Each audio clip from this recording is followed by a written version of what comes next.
Gregory, Thornton, Minton, Dixon, Madison. Wow, he's fucking with us. 21, 22, 26, 34, 49,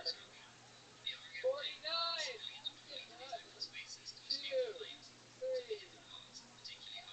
Fuck yeah, William Montgomery, everybody. Oh my god, is there a male nurse anywhere? How about we have William join the panel? Let's have him be a guest for the next part of the show. Their radio. It was pretty awesome. It's something that you don't hear a kid. So this way they'll let you not go to prison. I did that and it worked. But they started flirting with me. I'm a little person. My girlfriend, when she gives me head, I sing the Cranberries. It's in your head. Beyonce. Remember when she sang those lyrics?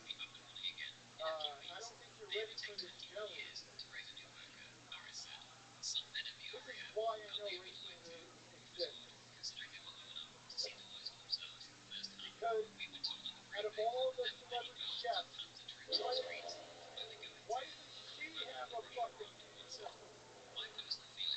Thank you. Fuck yeah, Anthony C, everybody. There you go. There you go. Wow, that was something. I've always wondered what Ray Romano would be like with a brain injury. That's great. You look my rib, Oh boy. Be careful, he might go be buffing his main statue. It's a wild one. Anthony, welcome to the show. How long have you been doing stand-up for? My first day ever. Whoa, first day ever. That's so cool. First day? Yeah. Fuck yeah. Like in school? No, I got really fucked up for this. Yeah, well, how'd you get fucked up? What'd you do? Did a little weed and some alcohol. Did a little weed. Are you an undercover cop? No. Did a little weed. How much weed did you do? A lot. Yeah? I thought you said a little. No, I did a lot. Sorry, yeah. Alright. How much is a lot to you? No, I have a pretty high tolerance. I had to really fucking smoke this shit. Yeah. So, like, how much did you smoke? So I have, like, obviously the oils, the concentrates, and the joints, and the edibles. So what did you smoke? What did you do tonight? Everything? I did it all. Wow. You talk like a narc. I have the main and the highs and the lows, and if you want the uppers or the bumpers, I have some of the, I have all the, all the grade 2 felonies, have smoked all the misdemeanors, and I ate some of the, What's your ringtone? My ringtone? I don't use ringtones. I use vibration. Call it right now. Call your ringtone. Call your ringtone right now.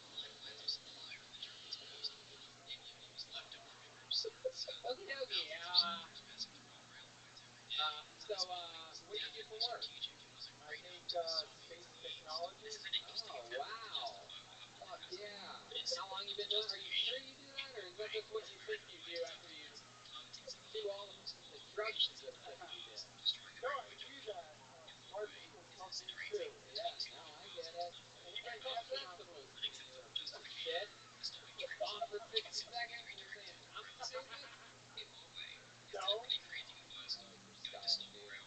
Assuming you're not doing spaceship, what do you do for fun? You're Uh, like the kind of guy that sort of excitement. Trying to get back into playing music.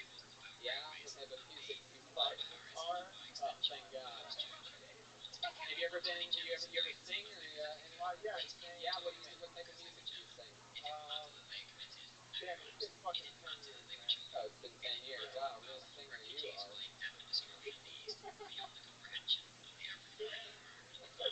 Classic. It's country music. Yeah. What's your love life like? You ever fucking Have a girlfriend? Whoa, hell yeah. Boy, alright. I don't think we need to go that loud for anything ever again. The rest of the show's history. Yeah, hell yeah. Brian is totally present. Girlfriend for how long? 12 years. 12 years. How do you keep it romantic in the bedroom? What's your trick? You ever fucking go down her Milky Way or something like that? Just like, you start off with like a shitty gift, you know, like you start off with one pump, and then over the years you add more pumps, and then Fuck yeah. Are you talking about what do you do? You have an inflatable dildo that you use on her or something? It's like an actual like thrust in and out? you gotta like, you know. Oh, you gotta like. I gotta like I'm suck in curious the how you beginning, do it. so this way later on I have room to like improve, and then you know it works over. So you started horrible on purpose. Yes, and then later on I was really good, and you know she's still happy after 12 years. Wow, that's incredible. Boy, you guys are codependent. What's the craziest thing you've ever done in the bedroom with her? You guys ever like eat each other's asses out or anything like that? It's like a yes. We fucked at her dad's job. You fucked at her dad's job? Yeah. Your dad looks up, he says. What's her dad's job? The dentist. Oh, fuck yeah, you drilled her, huh? Yeah. I like that. Was it really in the dentist chair? No. We should have done it in the dentist chair. We did it on the floor. I don't know what the fuck. You're a drug addict. On the floor. On the floor of the waiting room, or on the floor of one of the dental rooms, where all the fucking plaque slides to and everything. Yeah, like the waiting room with the magazines and everything, like right around there. Gave her the mask. You're like, here, just breathe this in. No, right here. Nothing better than wiping yourself off with cum with the newest edition of Cosmopolitan magazine. Just fucking whole dentist waiting room fucking. But at any point was she like, next? No, she's The still waiting there. room joke. Alright. Well, anything else crazy about you that you think we should know, Anthony? You ever fucking go frisbee golfing with all your old compact discs or anything like that? You always ask for interesting stories. So, this lady gave me a baby on the subway, and she said I gotta pee. Okay, go ahead. Yeah, I'm sorry. I didn't mean to ruin this joke. I guess it wasn't that interesting. I don't know. I thought. No, you were in the middle of telling a story. Yeah. There's no reason why him saying one thing should have I don't you know. off. She Like, gave me a baby. You got a fucking baby on the subway, and then She said I gotta pee, and it was on the subway, and there's no fucking bathroom. So I don't know if she was abandoning the baby or something. I have no idea what was going on. wow, there really wasn't an ending to that story. So what did you do after she gave you the baby? Yeah, did you raise the child? What's going on? Yeah, I mean, I thought I was gonna be a father for a second, but like you know, I assumed she was gonna pop a squat, or I don't know what was gonna happen. Did you start off bad with the baby too? Like Yeah, at first you just held it for a little bit. Check out Anthony C, everybody. Anthony Thank C. you. One more time for Anthony C. It's adorable. Very cute.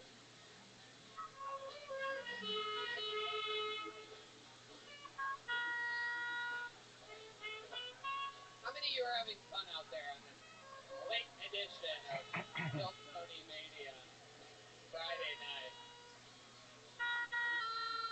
Okay, your next comedian goes by the name of Nikos Crowley. Here we go. Nikos Crowley is making his way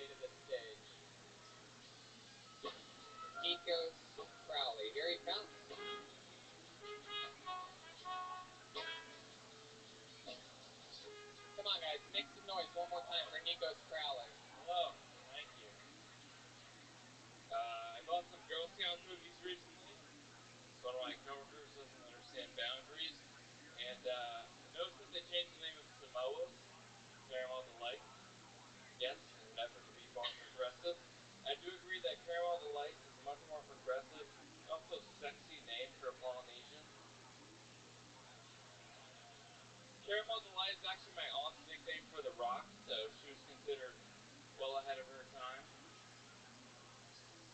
Columbus Day just happened. We're part Italian, so every year around Columbus Day, my dad will go on this big rant about how Columbus wasn't Spanish, he was really Italian. He's like, don't believe what you read growing up. Columbus wasn't Spanish, he was really Italian. That's how behind the times my dad is. He thinks people are trying to take credit for shit that Columbus did when he got here. I'd sit him down like, Dad, that might have been a point of pride when you were growing up. Now he's kind of considered a genocidal maniac, so maybe let the Spanish take credit. Want to do something for the Italians? Don't remember that Joe Paterno was Puerto Rican. There's more of these. Nico's Crowley, wow. Smart, funny, well paced, timing, execution. How long you been doing stand-up? We'll say 4 years. Why would you say 4 years? You've been doing it for 7, you took a 1-year break? Yeah, hiatuses. Yeah. What do you do for work? I work for an insurance company. Oh, really? Oh, goodness. Look at you. Tough stuff. Yeah, one of the big ones? Yeah. Yeah, that's cool. So you're pretty successful? Like, I mean, you're pretty set off? Got a nice little house out in, fucking... Afford to survive in the Bay Area, pretty much. Castro District, just fucking kicking it? Yeah. I don't know. What part of town do you live in? I live in the East Bay. East Bay? Oakland. Hell yeah. Yeah. Oh, shit. I love it. Daly City or something like that, right? No, I'm kidding. I don't know. The opposite side. That's fun. Palo Alto. What do you do for work? I feel like being an insurance guy, you must have some extreme secret, like, other double life, right? Some guy that just fucking wraps himself up in latex, puts a ball gag in your mouth, and just shoves balls on stuff with your butthole. Am I close to right about that? I am an acquaintance with Paul Giamatti, but, yeah, where'd you meet Paul Giamatti at? On the set of Billions. Wow. Is that true? Yeah. I can't say anymore. Oh. Non-disclosure. Man, I wish you wouldn't have started now. Sorry, really, my bad. It's a real cliffhanger. There's a lot of rubbing, so. There's another movie that Paul Giamatti's in. No, I'm kidding. All right, so Nikos Crowley, tell us more interesting stuff about you, fun facts about you. You win a spelling bee or anything like that? Yeah, it looks like I'm moving to LA in a couple months, so yeah, I'm gonna try to hit up Kill Tony as much as I can. Monday nights at the Comedy Story. Yeah, no, I love that. Yeah, we're all put into a good. The Toyota Grand Highlander is more than a vehicle. It's your partner in embracing all life throws at you. From the spacious adult-sized third row to seating for up to 8 passengers, the Toyota Grand Highlander is up for every grand challenge. Learn more at toyota.com/Grand Highlander. Toyota, let's go places. At Firestone Complete Auto Care, we hold our service to the highest standard. That's why we have thousands of ASE certified technicians nationally. So don't wait any longer. Give us a call and book your next appointment today. This season, a new hot deal has arrived at Metro. $25 a line for 4 lines with all the data you need and 4 free Samsung Galaxy A15 5G phones. Getting Metro's best deals is easy. No ID required, no activation fees. Get a new number or keep your own. It's up to you. That's 4 lines for $25 a line, plus 4 free phones. Visit a store or go online today. Only at Metro by T-Mobile. When you join Metro Plus tax, for a limited time and subject to change. Max 1 offer per account. This episode is brought to you by 20th Century Studios' The Amateur. Will's wife is murdered. Charlie Hallow, the CIA's most brilliant computer analyst, must trek across the globe and uses only weapon, his intelligence, to hunt down killers and enact revenge. Starring Academy Award winner Rami Malek and Academy Award nominee Lawrence Fishburne. The Amateur. Rated PG-13. Only in theaters April 11th. How long have you been sailing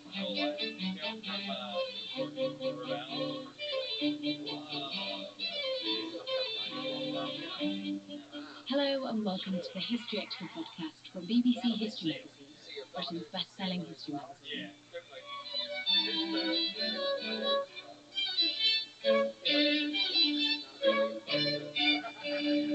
I'm Ellie Cawthorne. Welcome to another episode in our Everything You Wanted to Know series, where we tackle a historical topic through popular internet search queries combined with the questions that you've sent in via social media. Today, we're exploring the Russian revolutions of 1917 in the company of the historian Robert Service. Putting the questions to him was BBC History Magazine editor Rob Attosh. Today I'm joined by Robert Service, who is Emeritus Professor of Russian History at St Antony's College, University of Oxford, and also he's a Hoover Institute Senior Fellow. He's a world-leading expert on communism and Russia's revolutionary age. Among his many books on the subject are biographies of Lenin, Stalin and Trotsky, as well as The Last of the Tsars, Nicholas II and the Russian Revolution. So Robert, thank you for joining us today. Oh, it's a pleasure to be here. Now, to begin with, there were actually two Russian revolutions in 1917, and I suppose it would make sense to begin with the first one in February. So could you please tell us, how does this uprising actually begin? Well, there have been a lot of problems through the First World War, the Great War,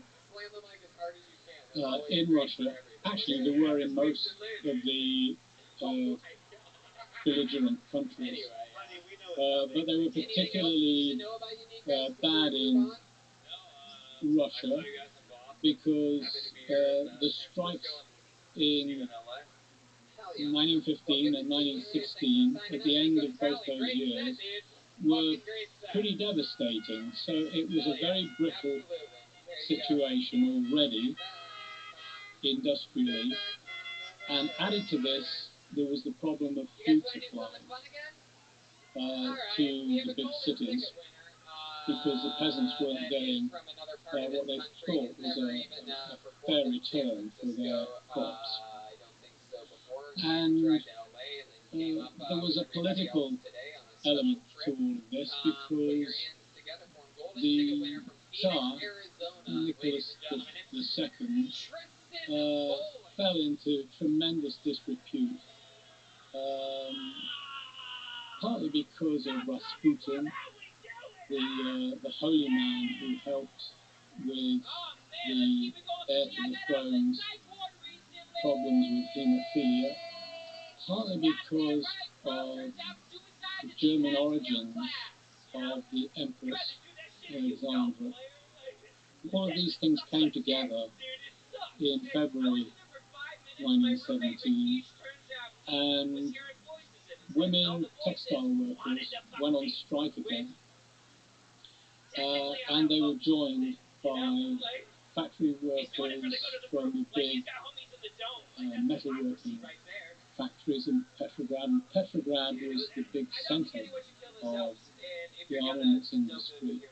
When these two things happened, the textile workers and the metal workers together, then there was only the army to stop a revolution, and the army, composed of peasants who didn't really want to be in the garrison in Petrograd, and certainly didn't want to be sent to the front, they refused to turn their fire on the striking workers. And at that point, it was difficult to see how Nicholas II could survive, because the parliament, State Duma,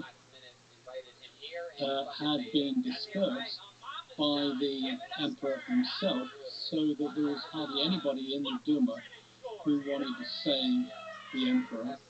And in the high command, they were exasperated by the general situation, and they indicated to the emperor that they would prefer him to step down from the throne. And to everyone's surprise, he did so without a whimper. He stepped down and said, right, if this is the situation, I will abdicate. And so the revolution was over almost before it began. Did this February revolution have any recognised leaders?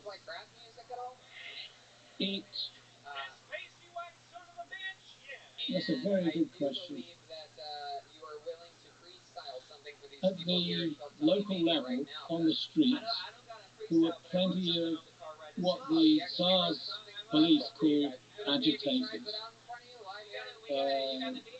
mainly socialists of all sorts, Mensheviks, socialist revolutionaries, Bolsheviks, and they were tremendously dynamic in saying to workers, look, it's not enough to demand food and better wages. It's not enough just to go on strike. You've got to pull this whole structure down. The answer to your problems is really fundamental. So they helped to politicize a situation that was already moving towards being politicized even without them. So there were a lot of local leaders, and in the Duma, the state Duma, the parliament, there were many who were equally exasperated with the emperor, but hadn't actually provoked the strikes or led the demonstrations through the streets, but wanted to involve themselves. And so these two sides came together. The socialists who were active in the crowds on the streets, and the Duma leaders who had given up, or perhaps they had always opposed the emperor and wanted to take advantage of a situation that was really running out of control. In the capital, as yet nothing was happening in the rest of the country. So we talked a bit about the shorter term reasons for the revolution, but what do you see as the deep underlying causes for what happened in 1970? That's very important. I've always thought that it's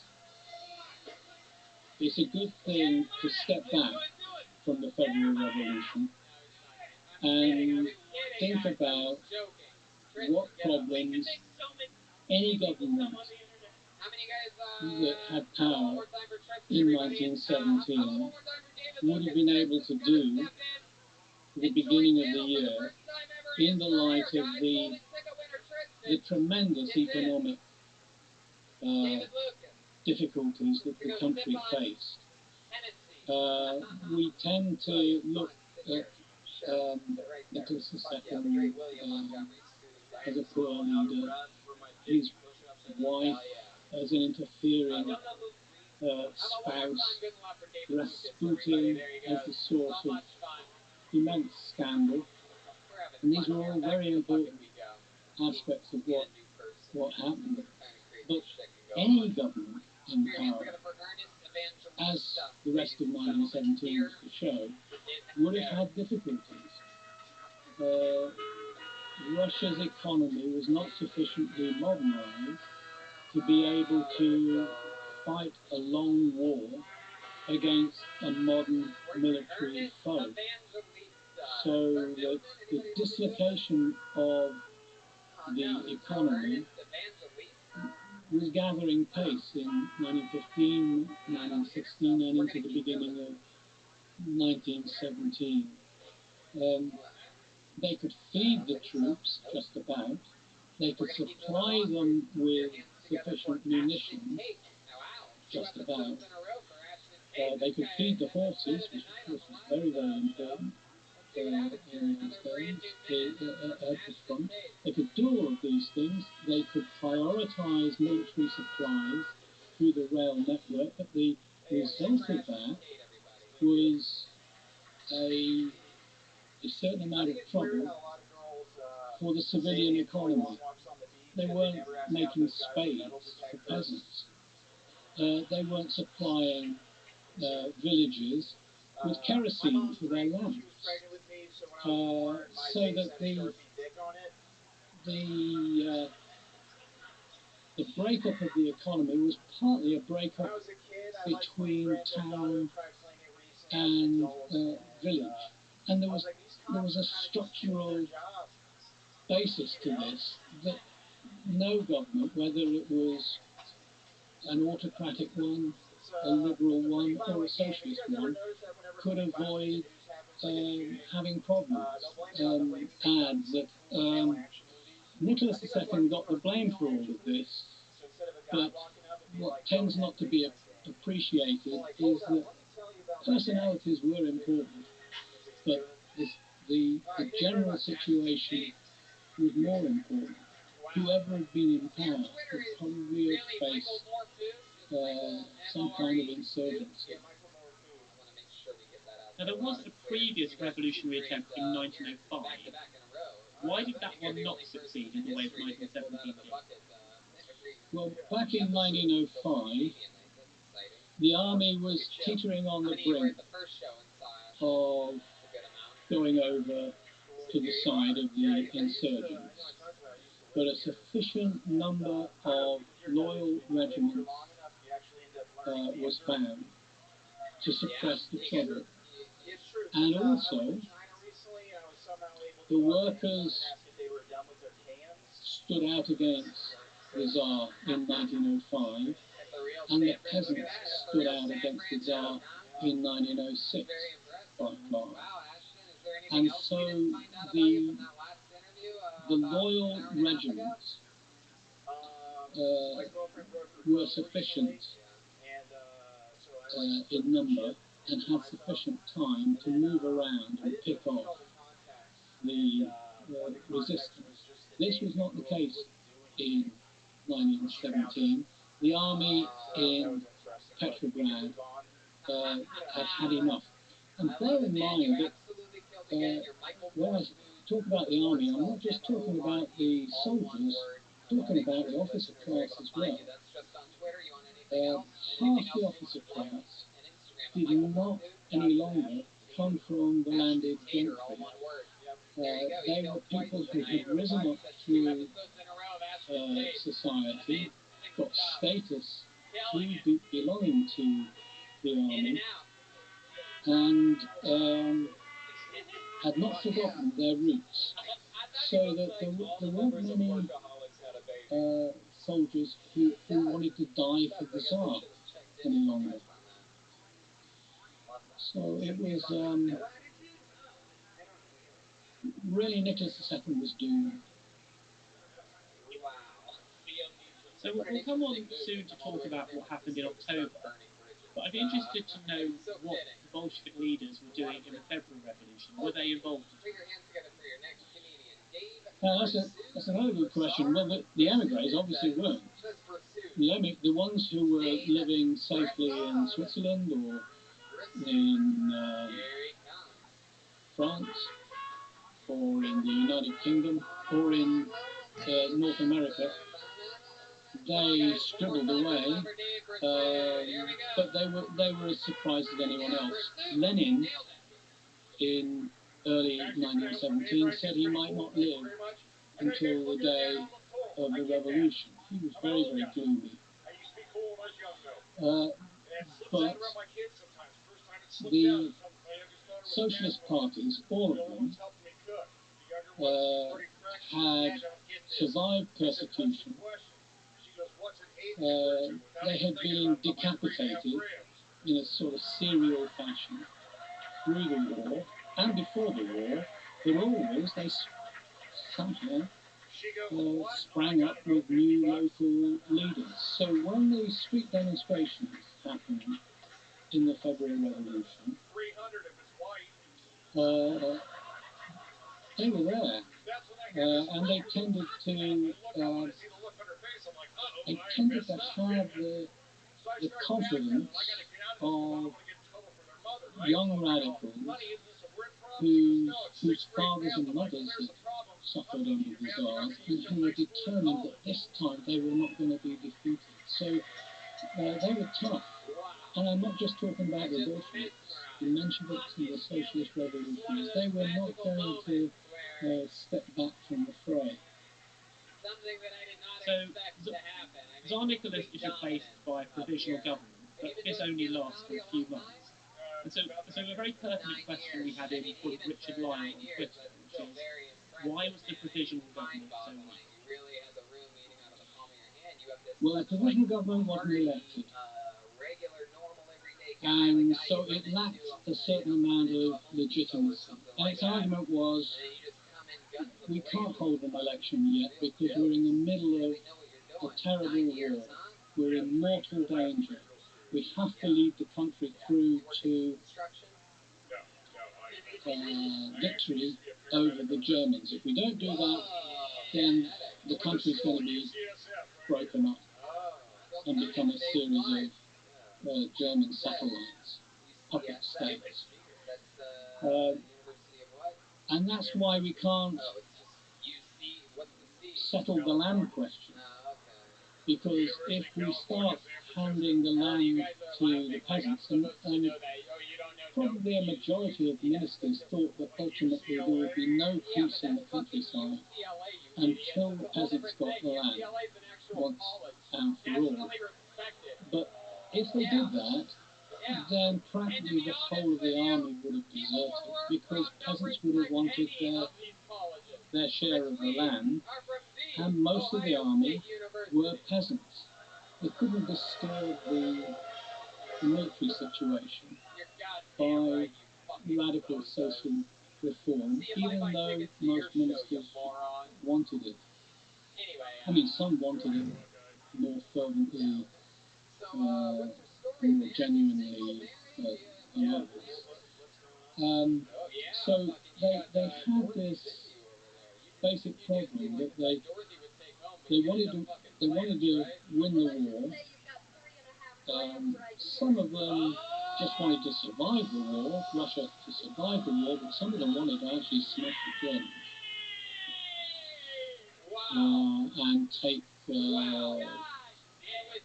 Istanbul, Constantinople as the Russians called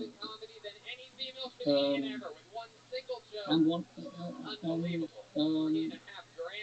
They were in a bind because of this. It meant that there was a limited amount of authority that they could exercise, and they saw as their best way out an alliance with the Soviets and the leadership of the Soviets that were prepared to work with the provisional government. So you had liberals in government and socialists in Soviets who had this uneasy alliance, and it was always very brittle. And that's where this underlying economic and administrative difficulty comes into play. Whichever government had been in power after the February Revolution was going to have one hell of a problem in supplying food for people, in making the newly hired wages mean anything, because inflation had been mounting throughout the war. In those circumstances, therefore, the government was bound to be fairly weak after the February Revolution, and weak it was. So it went through a number of compositions of itself, first of all being headed by liberals, and then headed by Alexander Kerensky, who was a member of the Socialist Revolutionary Party. But it didn't really make any basic difference, because all of those variations of the provisional government were stuck with this burden that the government hadn't been elected. It needed to link up with other organisations in the country that had been elected by their constituencies, and it couldn't solve the land question. So the war and the land question and the non-elected status of the government, these were difficulties that any government that came to power in the February Revolution had to deal with. We get so hooked on what the Bolsheviks did next, pulling Russia out of the war. It wasn't so easy to pull Russia out of the war. The Bolsheviks only managed it by the skin of their teeth when the situation was even worse in a military sense, and it was bad enough for the Bolsheviks. Well, I mean, Dave, you had an unbelievable setup here. It would have been much worse in February and March 1917 for any government that had tried to do that. It's fucking awesome, man. So while this is going on, while the provisional government is struggling, what are the Bolsheviks doing? What is Lenin doing post-February? Well, I think one has to move away from the idea that Lenin was the all-active, dominant factor in the breakdown of the provisional government's authority. And I always think it's useful to bear in mind that you have a February Revolution, admittedly that happens at the beginning of March, according to our calendar. Lenin doesn't get back to Russia until the first week of April. And then from the end of June, beginning of July, he has to go into hiding, eventually landing up in Helsinki. He comes back to Petrograd in the early days of October. But he's not there a lot of the time, and he's not always treated with obedience or even respect by the rest of the Bolshevik leadership. I've been trying to make this case for 2 or 3 decades now, but I notice that whenever you read a textbook on the Russian Revolution, this, what you might call contextualization, fancy word, of Lenin's activity fails to really be recognized. He was an important leader, but he didn't always get his way with the Bolsheviks, but he did get his way on the big thing. The really big thing was that he rallied all of those Bolsheviks, even before he got back to Russia from Switzerland. He rallied that element of the Bolshevik faction, because it wasn't yet a party, that wanted to get rid of the provisional government, that didn't want to make the sort of compromises that the Mensheviks and the socialist revolutionaries had made, and which some Bolsheviks were making. So about one big thing, he became more than just a figurehead. He became a motive force behind the idea that nothing would get solved in revolutionary Russia until a party or a group of parties came to power that were determined to end the war, scrap the dominance of capitalism, and move forward into socialism.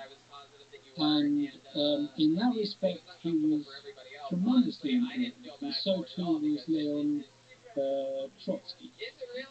But they wouldn't have had any kind of chance of coming to power had the situation not been so favourable to them, had the factories not been closing, had the peasants not been illegally pasturing their livestock on their landlord's land and not paying their rent dues to landlords, had the soldiers not decided to disobey their officers, at first in the garrisons and then at the front. If all of that hadn't been happening, then the Bolsheviks wouldn't have stood a chance, and Lenin could have sung away about revolution as often as he wanted.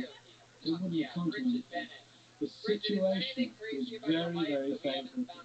And that was why he was so full of this instinct. If we don't do it now, we won't get another chance like this. And he was right. He was right about that. But we shouldn't fashion out of him a sort of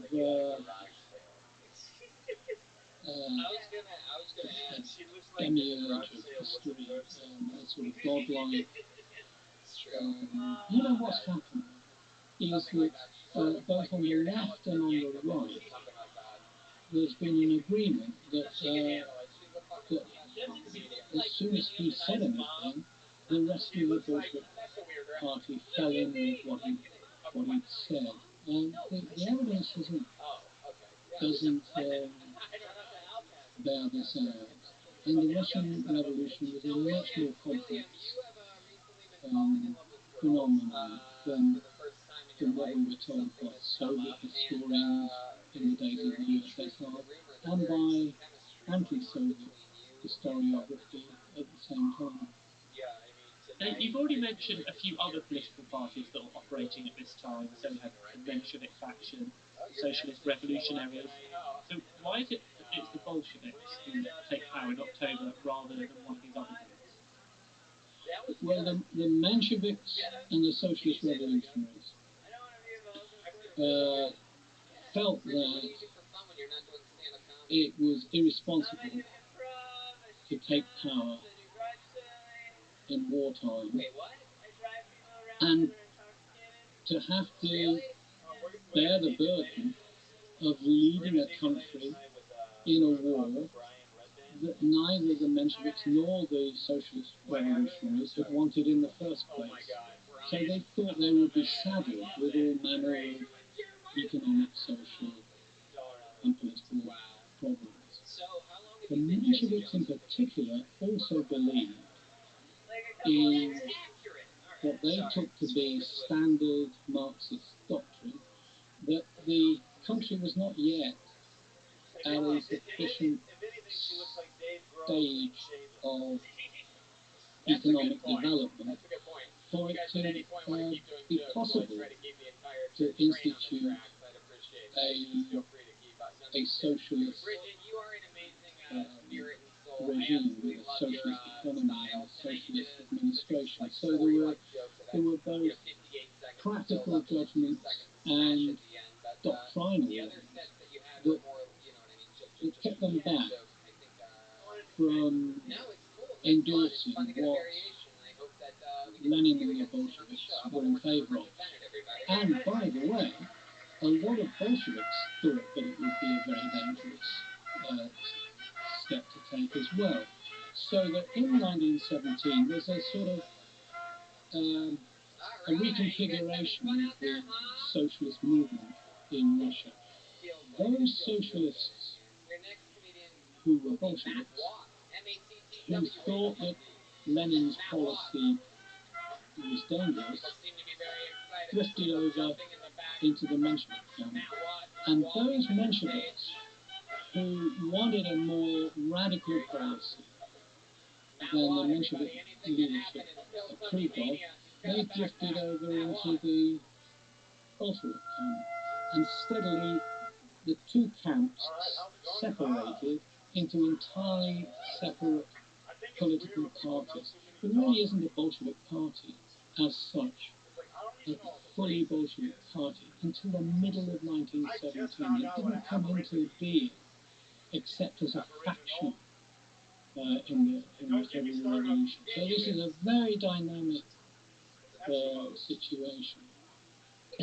And of course it's in situations like that that someone who's, or a leadership that's confident and dynamic and ruthless, has a chance to exploit circumstances as they change. And certainly the leaders like Lenin, Trotsky, Zinoviev, Kamenev, actually they had a lot of disagreements among themselves, but they had a sort of propulsive confidence that the Mensheviks and the Socialist Revolutionaries were rapidly losing, because they could feel in their bones that the compromises that they'd made with the provisional government were leading them nowhere. Can we talk about the mechanics of the revolution itself? How did the Bolsheviks actually topple the provisional government? Well, that's a really important subject. The Bolsheviks had an ambiguous attitude to the Soviets and the factory workshop committees and the trade unions. On the one hand, they saw them as class institutions by the workers for the workers. On the other hand, they distrusted the working class. They thought the working class couldn't lead itself into the revolution. That's why you needed Bolsheviks. That had been the Bolshevik message for years. But as the economy collapsed, the Soviets and the factory workshop committees and the trade unions started to act against the government, independently of the Bolsheviks, and started to act as an alternative source of governmental power, of governing power. So Lenin, although he had his reservations about the Soviets, eventually came round to the view that if the Bolsheviks could only take over the Soviets, they could then declare not party government, but Soviet government to be the future for socialism in Russia. So they penetrated the Soviets, the factory workshop committees, and the trade unions. They stood in the elections. They stood in the elections for city councils even, the old city dimmers. They stood everywhere. Your typical Bolshevik was a young working class lad who thought that the future had to be different and that it had to be a future where people like himself, usually male or herself,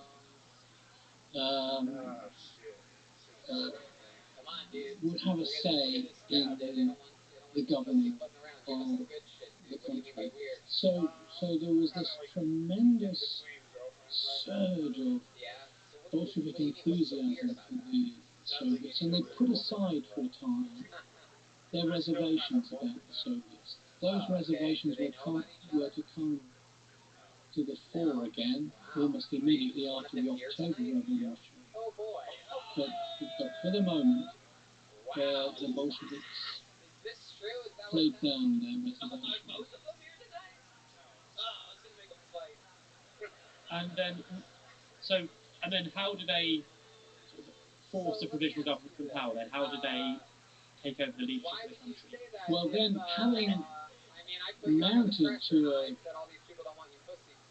a position of supremacy, particularly in the Petrograd Soviet, they could then give orders, informal orders, unofficial orders, to the Petrograd garrison. They could say to the Petrograd garrison, don't obey the provisional government, obey the Petrograd Soviet. So that when Kerensky said to the regiments in Petrograd to move against the Bolsheviks, his orders were obeyed. I mean, they were obeyed by some regiments, and some officers tried to get the regiments to do more than they were willing to do. But by and large, the Bolsheviks, by penetrating the Soviets, and getting their people elected to the Soviets, were in a position to turn a potential alternative agency of government authority, Soviets, into a real governing authority. So that all over the country then, after the Bolsheviks did this in Petrograd in the October season of power, all over the country this pattern was replicated in the urban Soviets. Not so much in the countryside, but in the cities, particularly of industrial Russia. And we had a question on Twitter from Wit3 Jim, who asked whether we should think of October as a coup rather than a revolution. Yeah. I don't see why we have to choose between the two. The Bolsheviks, after it had taken place, of course, called it a revolution, but they also called it in Russian a переворот, which is usually translated as a coup. Because there was no doubt about it that in order to get rid of Kerensky, they had to take military action. They had to eject him from the Winter Palace, proclaim that they had toppled him. But they also argued that they were the largest force now in the Soviets. The Soviets were elected by the workers and the soldiers, and so to that extent they were reflective of the movement of popular opinion in the country. So there was something in there. There wasn't enough in that, of course, because when it came to the Constituent Assembly elections in November, the Bolsheviks got at most a quarter of the popular vote, which is hardly a ringing endorsement. But there was a lot of support for the Bolsheviks in the October season of power. And that's why people say, oh, it was a popular revolution. That's an exaggeration.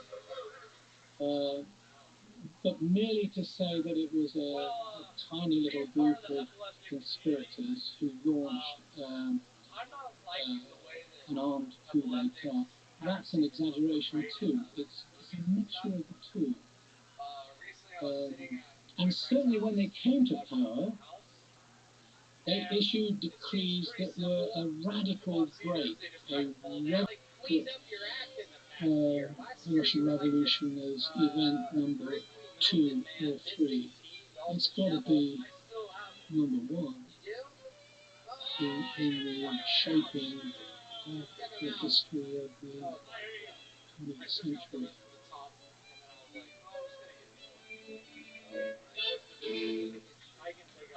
This episode is brought to you by Progressive Insurance. Do you ever find yourself playing the budgeting game? Shifting a little money here, a little there, and hoping it all works out? Well, with the Name Your Price tool from Progressive, you can be a better budgeter and potentially lower your insurance bill too. You tell Progressive what you want to pay for car insurance, and they'll help you find options within your budget. Try it today at Progressive.com. Progressive Casualty Insurance Company and Affiliates. Price and coverage match limited by state law. Not available in all states. Hey, this is Bill Simmons from the Bill Simmons Podcast, here to tell you that Michelob Ultra is giving you the chance to win tickets to the NBA Finals. That's right, the 2025 NBA Finals. Just head to MichelobUltra.com/NBA Finals. Michelob Ultra Courtside NBA Finals sweepstakes. No purchase necessary. Open to U.S. residents, excluding American residents. 21 up. Begins at 9 a.m. EST on February 16, 2025. Ends on May 5th, 2025. See official rules at MichelobUltra.com/rules for price and details. Message and data rates may apply. I can say to my new Samsung Galaxy S25 Ultra, hey, find a keto-friendly restaurant nearby and text it to Beth and Steve. And it does, without me lifting a finger. So I can get in more squats anywhere I can. 1, 2, 3. Will that be cash or credit? Credit. Galaxy S25 Ultra, the AI companion that does the heavy lifting so you can do you. Get yours at Samsung.com. Compatible with select apps. Requires Google Gemini account, resulting in very big non-input. Check responses for accuracy. Speaking specifically about October, what is the role of what I guess you call the big three of Soviet history, Lenin, Stalin, and Trotsky? Well, Lenin was crucial in getting the decisions of the Bolshevik Central Committee on the 10th and 16th of October in favour of a seizure of power. He did this by a majority. He did this at the expense of forcing out part of his own Bolshevik Central Committee. It wasn't a happy couple of meetings, but he had the strength of personality and the strength of argumentation to push that through. He wasn't a genius of a tactician, though. It took Trotsky to say, look, we can't just seize power, we can't just do this as if it's us, a single party, taking power.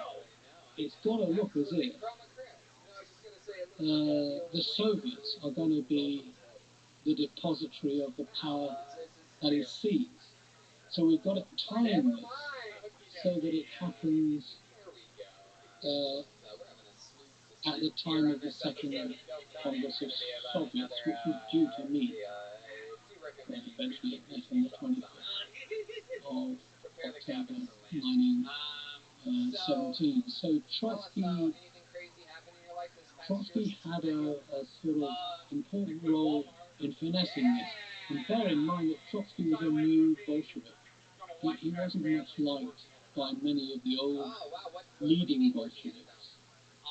He was very popular with a lot of the newer Bolsheviks who didn't know anything about the Bolshevik past, but he played a very important role. He needed Lenin, but Lenin needed him. Trotsky showed himself to have a tactical finesse that Lenin lacked.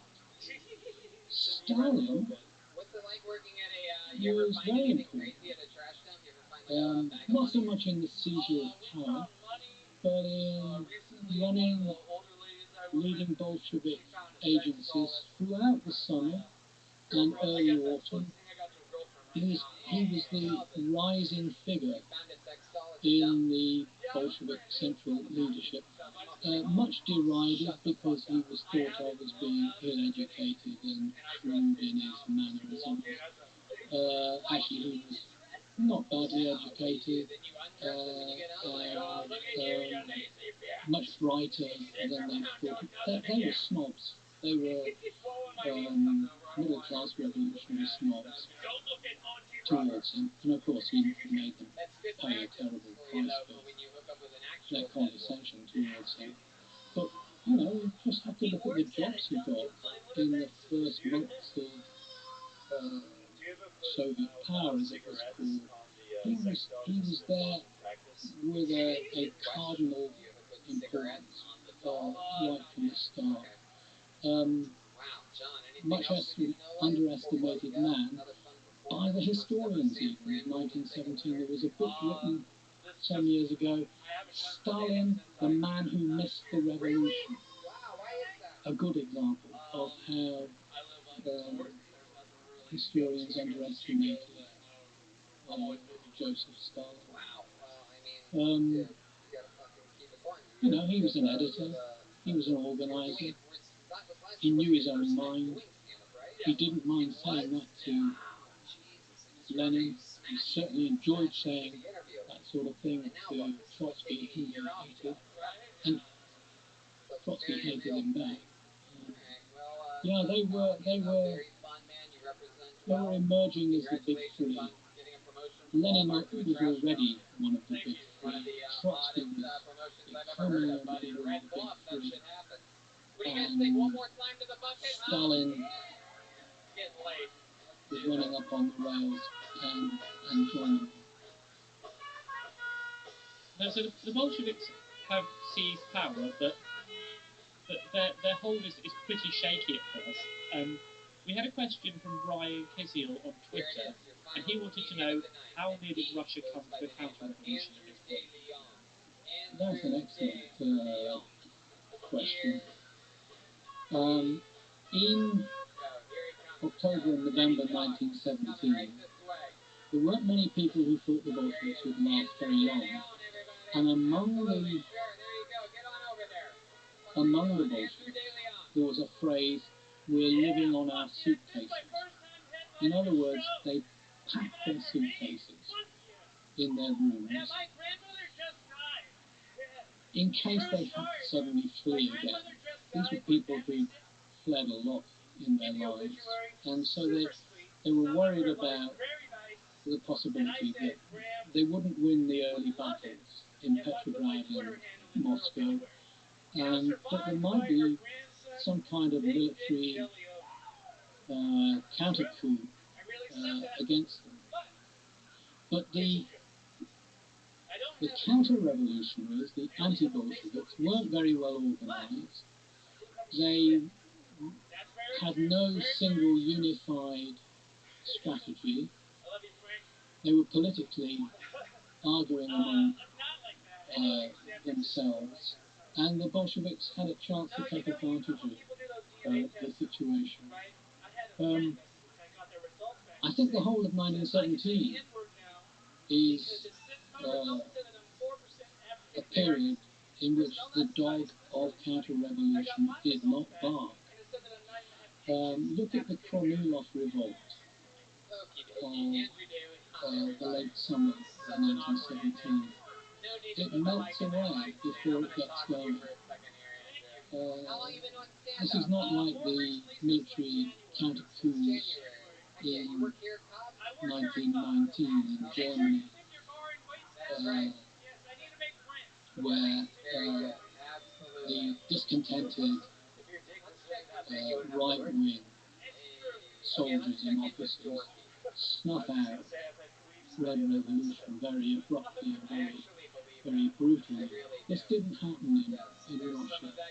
The officer class was demoralized, disorganized, and didn't have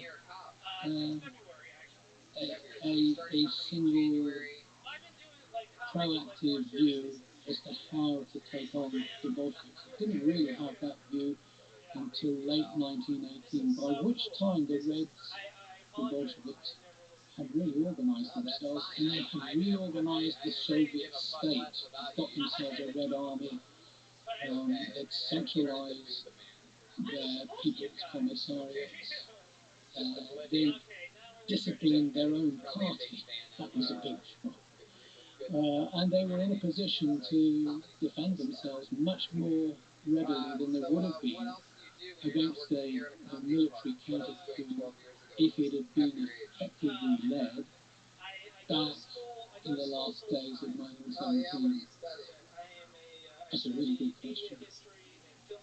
And so there is eventually a civil war in Russia where what become known as the Whites take on the Red Army.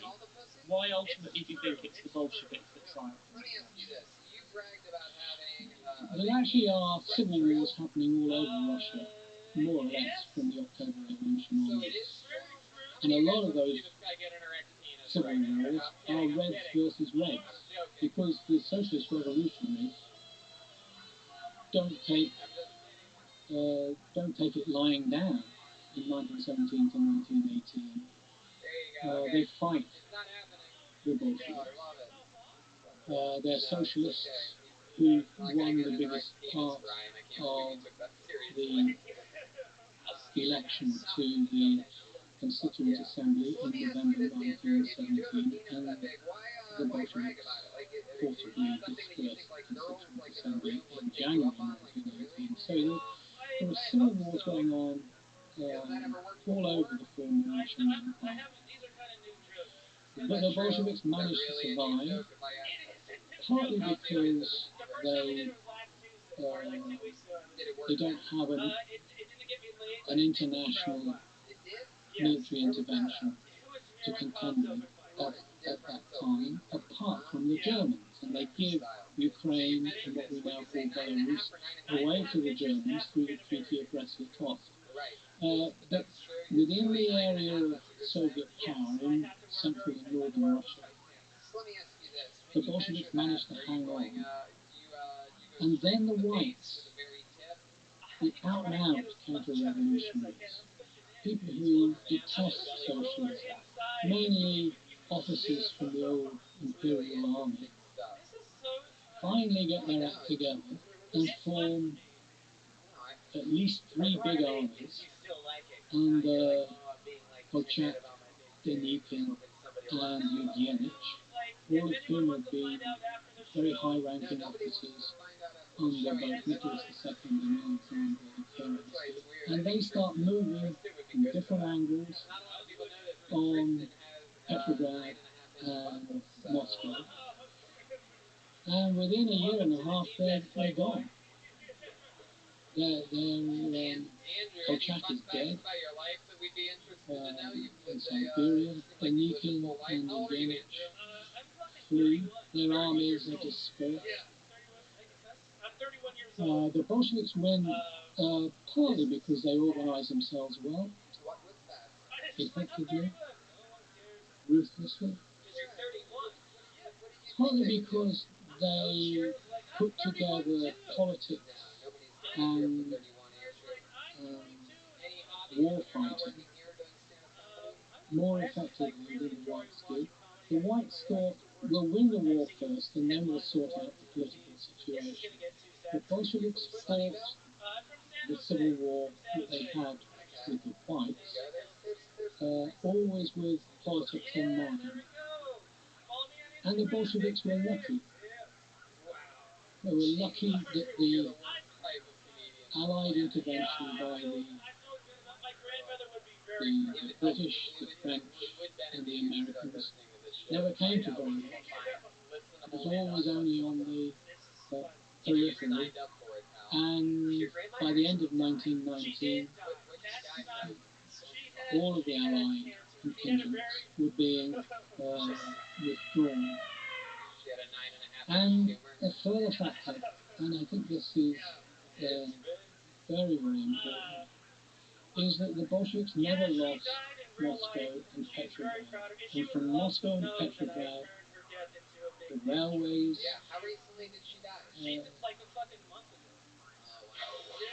spread out all over the country, the telegraph system, and the postal system. The Bolsheviks were able to dominate that, and they also dominated the parts of the country where the main military warehouses were. So even though they presided over an economy that was continuing to fall apart, industry was in a terrible state, they had bullets and rifles aplenty that they inherited from Nicholas II. So they had a huge military stock, but it was difficult for the whites to match. And they also had a human stock. If you look at the population of Russia, it's very, very heavily concentrated in the European parts of central and northern Russia. So they conscript soldiers more readily than was the case of the whites. So the whites shot themselves in the foot in many ways. But the Reds came to change the metaphor, but they came to the gaming table with higher cards in the first place. They stood a much better chance than their enemies predicted, and that they themselves predicted. They were never wholly confident they were going to win the Civil War, but they had a lot of luck on their side. And you mentioned in the last answer about the Allied intervention. as a whole, what was the international response to the Russian Revolution? I'll do it. The German High Command welcomed I'll it show Jeremiah my because they wanted There's no cameras, it's fine.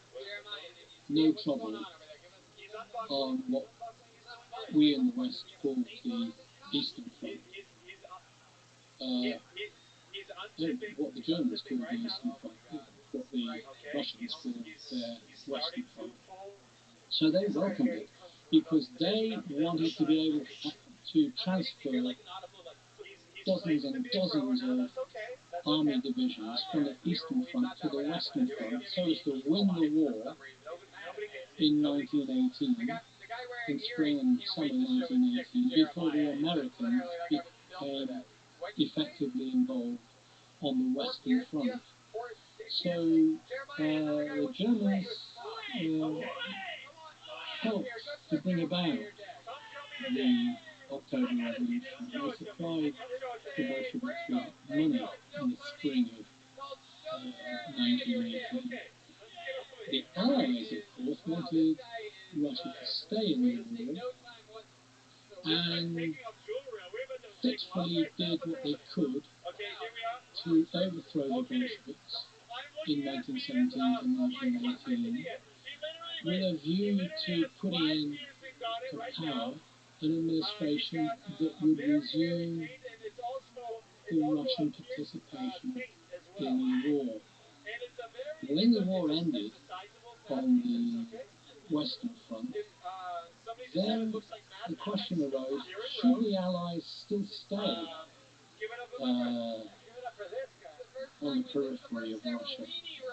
The French were down in Odessa in Ukraine, the British were in Archangel, Americans in Eastern Siberia, and in all of those countries there was trouble with the labour movement, which even if it didn't always support the Bolsheviks, didn't want another war, didn't want young men to be sent off to fight another war in Russia for the restoration of capitalism to the Russian lands. I didn't want to see lots more people dying, conscripts dying. So across 1919, steadily the Allied governing authorities decided it just wasn't worth continuing with. It caused too much trouble at home, and there was plenty of trouble at home. The French and the British budgets were wrecked. There was far too much else to think about and to do. And it was assumed that the Bolsheviks wouldn't last very much longer. They were making a mess of their economy. You know, the Russian industrial output by 1920 to 1921 was 1/7 of what it had been in 1913. 1/7. There was a massive industrial depression in the country, and there was starvation. Surely the Bolsheviks would have to either give up their extreme form of socialism or be overthrown, and they nearly were in 1920 to 1921 by peasant revolts in particular. So the Allies didn't have the confidence or the resources to take on a truly effective military intervention. If anything, the intervention was counterproductive because it meant that the Bolsheviks, who were internationalists and anti-nationalists, were thought of by many Russians as being the best national hope for Russia, because so many countries were ganging up on Russia at the time. So this helped the Bolsheviks to some extent. And at what point would you say the Russian Revolution ends? Would it be with victory of the Civil War? Would you even go up to 1989? I remember giving a talk in Moscow in 1989, and it was one of those big jamborees where Western Soviet historians got together. And I remember saying how wrong it was for history to be looked at in the way that was becoming conventional in both the West and by then in the USSR, whereby it was thought that there was a Lenin period which had nothing to do with a Stalin period, very radical break between the two. And challenging the idea that somehow the Russian Revolution came to an end sometime in the lifetime of Lenin, or at least at Lenin's death. And I remember a Soviet historian making a comment from the floor, saying, why was I talking as if even the Civil War came to an end in Russia, that the institutions and practices of the Civil War disappeared with them. Now, looking at kind of post-revolutionary Russia, we had a question from Johnny White Eagle, who said, how long after the revolution did it take before it dawned on the Russian people that they'd swapped one form of tyranny for another? God, these are great questions.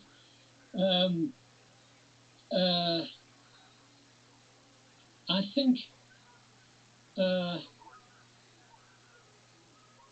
think we tend to assume that, or we can tend to assume, if we don't look at the evidence carefully, we tend to assume there was a revolution, and then a civil war, and then there were uprisings against the Bolsheviks. And the Bolsheviks were turned against as the civil war came to an end. And that's not really true. There were lots of Russians who hated the Bolsheviks right from the start, who didn't change their minds about them. There were strikes in 1918 and 1919 in big industrial centres which had supported the Bolsheviks in 1917. So that it wasn't the case that a large number of workers and peasants and soldiers suddenly came to the conclusion that the Bolsheviks were just as bad, or perhaps even worse, than Nicholas II.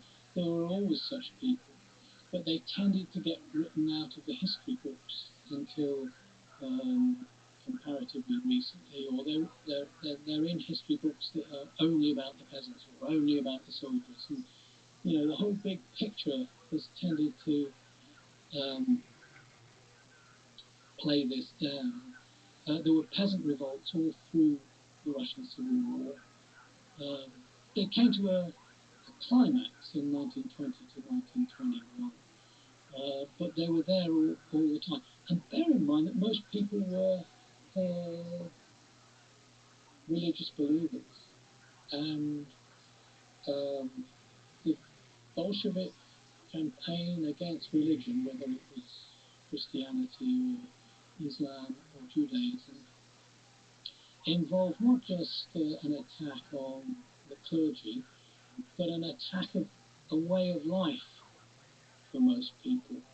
Religious processions, religious festivals, religious holidays were very important. They were what people had been brought up with. So many, many people, it's impossible to quantify this because they didn't have opinion poll surveys in those days.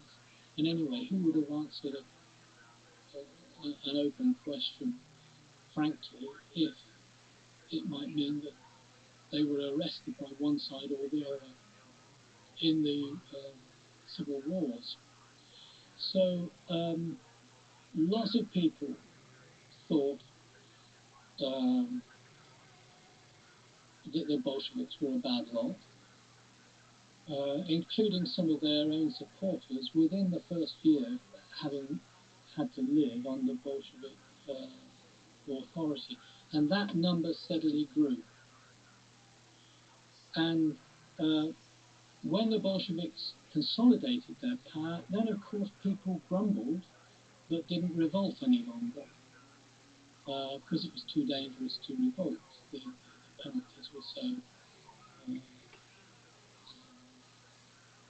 so terrible. So people felt that they had to get used to just coping with the Bolshevik way of life, making the best of it, dealing with Bolsheviks, saying one thing and thinking another. And that happened through to the end of the Soviet years, through to the end of the 1980s. Doublethink became the way that you got through, the way that you coped, when you knew that there was no alternative. You see, the Hungarians in 1956 and the Czechoslovaks in 1968, they had memories of a different way of life. But the longer the Soviet period went on, the less memory there was of what had gone before. That's a really great question, and it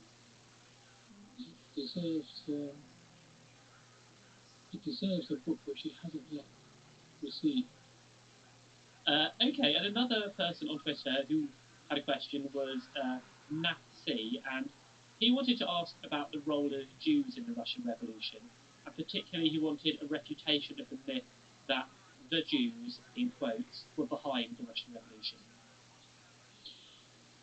Yeah, I agree with that. It does need refuting. Most Jews in the Russian Revolution lived in the shtetls in the west of the former Russian Empire, or had lost their homes because of the German occupation, and they've been forced to flee into Russia. They wanted to continue their way of life, practice their faith, and not suffer oppression. So most of the village Jews, or the Jews of small towns, wanted to be able to trade and to practice their religious beliefs unimpeded. And when the provisional government came to power in the February Revolution and allowed Jews to move across the country outside the Pale of Settlement, then Jews thought, at last we are being liberated. And the Bolsheviks continued to say that there should be no discrimination against Jewish people. So most Jews thought, well, here is a window of opportunity for a better life. No reason to flee the country now. No need to emigrate. Perhaps. Let's hope. Let's pray. Jews were an ethnic and religious group that lay a lot of importance on education. And so a disproportionate number of the leading members of the political parties in 1917 in the newly liberated country that had been the Russian Empire, a disproportionate number of them were of Jewish origin. compared to the total number of Jews in the former Russian Empire, they were a tiny number. But because there was a residual amount of anti-Semitism, they tended to be thought of as the typical revolutionaries, whether they were Mensheviks, socialist revolutionaries, or Bolsheviks.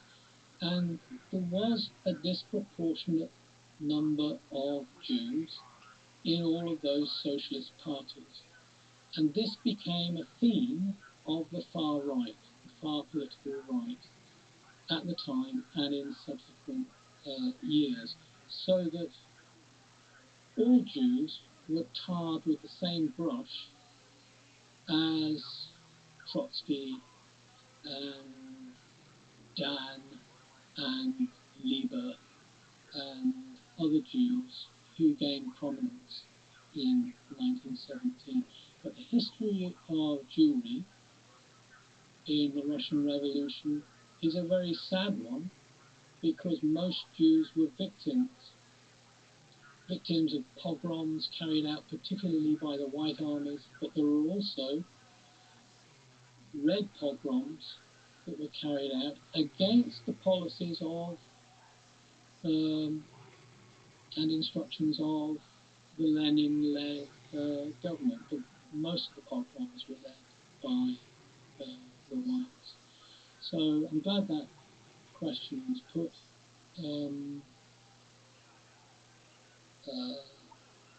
It's a very important aspect of the history of the Russian Revolution, and it's not always very well understood, and it does need refuting that the Russian Revolution was some sort of world-led Jewish plot.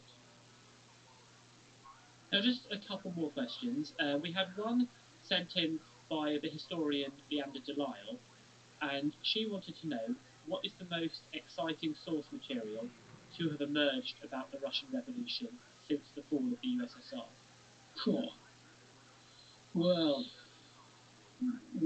when the Soviet Union fell, I was halfway through my 3-volume study of Lenin, and I remember going to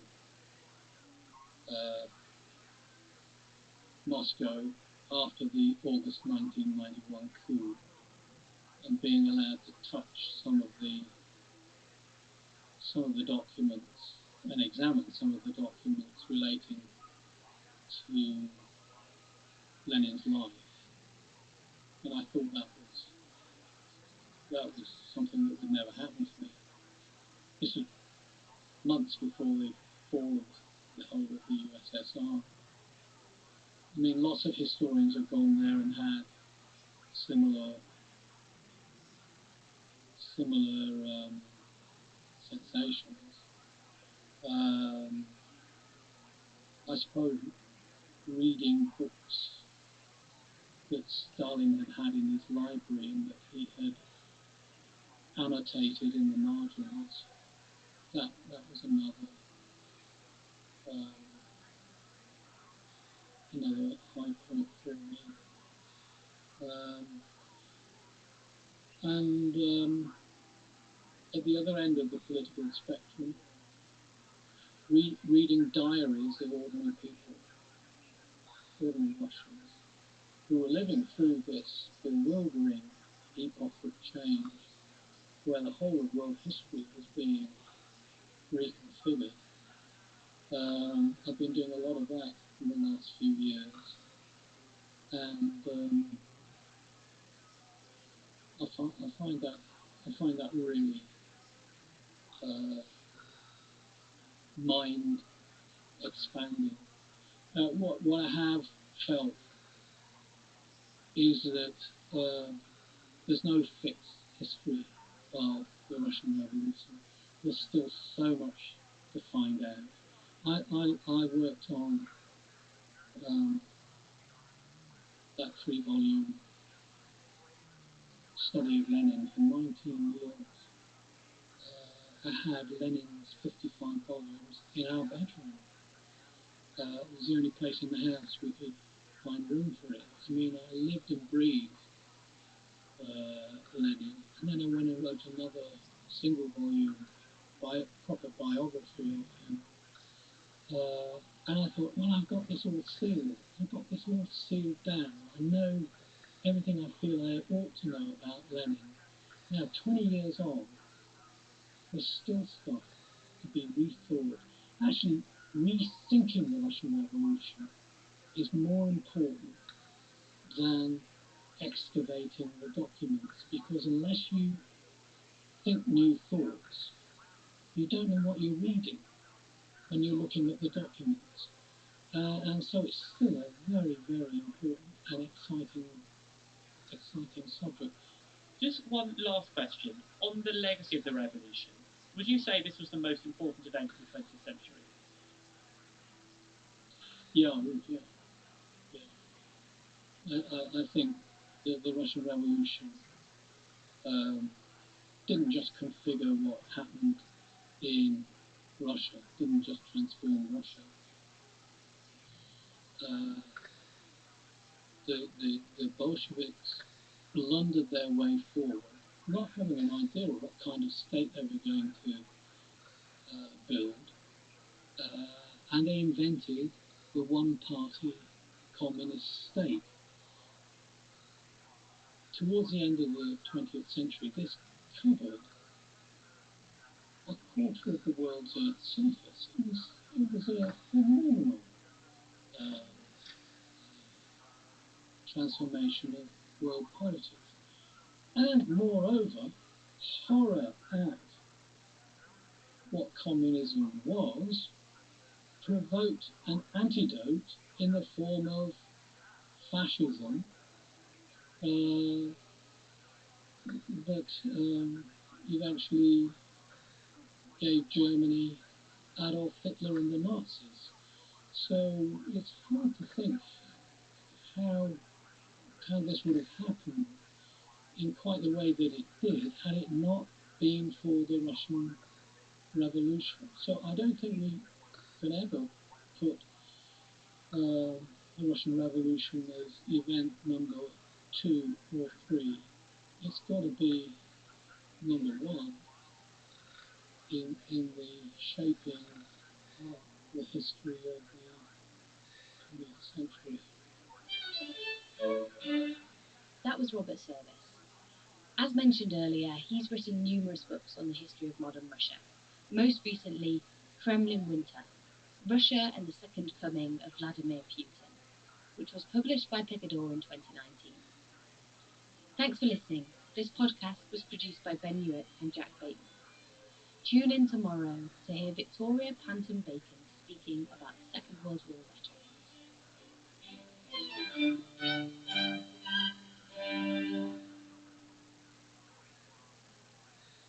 At Firestone Complete Auto Care, we hold our service to the highest standard. That's why we have thousands of ASE certified technicians nationally. So don't wait any longer. Give us a call and book your next appointment today. This episode is brought to you by Hyundai. Whether you're running errands with the kids or heading on a weekend escape, the new 2025 Hyundai Tucson Hybrid is packed with class-leading advanced safety features like blind spot view monitor, forward collision avoidance assist, and wireless phone charging, so you can stay focused on what really matters. Learn more about the new Tucson Hybrid at HyundaiUSA.com. It's time for basketball, and Uber Eats is dropping deals on game day favorites to keep you locked in on the action. Like when you're craving a buzzer beater, but also buffalo wings. Or when an upset makes you want to ugly cry into a pizza. And right now, Uber Eats has game day deals from Burger King, Buffalo Wild Wings, KFC, and hundreds more local favorites. So you can keep your eyes on the ball and your hands on a burger. Order now, only on Uber Eats. Product availability varies by region. See app for details. This season, a new hot deal has arrived at Metro. $25 a line for 4 lines with all the data you need and 4 free Samsung Galaxy A15 5G phones. Getting Metro's best deals is easy. No ID required, no activation fees. Get a new number or keep your own. It's up to you. That's 4 lines for $25 a line, plus 4 free visit a store or go online today. Only at Metro by T-Mobile. When you join Metro Plus Tax. For a limited time and subject to change. Max one offer per account.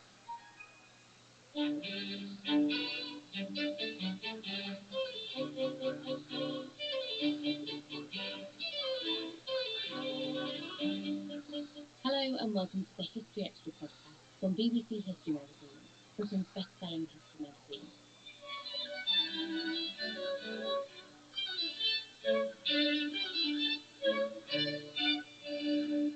I'm Ellie Cawthorne.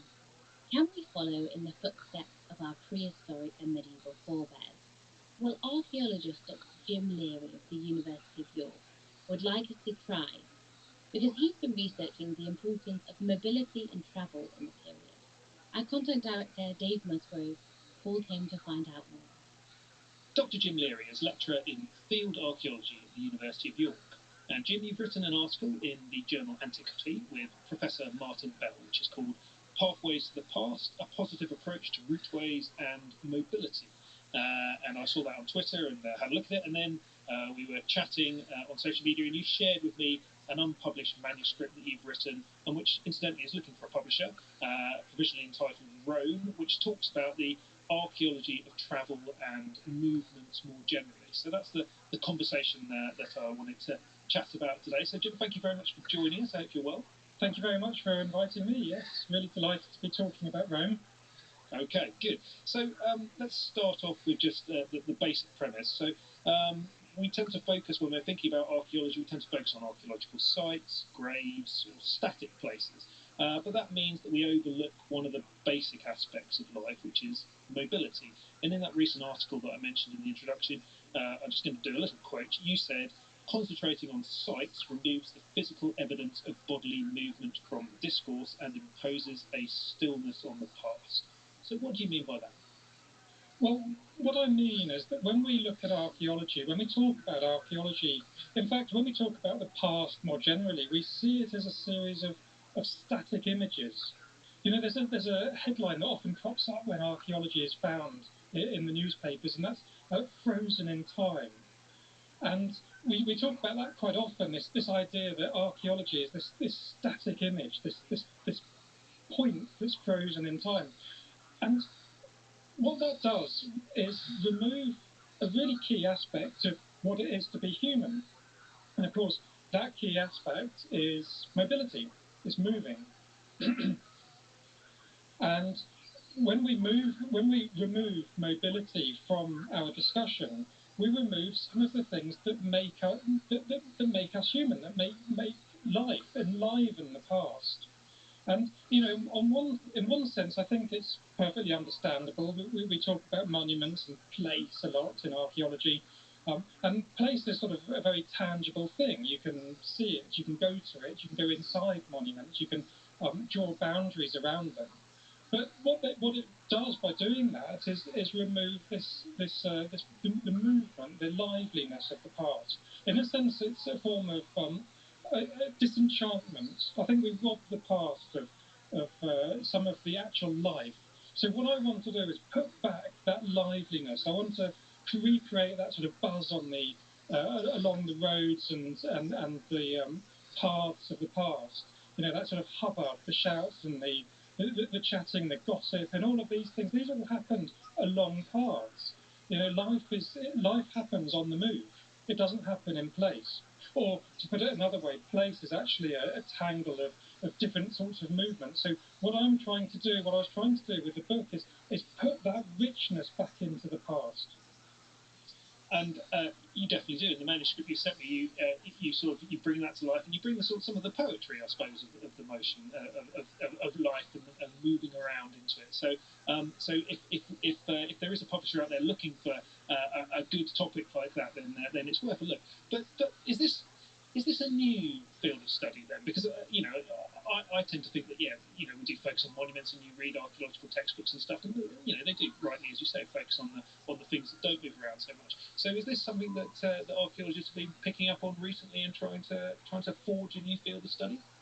Well, I mean, mobility has always come into archaeology. We've always talked about mobility, and of course, we talk about mobility an awful lot now in archaeology because we have these amazing new techniques, such as ancient DNA study, or isotope analysis. I mean, isotopes are just wonderful because you can, at some degree, you can determine where somebody, the geological area somebody grew up, and and you can compare that to where they ended up. So you can sort of see where people came from and went to. But what you're actually looking at there are places, what place they came up, they grew up, and what place they ended up. And we do the same with objects. You know, you can look at people talk about the movement of objects, but they're actually talking about the place that it was made or came from originally and the place it ended up. The journey in between is the bit that we very rarely talk about in archaeology. So we are talking about mobility, but in a very different way to the way that I would like it to be conceived. Okay, so it's the human experience of moving that you're trying to get to, which seems like a very valuable place to try and understand. So just thinking about this conversation, obviously there's an awful lot we could talk about here. So I'd like to try and structure the conversation to move from prehistory through to the Middle Ages, and we probably won't go far beyond that in terms of chronology. So let's try and start at the beginning, or a sort of beginning, when we look at a period in question. So archaeologists talk of a boundary between periods, between the Mesolithic and the Neolithic. And that's when the traditional view is we move from a hunter-gatherer society to a more settled agricultural society. So one might imagine that leads these farming groups to be less mobile because they're tied to the land, they're having to grow crops and the like. That's not quite right, according to some of the stuff in your book. That's right. So I'm absolutely fascinated by this because this is an idea that we grew up with. This idea that we sort of come from this kind of wandering wildness in our past, and through a linear evolution, we slowly settled down and grew crops and became civilized. This idea of progressing from a wandering wildness to some sort of settled civilization is it just flows through our understanding of the prehistoric past. And anthropologists have been telling us for some time that actually not all hunter-gatherers move around very much. In fact, some hunter-gatherers move around in a very small way, very minimally. Some a lot less than supposedly sedentary horticulturalists.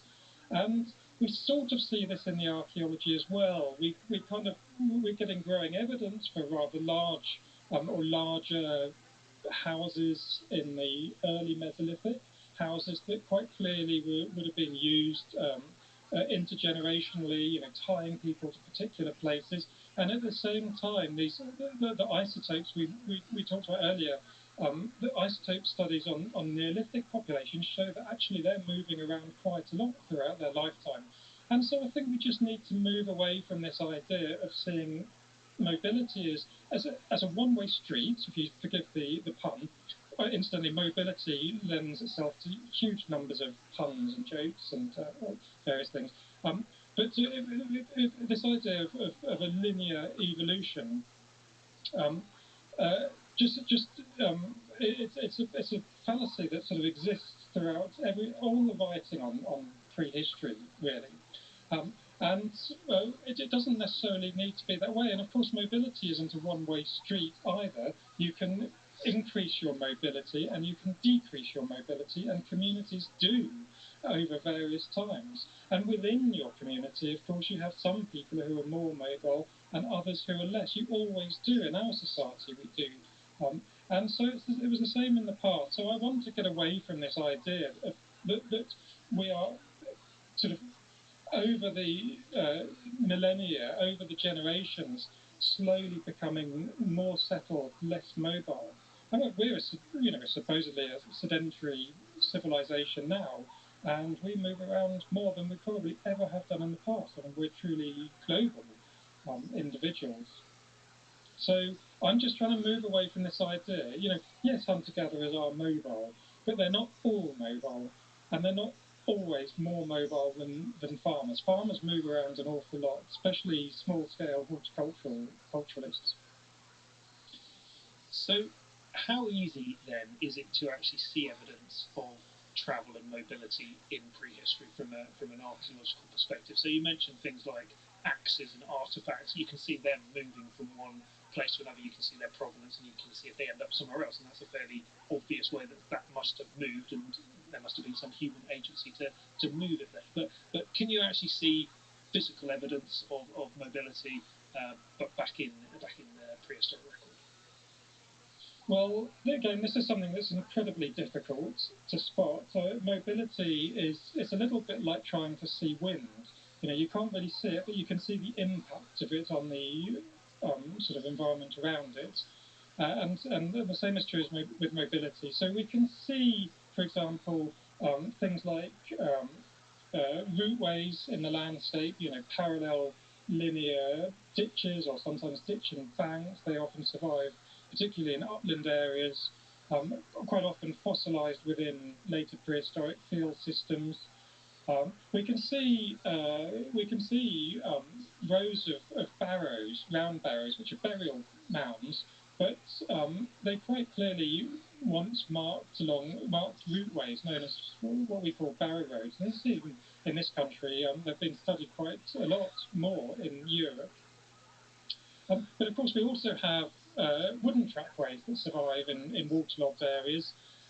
We get them, there's plenty in Ireland. We get them in Somerset through the Neolithic and the Bronze Age, and you get them elsewhere in the country. I excavated a lovely one in East London, actually, which is Bronze Age in date.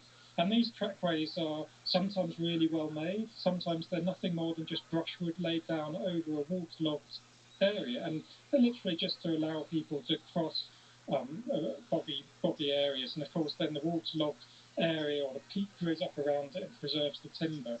So you can date them incredibly accurately. The most famous example is the Sweet Track in Somerset, which is we can date through dendrochronology the felling of the wood to 3,806 or 7 BC, I forget which. So amazingly precise. Even the time of year it was excavated, the wood was felled. And these trackways were designed for people to cross the waterlogged area, or sometimes to give people access out into the waterlogged area for hunting or perhaps for ritual purposes. I mean, that seems to be the case, that the waterlogged areas are sort of ritual landscapes, not quite land and not quite water, but sort of liminal zone in between the two. And so you often get deposits of axes, or in later prehistory metalwork, or sometimes actual human bodies, sacrifice bodies. So these trackways are wonderful ways of sort of telling, of kind of understanding movement in the past. So I did my PhD on the Somerset levels, and one of my supervisors was one of the excavators of the Sweet Track. And if I remember rightly, it's one of the rare examples where you can actually kind of see movement, because someone had dropped a bag of hazelnuts or something along the course of the route, and that had been preserved in situ there. So that's a standout moment. It's a bit of a rare exemplar of being able to actually see it. But I suppose footprints as well might be examples of. Yes, absolutely. There's some wonderful examples of footprints in, for example, the Severn Estuary. Again, you mentioned my colleague, Professor Martin Bell. He's been excavating them over years, and generally the ones he's been looking at are Mesolithic in date, and they're just stunning. I mean, those literally are a moment in time captured in a series of footprints, and he has examples of people walking side by side out into the estuarine mud. There's a wonderful example of two small children, one slightly older, the other dancing around the older one, and you can really sort of conjures this image of a small child full of energy and jumping around. And at some point, there's only one set of footprints, but those set of footprints are slightly deeper, and quite clearly the older child has picked up the younger one, perhaps slightly frustrated with it dancing around. So these little moments are captured in footprints. They're a wonderful, tangible example of mobility in the past. Yeah, they are amazing to just think of those survivors. So you talked a bit about the trackways there, and we can actually see evidence of how things were constructed and how people were moving around those wetland areas. And it's a bit more esoteric, the evidence, I suppose, on dry land, because it doesn't survive as well. But are you able to sort of give us a sense about the sorts of routes that people were travelling on in prehistory, and I suppose how much investment in maintenance or construction of travelling routes was made? Well, the routes that we see preserved within the field systems in the upland area, clearly they're part of a laid out landscape, and there's some degree of thought going on. But this is a really difficult subject to nail, to get stuck into, because A, they're very, very difficult to date. Only really now are we beginning to get the kinds of techniques and technologies required to date them properly, and even then it's still very tentative and very difficult. And people often talk about things like ridgeways forming big routeways in prehistory, and the ridgeway that runs across from Norfolk down into Wiltshire is a prime example of, people describe it being the earliest road and things like this. Actually, the evidence is pretty slim on the ground for that particular ridgeway to be a prehistoric routeway. We sort of have later prehistoric features running right across it and disregarding it. So, there's certainly good evidence for the ridgeway being a routeway in the Saxon and later periods, but in prehistory there isn't so much. I wonder how much rivers were really the major highways of the day in prehistory. This is something that's sort of often forgotten about in discussions of mobility in the past. The rivers in many ways are much easier, and you can sort of access sort of larger areas through rivers.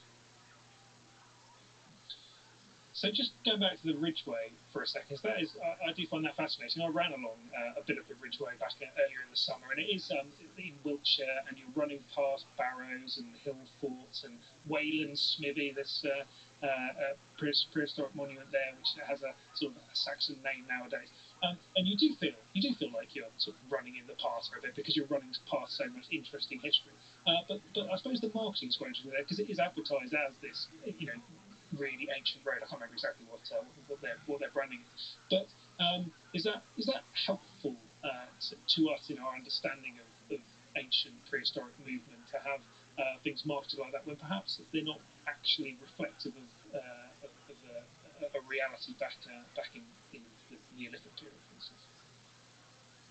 Well, I don't want to take away a beloved prehistoric routeway from everybody, but I think if we're going to call it a prehistoric routeway, we need to do some serious work on it and actually determine whether it is or not, and not just allow this to become sort of hand-down knowledge that it is I think they brand it as the earliest road, don't they? That's the and I think if we're going to say that, we actually need some scientific evidence to back it up.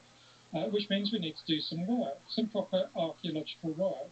And in the case of the ridgeway, when archaeological work has been done, it's been conclusively shown not to be, maybe it was used at times as a routeway, but it certainly was no road, as it's described, certainly wasn't something that was used for any length of time. The other type of feature which people generally do love, and that is the holloways. I adore holloways. I find them deeply moving, romantic places to go. Very evocative of the past. And holloways they're formed literally by the passage of feet and horses' hooves and carts clattering down them, and they erode deep down. Helped often by flooding in the winter, where rainwater will wash down them and sort of essentially turn them into rivers, and that erodes even further. But these wonderful old holloways, when we do look at them scientifically, and this is something that again Martin Bell has really pioneered, actually we can trace the origins back, frequently back into prehistory. Martin has been able to date some back to certainly the Iron Age, if not the later Bronze Age in some instances. So those are the sorts of things. Forget the ridgeway, walk along holloways And there you really are treading in the footsteps of ancestors. Great. Maybe we'll come back to just a few examples of places where you can experience that past travel experience at the end of the podcast. Why we talked a little bit about this, but why would people have been travelling in the past? What would have been their motivations? I mean, you can think of some obvious reasons, that purposes of agriculture and that sort of thing. But today, obviously, travel. There's various reasons why you can travel, and many of them for leisure purposes. I guess that's not one thing that we should think about for the past, so maybe we should. Well, I don't see why not. I think there's this idea that, again, it's a little bit like that division between the Mesolithic and the Neolithic, that's very pervasive. And that's that people didn't move around very much in the past. And what we're showing through things like isotope analysis is that people did move around, and they moved around a lot. Not just in prehistory, but throughout the historic periods. And so, throughout the historic periods, people of all levels of life, all walks of life, moved around, and for a variety of reasons. It could be just a sense of freedom, but it could be going from one place to another to visit relatives. It could be merchants on the move. It could be pilgrims on the move. It could be messengers. The military used these. And then, of course, you get big royal cavalcades going down, cluttering down roads with a sort of huge circus in tow of knights and courtiers and jesters and a great big show. And so a whole variety of people used roads for a whole variety of reasons. You can imagine them alive with activity, and not least, of course, drovers and people moving with their animals.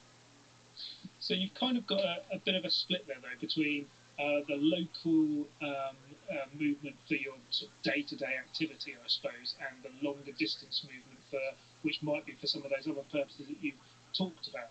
I mean, you do look at that in your book a bit and try and tease out those differences. But I mean, I suppose that leads to a question of whether you can identify actual long-distance routes that go between certain places for given reasons. Is there any evidence for that sort of thing?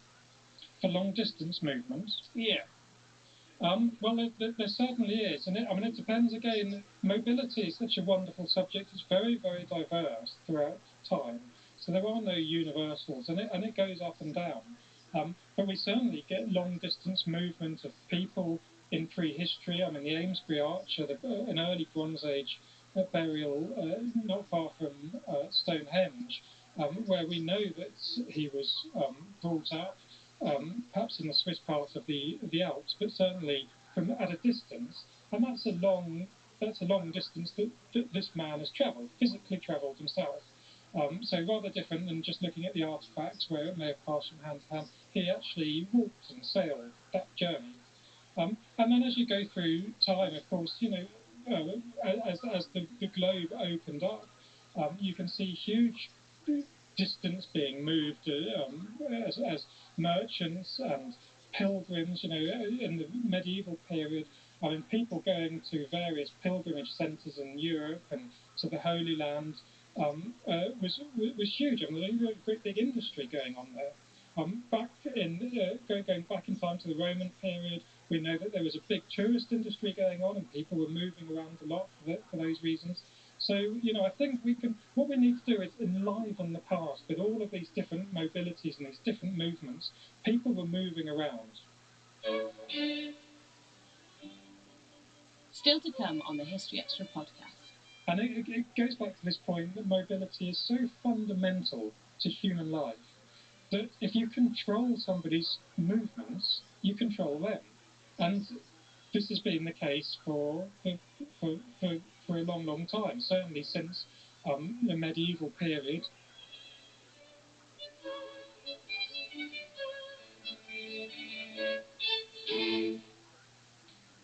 This episode is brought to you by Progressive Insurance.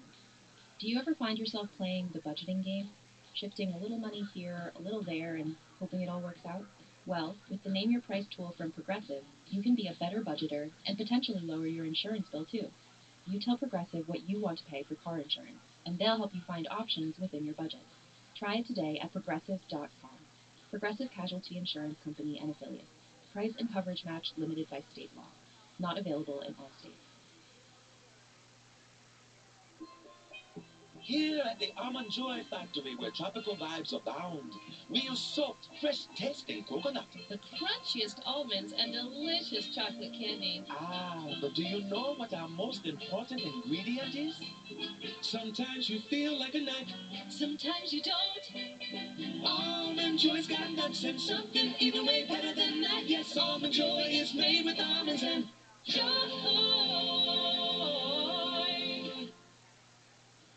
This episode is brought to you by 20th Century Studios' The Amateur, where his wife is murdered. Charlie Heller, the CIA's most brilliant computer analyst, must trek across the globe and use his only weapon, his intelligence, to hunt down her killers and enact revenge. Starring Academy Award winner Rami Malek and Academy Award nominee Lawrence Fishburne. The Amateur, rated PG-13, only in theaters April 11th. Okay, so then the next question, which I find absolutely fascinating, is how did people know where they were going? So in eras pre-maps, pre-GPS, how did you actually know where you were trying to end up at? I mean, even if you look into the medieval period, you have things which look like map, like the Goth map and things like that. But actually, when you interrogate them properly, if you try to use those sorts of things to actually get from A to B, it would work terribly well. They're not very accurate devices. So how do people know where they're going? Well, of course, we tend to look at the world a bit like a bird would look at it from above, and we've got used to seeing it. You know, we have satellite imagery which shows us what it looks like from above. And of course, as you rightly say, people didn't have that view in the past, and so their understanding of the world around them, their landscape, came from their knowledge of it on the ground, literally on the ground. And in terms of how do they know their way around, well, if you're brought up, if you live in an area and you move around in that area, you walk in that area, you know it really, really well. And it's a sort of knowledge that you could describe as an ambulatory knowledge. It's a knowledge that can only be gained from moving in that particular landscape. And so these people, I mean, they're essentially seeing the world as a wayfarer or a wayfinder. They know their way around because they just live within that landscape. They know it intimately. But again, they don't know it from above. They know it on the ground, so they'll know the route ways, and they will recognise at what point they need to make which turning. So it's not a set of instructions in their head. It's what you might describe as knowing as you know as you go. It's sort of something that develops out of your moving on foot. And so, and that's very much a wayfarer's way of seeing the world. And so if you're in a foreign area, well, you might employ a wayfarer or wayfinder to help you through the way. You may follow a well-marked out routeway, or if it's not well marked out, there may well be marks on trees, for example, symbols on trees, or patches of bark that have been cut away, or saplings bent in a particular way to point you in particular directions. That's known as trailblazing. So that's another way of determining where to go. So there are a variety of ways, but if you're moving in an unfamiliar area, the risk of getting lost was serious. So the trailblazing examples you gave there, you're not just making them up, are you? Because there are sort of ethnographic parallels for people employing those sorts of things. I think in sort of First Nation territories in North America, for instance, there's clear examples of people using those sorts of techniques. Yes, absolutely. It's a well-known technique. The other thing, of course, is as people move along a trail, a number of people move along a particular line, they are impacting their landscape automatically. They're treading vegetation underfoot and pushing it back.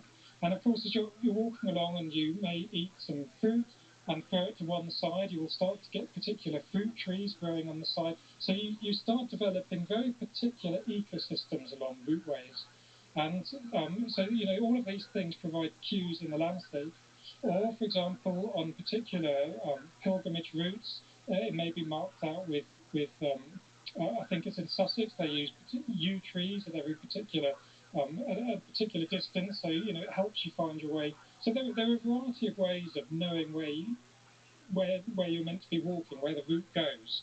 But I mean, to us in our modern minds, where we're so used to maps and particularly nowadays digital maps on our phone, it's so easy. It's very difficult to get lost, really, which is a great shame. I'm a big fan of getting lost. And knowledge lost as well, I guess, for our inability to be able to spot those signs anymore. I was walking along a path this morning, actually, having read your book, thinking it's curious there are quite so many blackberries along this path, and maybe that's an example of some of that sort of knowledge. Right. Let's just pause for a moment and sort of move. I mean, we've already dabbled into the Middle Ages a bit, but the sort of the boundary between prehistory and historic times is the Roman period for a lot of places, particularly here in Britain. The Romans come and they're famous for putting in the roads and building the road network, and that's one of the big things we associate them with. How important, in terms of our knowledge of travel and the way people were moving around in the countryside, were the Romans and the network they brought in? And I suppose just is that true that the Romans did bring in roads, and did they? And I suppose the one big question is, did they make the roads straight? Well, I mean, did they bring in? I mean, I'm always a bit reticent talking about Roman roads, because whenever you talk about roads, you have a lot of experts on Roman roads who really fight quite vigorously for their little patch for the Roman roads, and it's very difficult to talk about Roman roads as part of sort of a broader discussion of roads more generally and mobility. But anyway, that doesn't stop me in my book anyway. But in terms of did they bring roads with them? Well, I mean, of course they did. They built fantastic roads. I mean, splendid roads. I've excavated Roman roads in the past.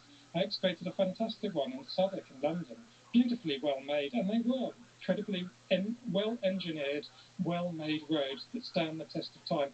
A number of them are still in use today, which shows how obviously they've been re-tarmacked and remade, but it just shows how crucial those Roman road links were. But did they bring Roman roads? Well, we now have growing evidence for Iron Age roads. There was a wonderful site in Sharpstone near Roxeter where they excavated a road which for all the world looked like it should be a Roman engineered road, but the dating showed that it was Iron Age. We have Iron Age street grid pattern at Silchester, for example, and there are other Iron Age roads.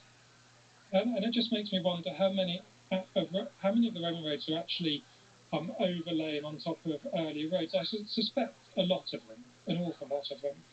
So yes, Roman roads are quantitatively different. There's absolutely no getting away from the fact that the Roman road was really something special. But I do wonder whether actually it was more likely to be overlaid onto routes that already existed. The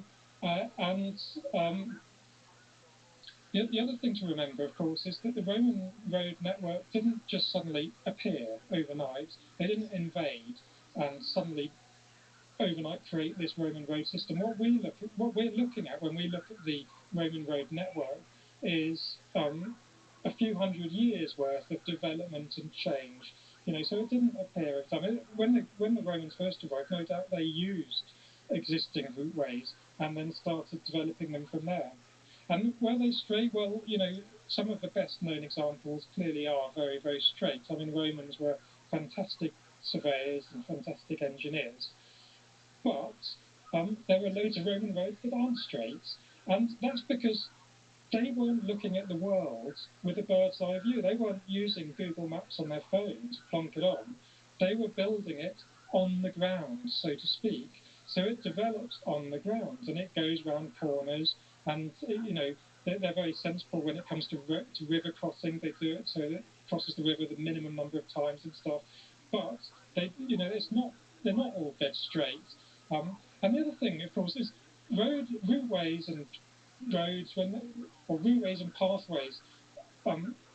After a length of time, once they're there, they tend to remain. And after a length of time, they start to straighten out. I mean, if it's been there a while, you tend to cut off the corners and straighten these things out. So Roman roads that are using a pre-existing series of routeways actually probably are using quite straight roads anyway.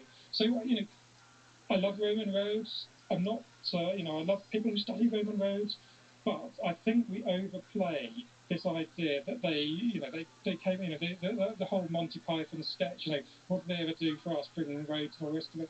Well, actually, the Roman road system was something that developed over time, and it's very special and is used for centuries, millennia later, but I do question whether actually they were dead straight and just sort of imposed themselves on the landscape.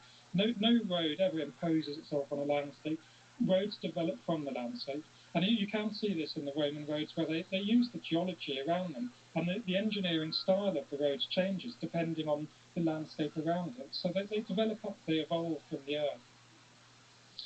So you've slightly blown my next question out of the water, but I'll ask it anyway, because I was going to say, what would the imposition of a network, and you just said there wasn't, of a network like that have done for the psychology of people moving around? Because suddenly there were these better, better constructed roads leading to all sorts of interesting places, which would presumably have meant the experience of travelling was quite different. But maybe it's not, because there was already Iron Age antecedents to it. Well, I mean, having said what I've just said, I still think that they are quantitatively different, and that the experience of moving would have been different. Walking along a Roman road, I mean, they are beautifully compact and flat. I've excavated them, and they're wonderful things. And where you get potholes, they get filled in. I mean, in many ways, they're better than the roads we have now. So in that sense, I think moving along them would have been different. Whether people could have freely moved along them is a different question. And I think many of these roads were constructed for military use, and they may well have been sort of dominated by soldiers moving up and down them. And actually, ironically, even though they had a better road network, mobility may have become more difficult after the Roman invasion and arrival. That's an interesting point. The sort of the legality and authority required to travel. Maybe we'll pop back into that in just a minute. But I just wanted to pick up on a couple of sections in your book relating to medieval travel that I found particularly interesting. So we're leaping forward again here a few centuries from the Romans. But pilgrimage. You mentioned pilgrimages earlier. And you talk quite a lot about that in your book, about how important the concept of pilgrimage was, and how it kind of not only made people travel, but the very fact that lots of people were travelling kind of shaped the landscape of mobility itself. So can you give sort of just a little synopsis of what you mean by that? Yes, I mean, I think we probably forget nowadays just how important pilgrimage was, particularly in the medieval period in Britain. You would have had people going, entire households going out on pilgrimages at particular times of the year, particular holy days, and it would have been a rather fun time. I mean, there was almost a festival feeling around some of these pilgrimage centres during holy days, and you would have gone with your household and perhaps some neighbours, and you would have made a nice day of it, or maybe a long, longer than that. And it would have all been, rather fun. Of course, there's a flip side of that, which is wherever you have mobility as freedom, there's mobility as restriction, and so people were often forced to go on pilgrimages as penance for committing some crime, adultery or whatever it might be. So it wasn't always fun for everyone, and others may have gone with their sackcloth on or barefoot or whatever. So people had different experiences of pilgrimages, sometimes fun and gay and festival and full of festivities, and other times it would have been more difficult. But whatever, these pilgrimage routes to major centres like, for example, Canterbury, everyone along that route would benefit. I mean, you need inns to provide accommodation overnight and to provide food. You would have had ferrymen, or the Thames ferrymen did particularly well out of people going on pilgrimage down to Canterbury. So people, there was money to be made out of this, and of course, whenever there's any sort of mobility, it impacts the environment around it. So pilgrimage is exactly the same. A whole industry, if you like, builds up along these pilgrimage routes to serve as people going on pilgrimage. Sort of actually changes the landscape and has a significant impact on the way things happen. And that leads us on to another sort of area of travel, or reason for travel, which was to do with animals and agriculture. And you have some very interesting content in your manuscript about the importance of droving and drovers, and also transhumance. So you probably need to explain what transhumance is, and maybe you need to explain what droving is as well. Just give us a sense about how important animals were in the transport of animals in the medieval period. Absolutely, I'm absolutely fascinated by this subject. I love the idea that people were moving with their animals to such an extent through the medieval period. Really, it's the post-medieval period where it explodes, and you get people droving and as you say, transhumance. The difference between the two: droving is when you take your animal to market, and so people would drove their animals across sometimes huge distances, from Wales into London, for example, or from the Scottish Highlands all the way down into England to sell them in markets. So for the animal, droving is a one-way street. They go one way, they don't come back again. Transhumance is rather different. That's taking your animal up into upland areas for the summer and back down into the valleys for the winter, or if you're in a wetland area, take them to the wetland over the summer and then dryland area in the winter, and so on. But moving animals around was a huge part of mobility through the whole of the historic period, probably through much of later prehistory as well, but really explodes in the post-medieval period.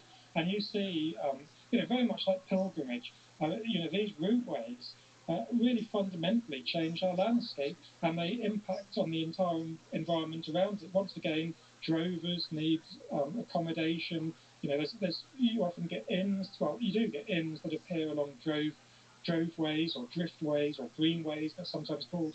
The Drover's Arms or whatever they might be, a place for you to put your animals overnight, whether they're cows or sheep or geese or sometimes even pigs.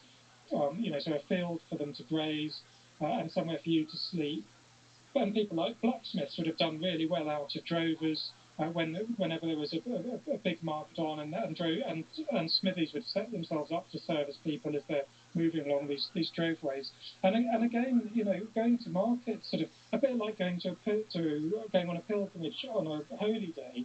Market days kind of have this air of festivity about them. All these people being brought together from disparate parts of the country, meeting up and intermingling and chatting and sharing gossip and sharing knowledge. These markets were, great big melting pots and of life, of humanity, all driven by the mobility of an animal. So I'm just thinking, you mentioned earlier about the possibility in Roman roads that access to those Roman roads might have been restricted because they were primarily military transport routes, perhaps, of controlling the people. And you see this through time. I mean, it kind of gets worse, and actually, it's even quite. It's not great now, to be honest.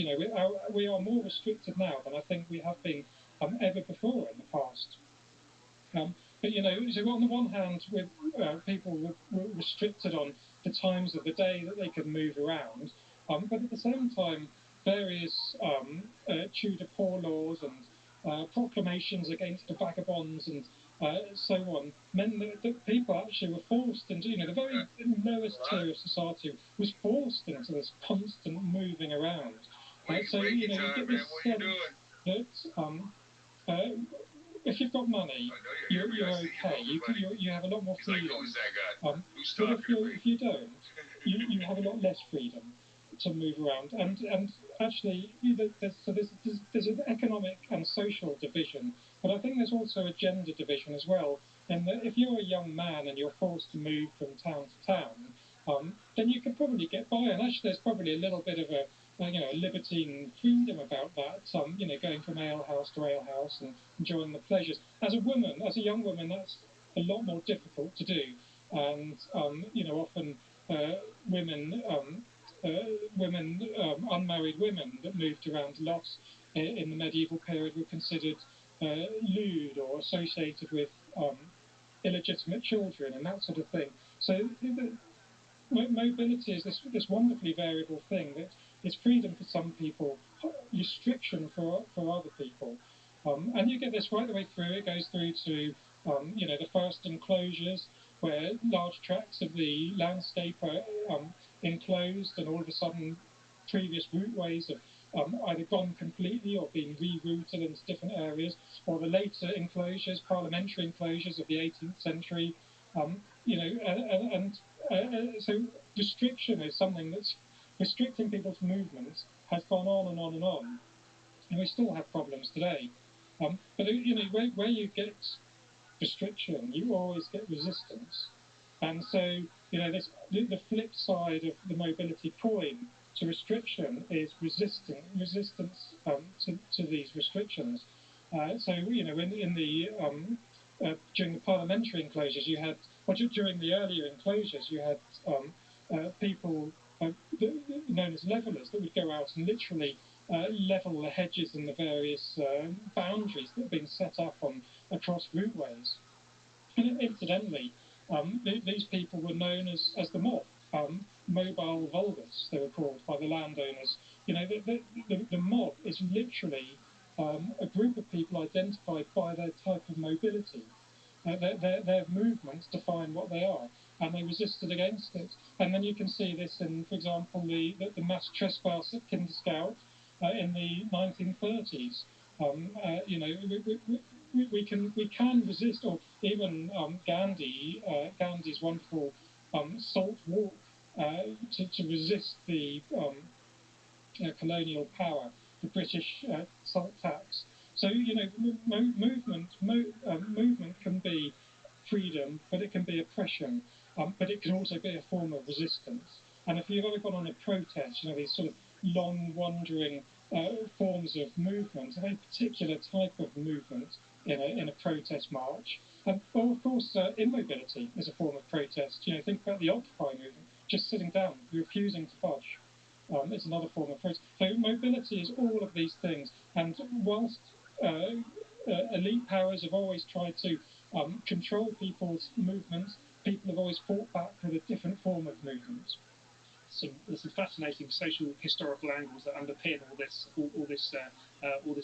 topic, isn't there? And I'm reminded actually that trespassing is a live topic now, isn't it? Because there's been a book just published by a chap called Nick Hayes, I think, called Trespass, which is sort of exploring the restrictions that still exist on people moving around Britain today. So people are still coming to terms with that and trying to well, he particularly is trying to fight against it, I guess.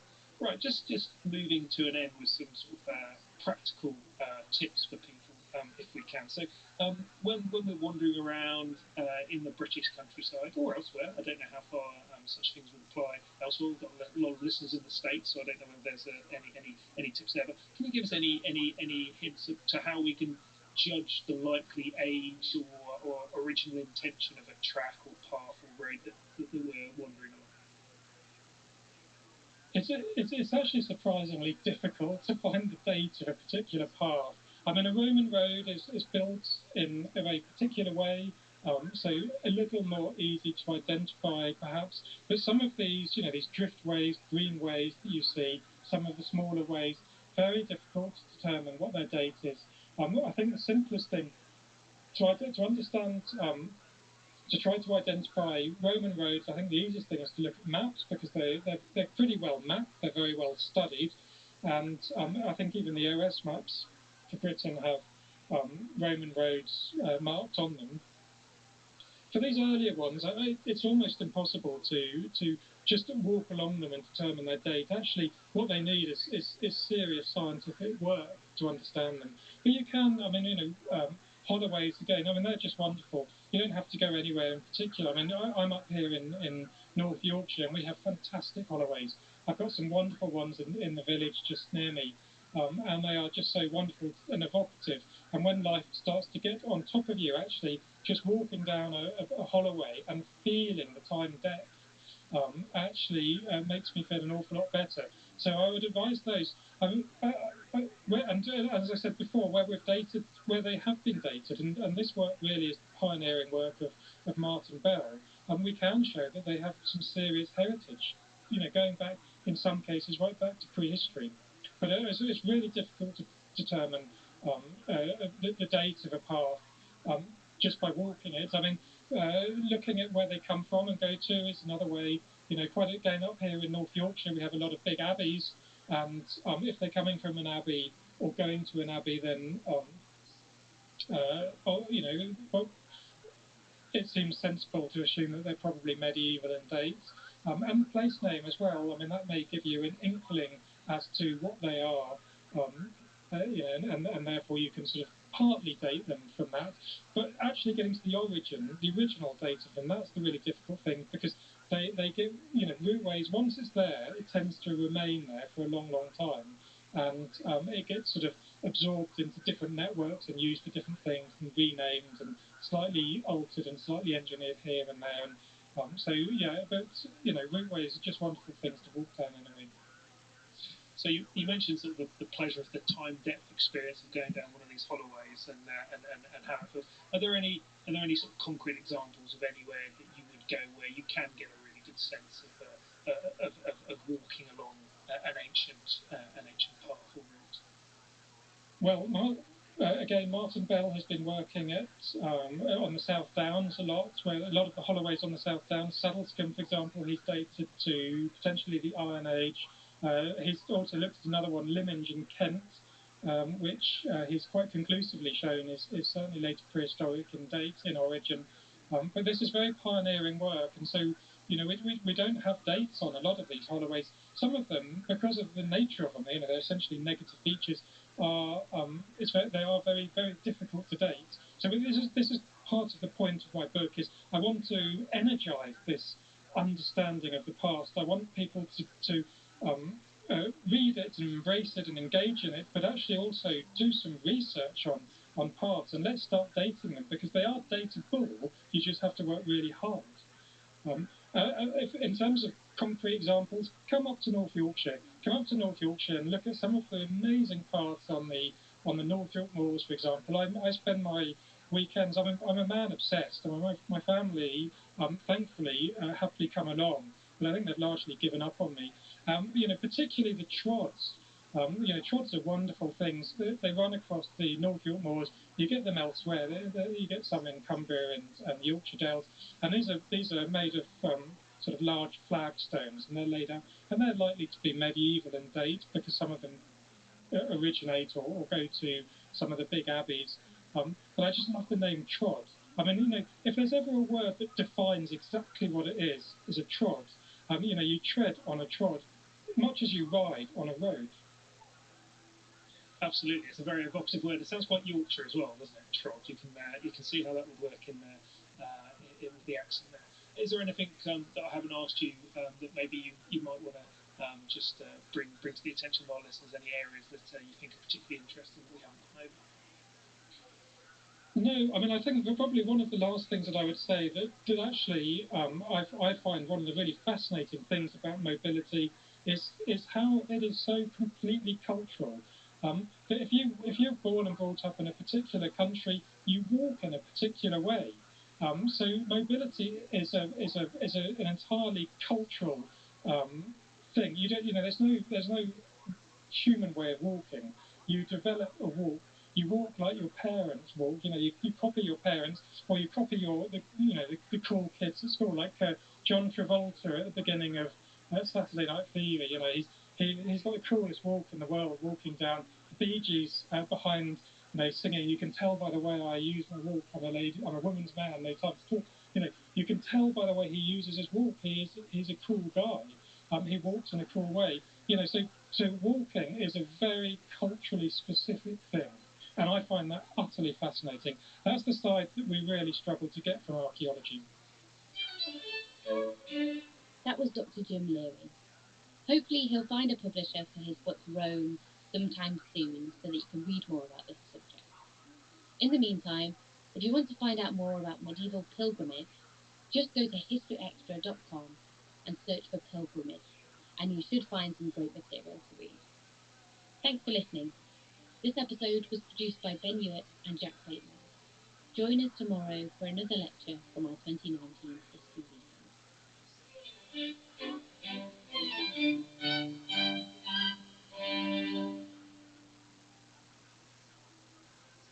At Firestone Complete Auto Care, we hold our service to the highest standard. That's why we have thousands of ASE certified technicians nationally. So don't wait any longer. Give us a call and book your next appointment today. It's time for basketball, and Uber Eats is dropping deals on game day favorites to keep you locked in on the action. Like when you're craving a buzzer beater, but also buffalo wings. Or when an upset makes you want to ugly cry into a pizza.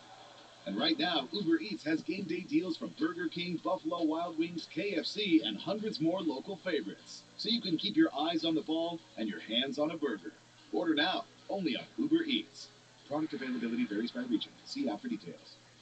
This season, a new hot deal has arrived at Metro. $25 a line for 4 lines with all the data you need and 4 free Samsung Galaxy A15 5G phones. Getting Metro's best deals is easy. No ID required, no activation fees. Get a new number or keep your own. It's up to you. That's 4 lines for $25 a line, plus 4 free phones. Visit a store or go online today. Only at Metro by T-Mobile. When you join Metro Plus Tax, for a limited time is subject to change. Max 1 offer per account.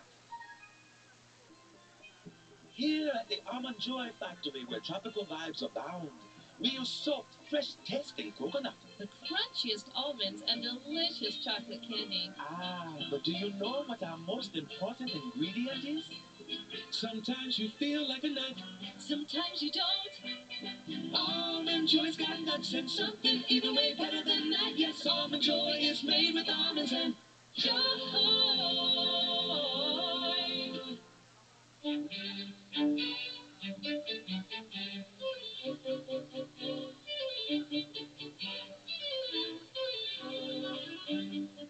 Hello and welcome to the History Extra podcast from BBC History Magazine, Britain's best-selling history magazine.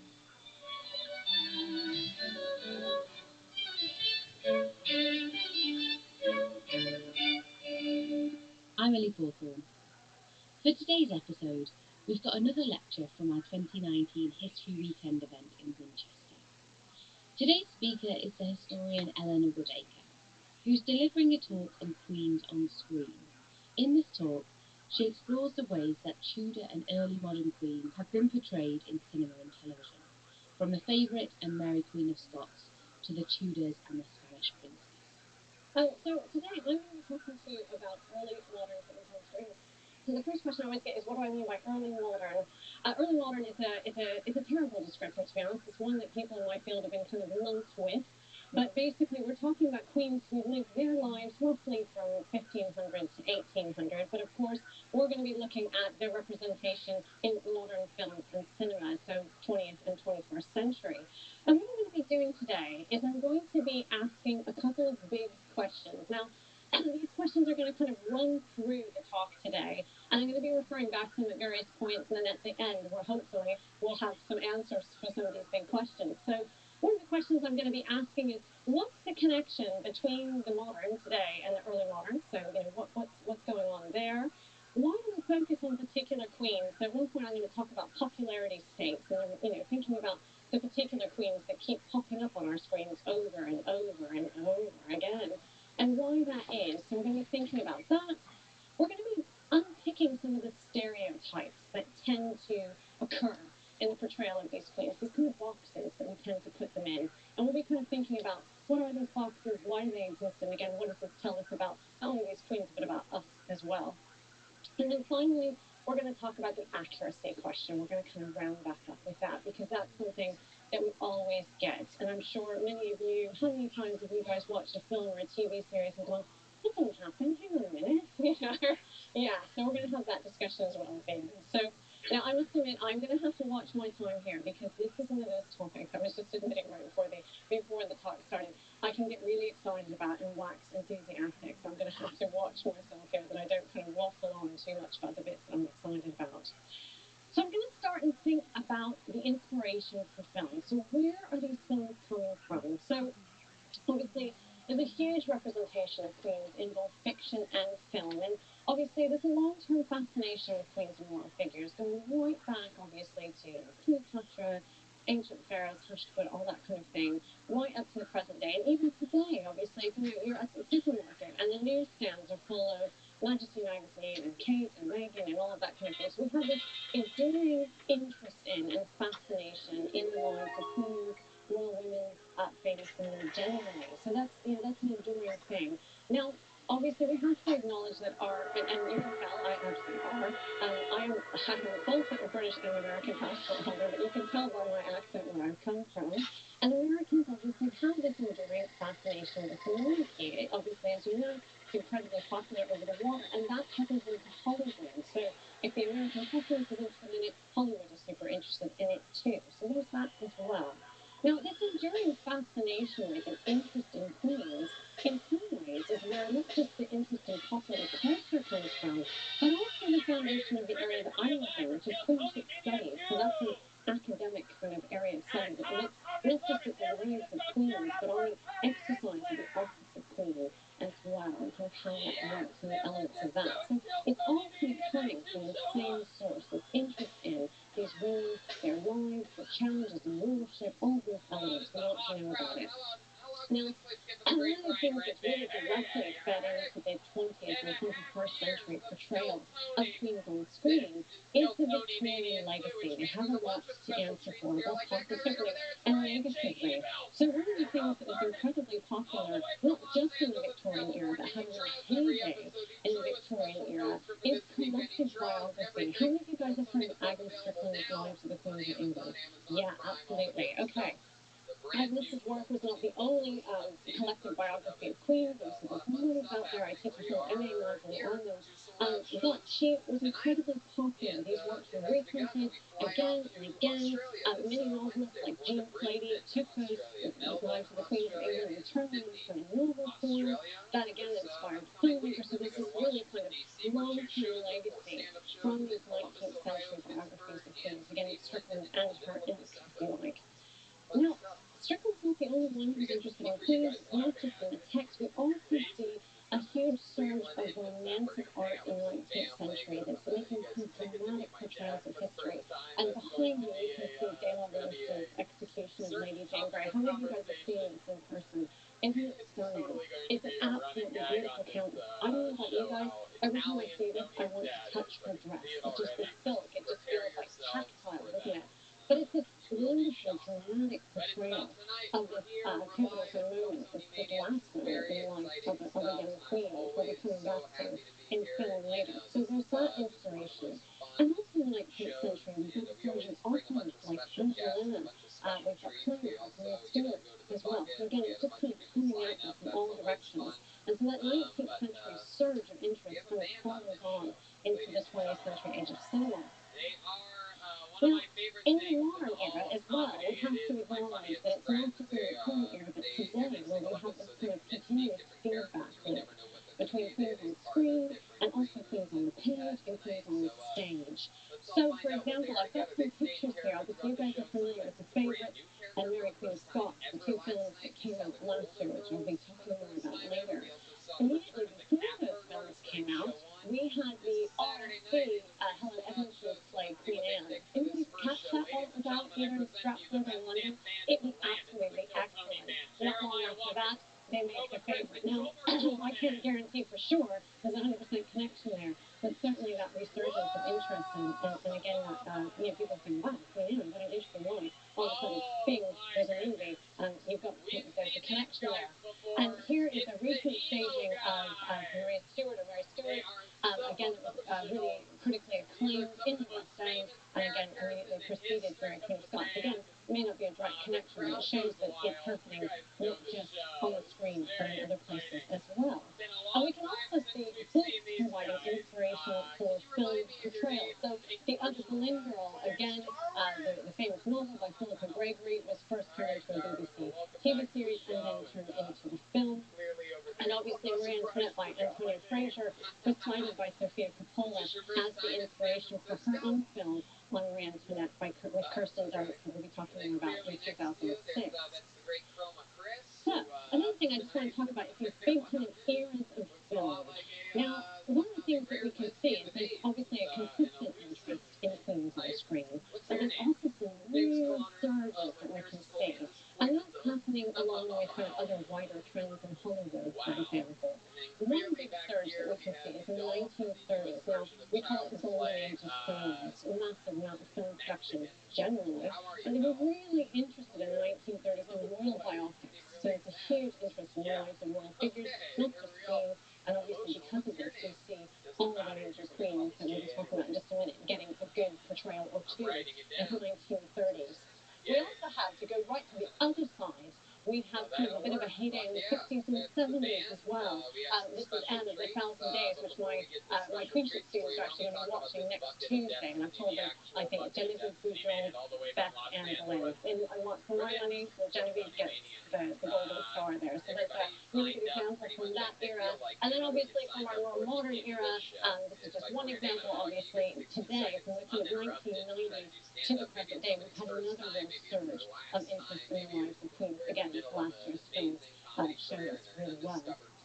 Now, just very quickly, I want to make kind of a side note.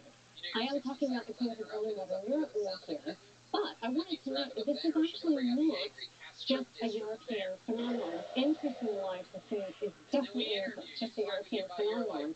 And actually, in my own lives, I teach about the global queens. I'm trying to bring more of these women from China, India, Africa, pre-colonial Americas into my medieval queenship classes, because they're some amazing women. And actually, that's reflected in terms of treatments of early modern queens and empresses and concubines, etc., royal women across the world as well.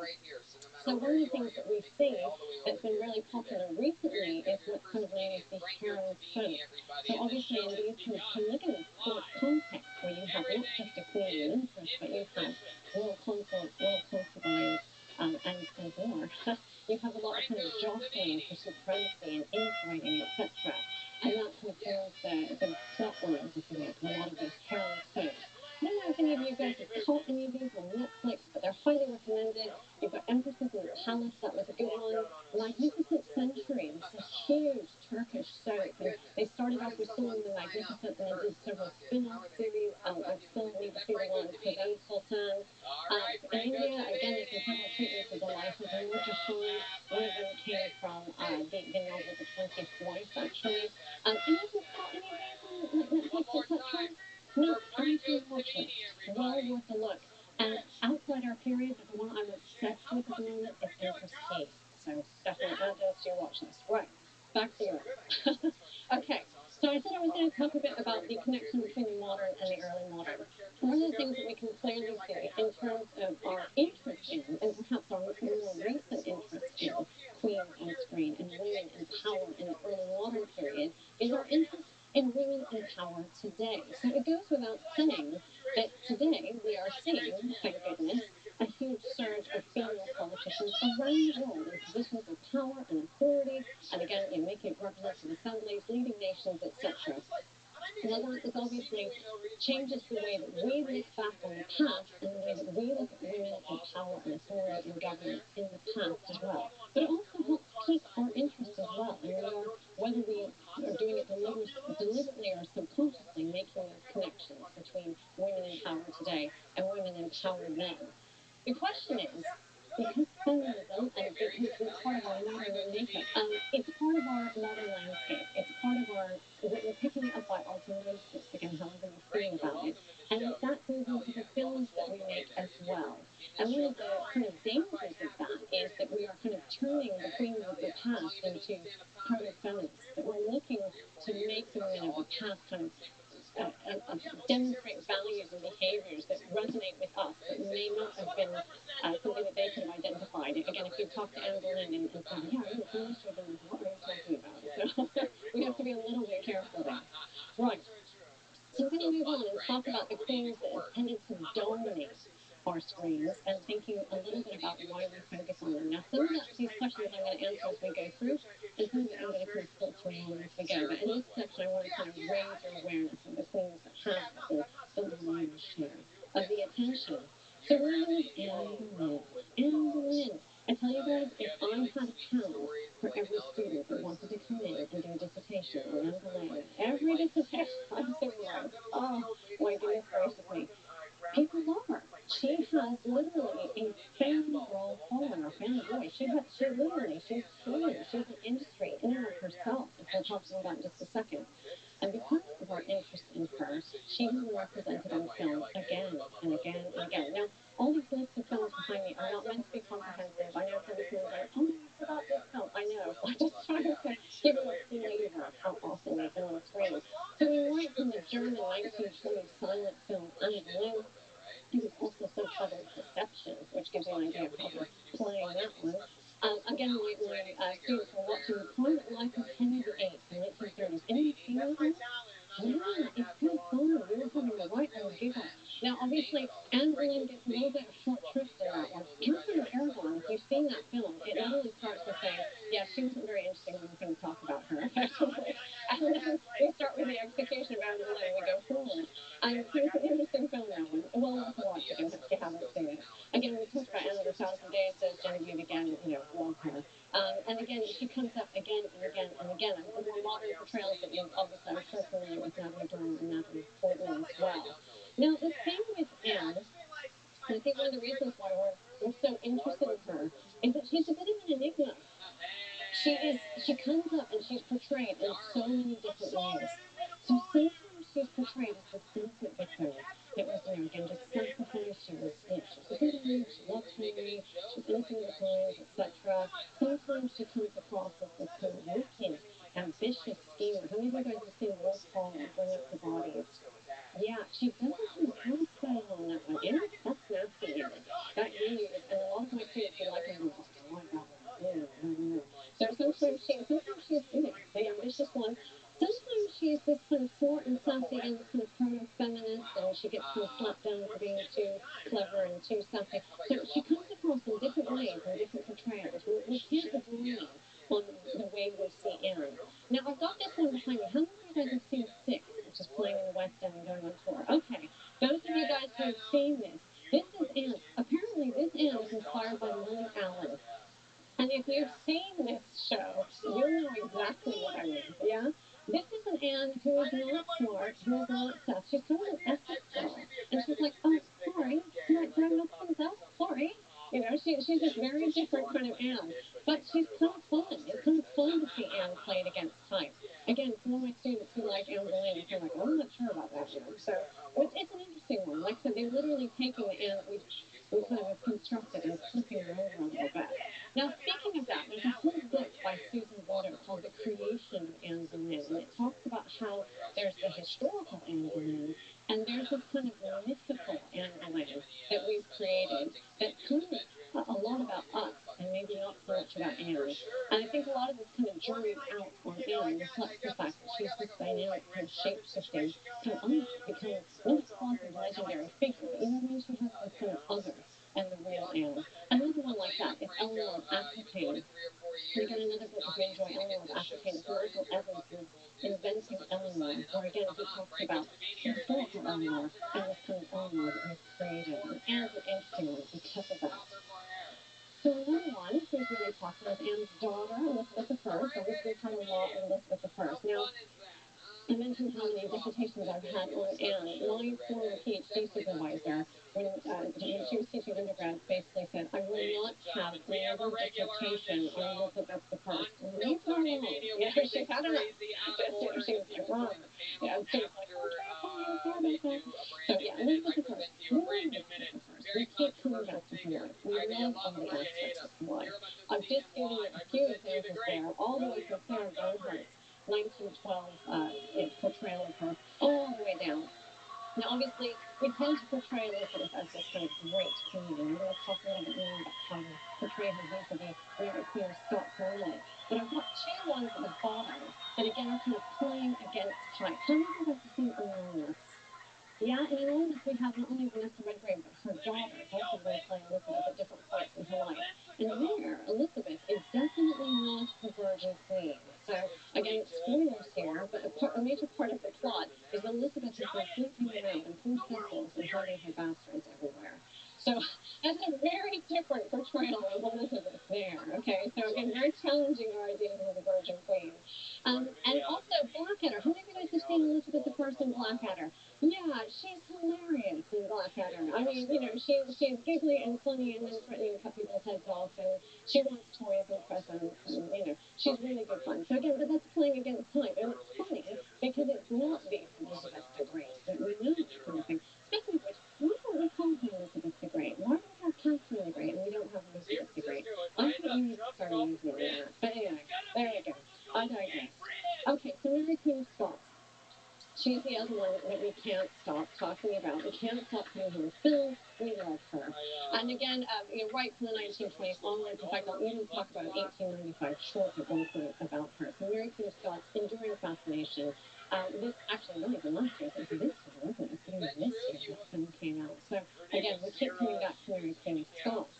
Now, the thing with Mary Queen of Scots, I'm going to kind of forward on to kind of talk about them together. It's the thing is that we tend to look at Elizabeth I and Mary Queen of Scots together. It's almost impossible not to bring them together unless it's like we're going to do those films which is just the very beginning of Elizabeth and the very end of Elizabeth's reign. But generally, they come into opposition. It's this kind of battle of the queens, these two women that are rivals and cousins and diametrically opposed and fighting for the crown. And so it tends to come down to kind of Team Elizabeth, Team Mary kind of story. I really think they need to get shirts made for this. And really, you know, it kind of comes down to who's the victim and who's the victor, rather. And we'll be talking about those victim and victor stereotypes in just a minute. But one of the interesting things that you get in the portrayal of these women is you often get this dichotomy between the woman and the queen, love and duty. So this kind of spectrum that Mary is the one who chooses to be the woman, and she puts love and puts duty and then pays these consequences for it. Whereas Elizabeth shuts out love, and she's all about duty, and she's all about the queen, and she pays the price of basically turning into kind of a mannequin because she has no love in her life. So it's a really interesting kind of, you know, this way of kind of foiling them off one another. And one of the things that's really interesting about them is we keep trying to recreate the scene that never happened, this imaginary meeting between them, and it's become this trope. And even though we know that never happened, and every film, like the film that came out earlier this year, of course, Disney all the time, oh, they never met. Of course, they never met. But it's become a trope. Audiences accept it because it's been in the plays, because it's been in previous films, because it comes up even in the TV. Okay? It's just constantly this kind of idea that they must have met. I mean, what did they say to each other? Did they have a flaming match? Were they sympathetic? You know, what is it all about? So we keep bringing it back again and again and again. And one of the interesting things on stage is we've taken that idea of them meeting even further. So in the, it was, again, I'm not expecting you to see this, but it was a kind of obscure Belgian two-woman play where, again, it was the whole play with Elizabeth and Mary kind of on stage with each other, the whole time during having an interchange. Or, again, Mary Stuart, I had that picture of that play earlier. The two actresses used to flip a coin at the beginning of the performance to see which would play Mary and which would play Elizabeth. And again, that play is built on tension between those two women. So with my brother, it's a shithole, and everyone who lives there is kind of in denial that it's a shithole. They'll defend it with a passion, but they always say things like, you know, it's not so bad. We're an hour from Tahoe, one of the most beautiful places in America, 4 hours from San Francisco. And I think that's kind of like, you know, inviting someone over to my shithole apartment, being like, yeah, this is a shithole. And I'm like, well, yeah, but Greg's house is, you know, right down the hall. And his house is pretty nice. So, yeah, my wife is from China, straight from China to Reno. That was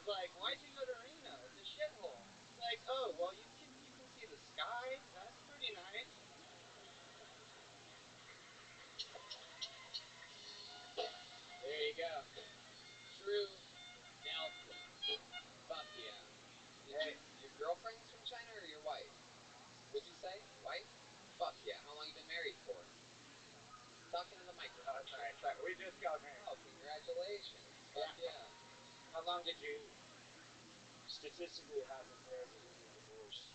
Whoa, that's a very dark outlook, Darwin. The other half ended in death. Whoa, that's very dark. Chroma Chris. Chroma Chris. Chroma Chris is the only person on this stage that doesn't do stand-up comedy, and he hits grand slams out of nowhere sometimes. I love it. Heck yeah. So when you invited your wife over from China, were you like, I gotta warn you, I don't live in the best city? And she's like, Reno. Is that what happened? Yeah, so she came here on a student visa. We have a university, so I met her there. I know they love going to school. Yeah, they do. They fucking can't get enough of it. She's still in school? Yeah, it never ends. In your entire life.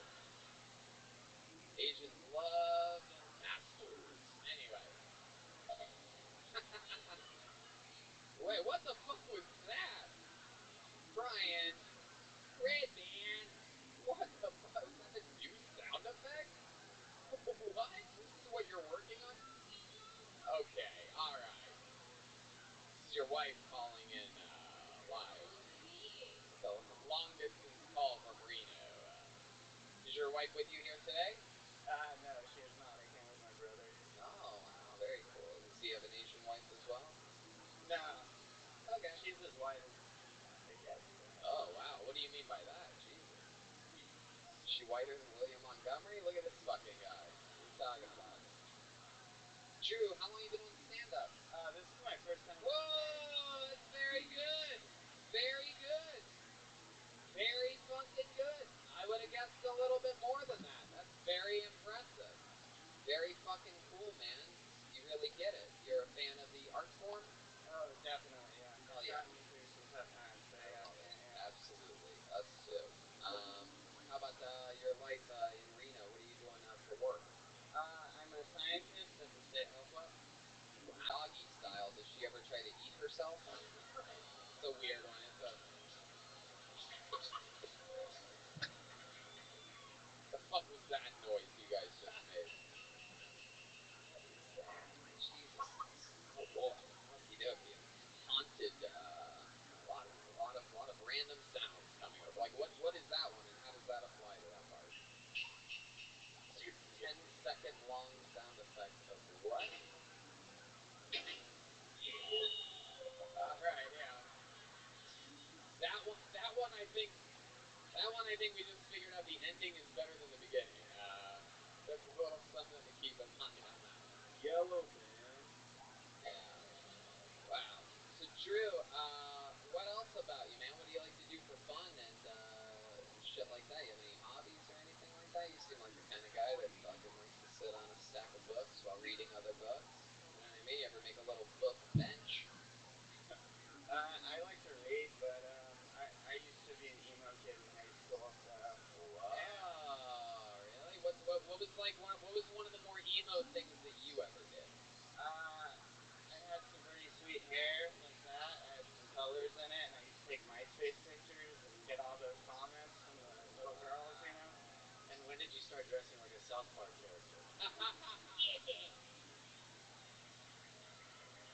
Wow, there it is. It has begun. The Joelberg chant is rippling through the room. That is a fucking good one. You look like a South Park character. Fun fact, wow, there you go. South Park is also the name of his wife. Anyway, William, you don't get to be on panel very often. This is his first time. You have any advice for him? You were giving some I recently become a teacher of stand-up comedy. Some of my pointers I give to people. If you're ever trying to make people laugh, just start out, just right off the bat, just tell people you're blind. Start talking about your aunt. Start talking about diseases you may have. I like to bring up Lyme's disease. I like to bring up Legionnaire's disease, diverticulitis, you name it.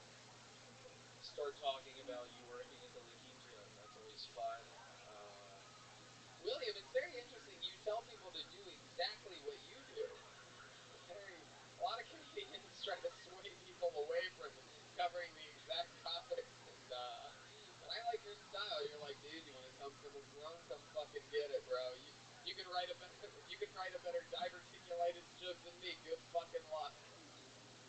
Drew, anything crazy about you else that we should know before we let you go? Let's see. I'm a recovering addict. I used to be one of the worst ones you've ever met. And yeah, well, how far did we get? What was rock bottom for you? Ooh, rock bottom. Let's see. I lived in a motel and puked all over the motel. It's gross. I mean, Red Band did that last night. Yeah, what are you talking about? That's normal. Rock bottom. You just put down the pet deposit and you can do whatever you want. Hey, look at that. I shit all over the place. Jesus Christ. All right. Well, Drew, very, very, very impressive. Oh, Darwin, yes. What kind of music did you like in high school? Good question. You were in your emo phase. What was your Kyoto. How does that go? Can you remind me? What does that sound like? Yeah, I mean, sure. Fucking just remind me of it. I'm not expecting there's not gonna be like a lighting change or anything like that. There's not gonna be a single spotlight that comes down, but like, what was their famous song?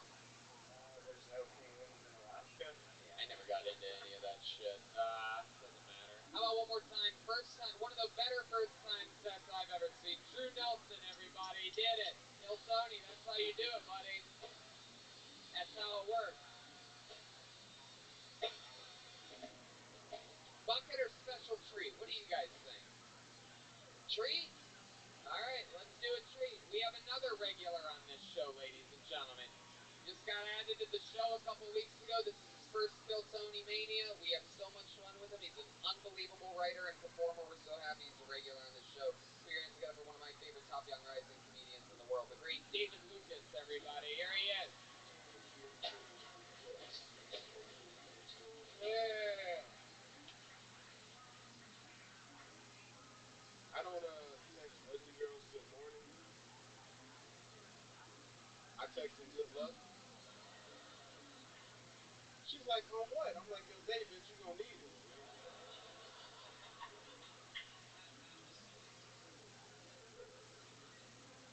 I hate when ugly girls got good pussy. You know what I'm saying? Like, bitch, I can't even fuck you at my house. Next time you come over, can you put on a UPS outfit and knock on the door 4 times and I'll let you in? You know what I'm saying? I fuck with a lot of lesbian chicks because I got titties. They're like, what about the pussy? I'm like, close your eyes, we'll get to it. A little lower. There you go.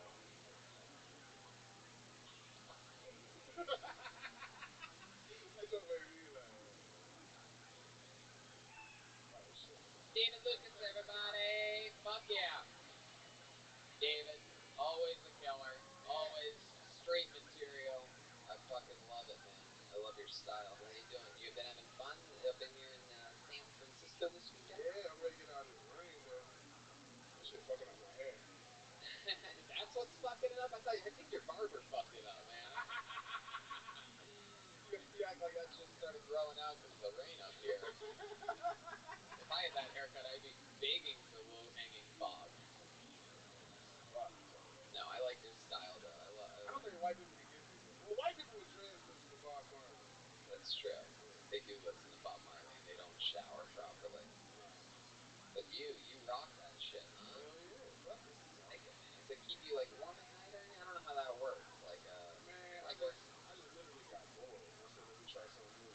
Hell yeah. How's it been working for you? Picking up more lesbians with it?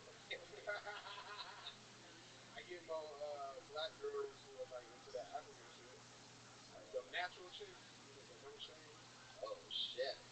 What are they like in the bedroom? I've been lucky enough in my time as. You ever rubbed your dick on a rug?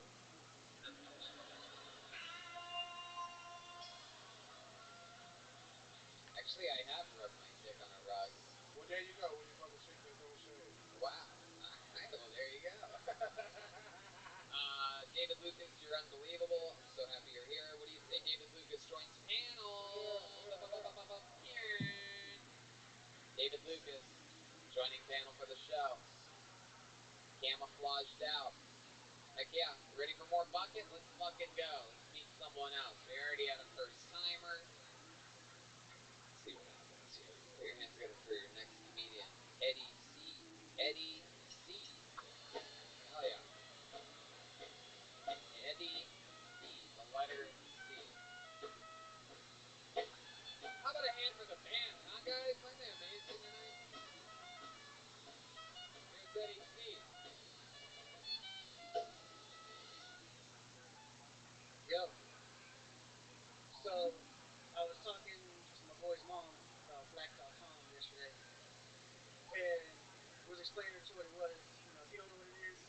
It's usually I'm watching, going to some job for the first time, somebody important, football, basketball player, whatever. Big black dude comes in, he says, we're hugging, okay, he goes.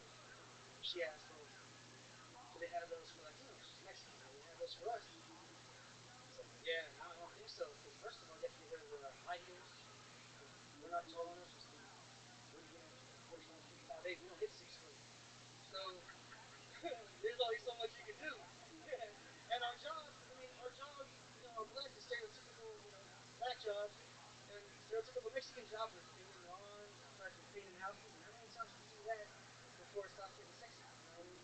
There's only so many times people can be like, oh, I didn't in junior college, so it's my first job cutting the lawn here. How come you need me to do? Yeah, that's it, thank you. Oh yeah, Eddie C, everybody. Welcome to the show, Eddie. Thank you. Hell yeah. What ethnicity are you? Mexican? I bet we're deporting you right now. Yeah. It was the first time in Kilsoni history, instant deportation. I'm not one of them guys, alright. What? I was born here. It doesn't matter. We're deporting you anyway. I don't know if you heard who our president is. There's new rules. I'll say congrats. I have a couple episodes behind. I just really got bumped up. Hey, thanks, man. You kept looking at me like I was going to help you with your shit. This motherfucker looked back like, David, tag, get your tag. Punchline, please.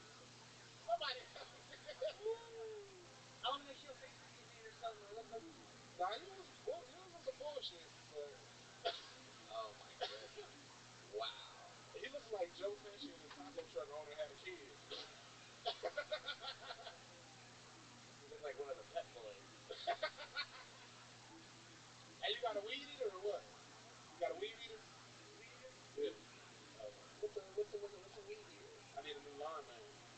Oh, Jesus. I bring it to LA. Like a weed whacker? Weed eater. Yeah, we call it weed eater in the South. Really? We call everything a weeder. Okay, my bad. White people weed whacker.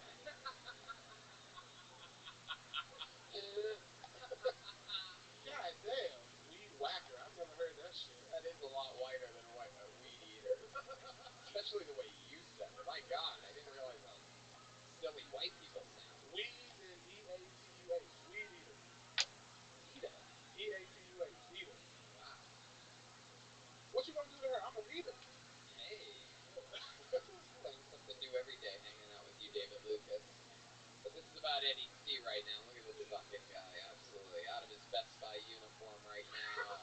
Just fucking waiting around. What do you do for work, Eddie? I'm a chef. Oh, really? Where do you, what kind of food do you cook? I'm a steakhouse. I live in Denmark now, so... Denmark, the country? Yeah. Wow. I'm a chef at a steakhouse over there. That's so fucking cool. How'd you end up out in Denmark? Married a Danish chick. I got healthcare and shit, so... Damn, look at that. Oh, yeah. Free. Wow. Free babies. Look at that. Man, you're an extreme Mexican. Yep, yeah. I figured it out. New game. Go to Denmark. Dog food is awesome, dude. Wow, that's incredible. So, have you capitalized on the free healthcare at all? Did you come down with anything? Have you used it? Oh, yeah. I slipped down ice for my first winter. I ate shit on outside. Yeah, Mexicans do great with ice. You don't see a lot of Mexicans trying to cross the border into Canada. Ice fucked me up, yeah. That's the most Mexican shit ever. Slipped on ice, first date, nice.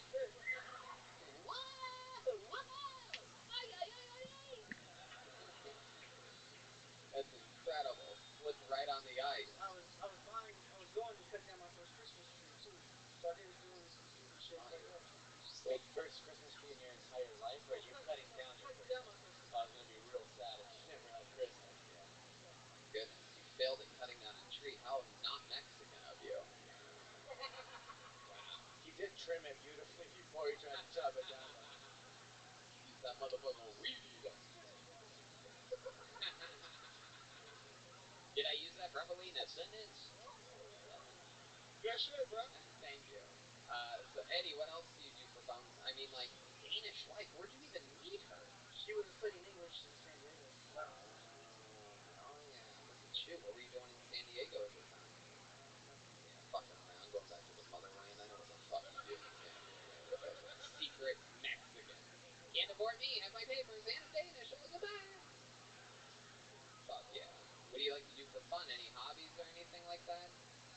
like the kind of guy that likes to climb trees or something, right? Just fucking look down at people and then jump down and scare them. No, I don't think so.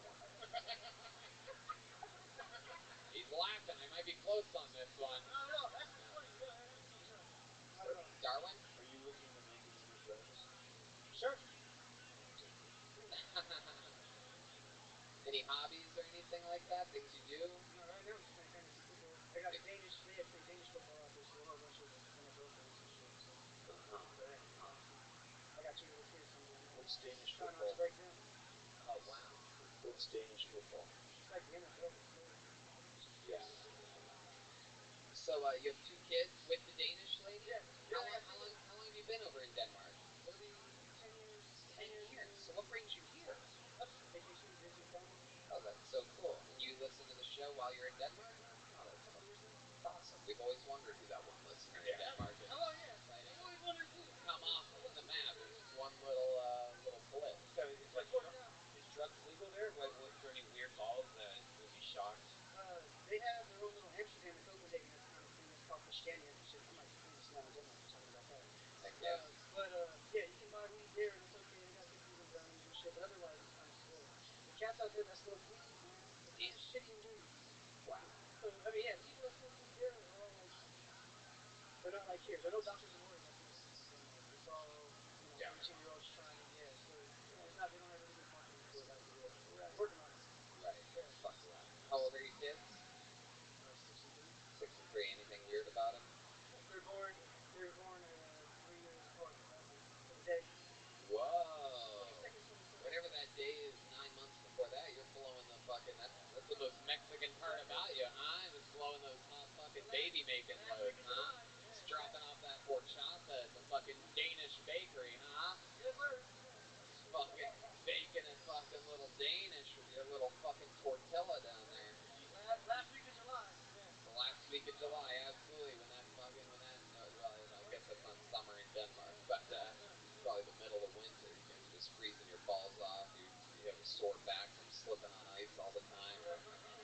She's all Danish and shit. She have a cute accent. Let's be on top today, Eddie. She sounds normal. Yeah, her English is good. Yeah, sure is good. Sure, yeah. That's what She sounds like she's from the Midwest. She sounds normal. I like how you put that. Yeah. Eddie, how long have you been on stand-up? First time. Very good, yes. I was hoping so. That's great. Sure. I just assumed that. That was good.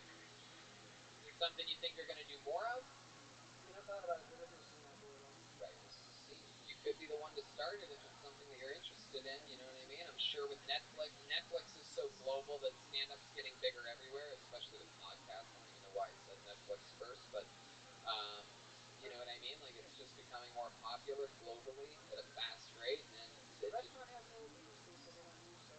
Meeting space, you'd be shocked to know that it just takes fucking, I guess like fucking 6 pieces of wood to put a dummy stage together, a mic stand, 2 speakers, and you fucking got it. So maybe that's something you should start out there. Start a scene if there isn't one, right? Yeah, that'll work. Shit, Hell yeah. I'll use it for marketing. Thank you. That's a great way to get it going. Start your own show. There he goes, Eddie C, everybody. He's on a little vacation. Fuck yeah. Back to the bucket? What do you guys think? Back to the bucket? Fucking go. Back to the bucket we go. Okay. Make some noise for Andrew Loza. Andrew Loza. L-O-Z-A. Eddie C is on Twitter at Hella Stoney.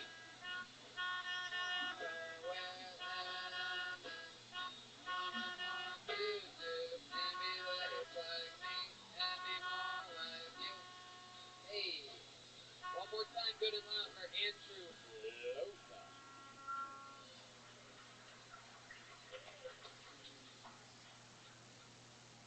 So I'm Mexican. I have a large nose, which I think means if I knew how to play an instrument, I can be part of a band.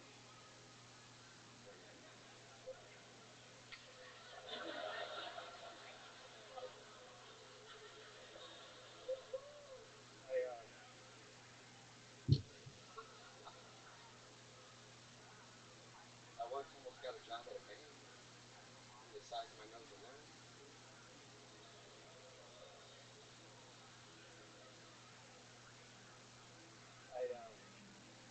nights are in San Francisco, the Bay Area, and I do pretty well for myself. I make like $70,000 a year, and I'm thankful. And yeah, I'm homeless. Fuck yeah, Andrew Loza doing real stand-up comedy here, huh? Dude, I have a quiz for you. Name four Apollo astronauts. Michael Collins, Buzz Aldrin, Neil Armstrong.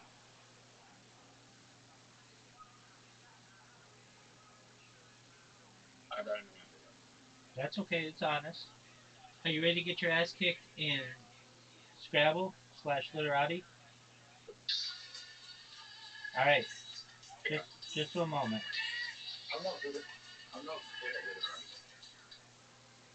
Yeah, you are. You've almost beaten me. You came within 14 or something. That's pretty good.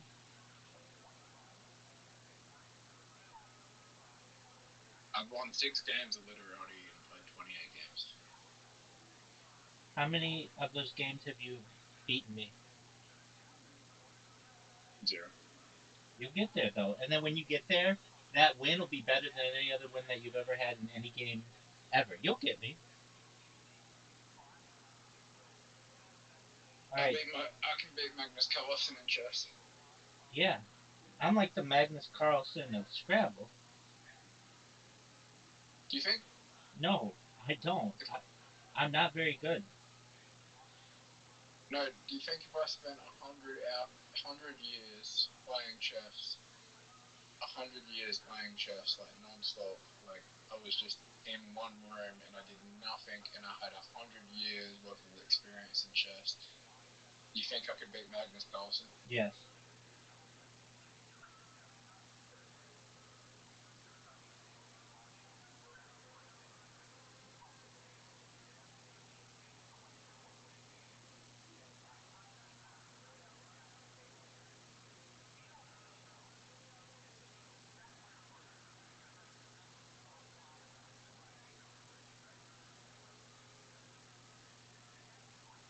Isn't it scary that, like, in 500 to 1,000 years from now, that we could have, like, AI bots that have, like, 100 years of worth of experience where they're just trained to do nothing but just, like, learn battle combat and no human would ever be able to kill them? Word.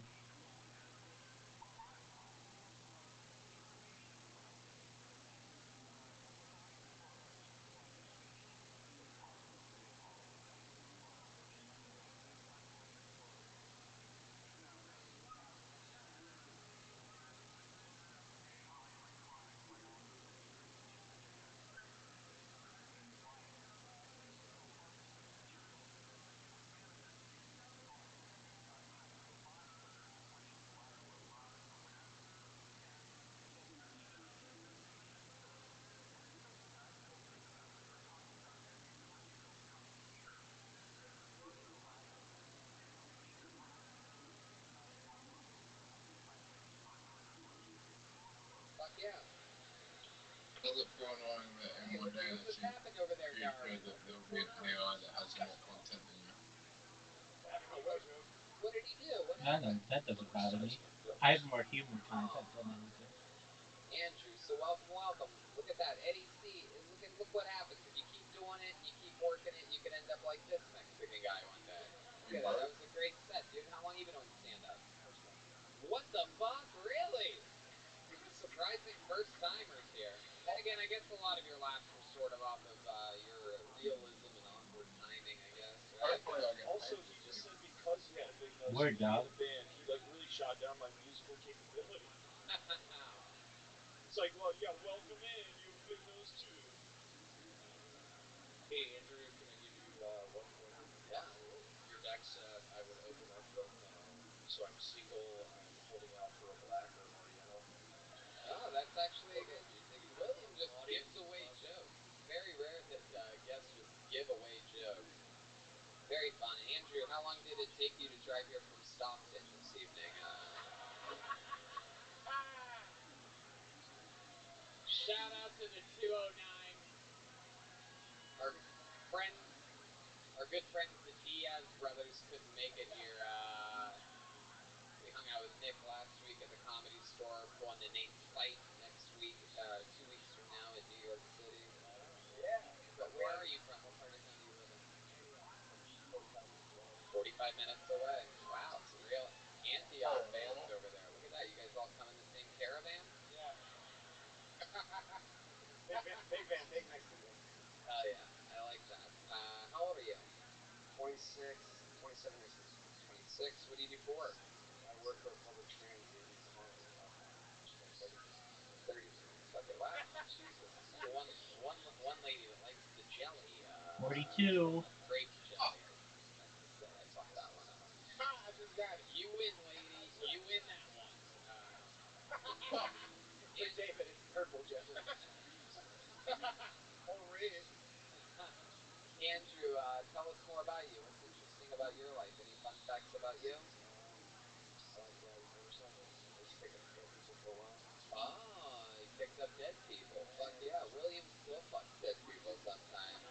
Jesus Christ. Used to pick them up. You were the body remover guy. Yeah, We just had one of these on the show a couple of we are big with the body removal industry. We're huge in that business. Everybody knows Kill Tony. They probably anyway. How did you was it easy to have that job, or did you just? Well, it was super random. First day's got to be pretty fucking awkward, right?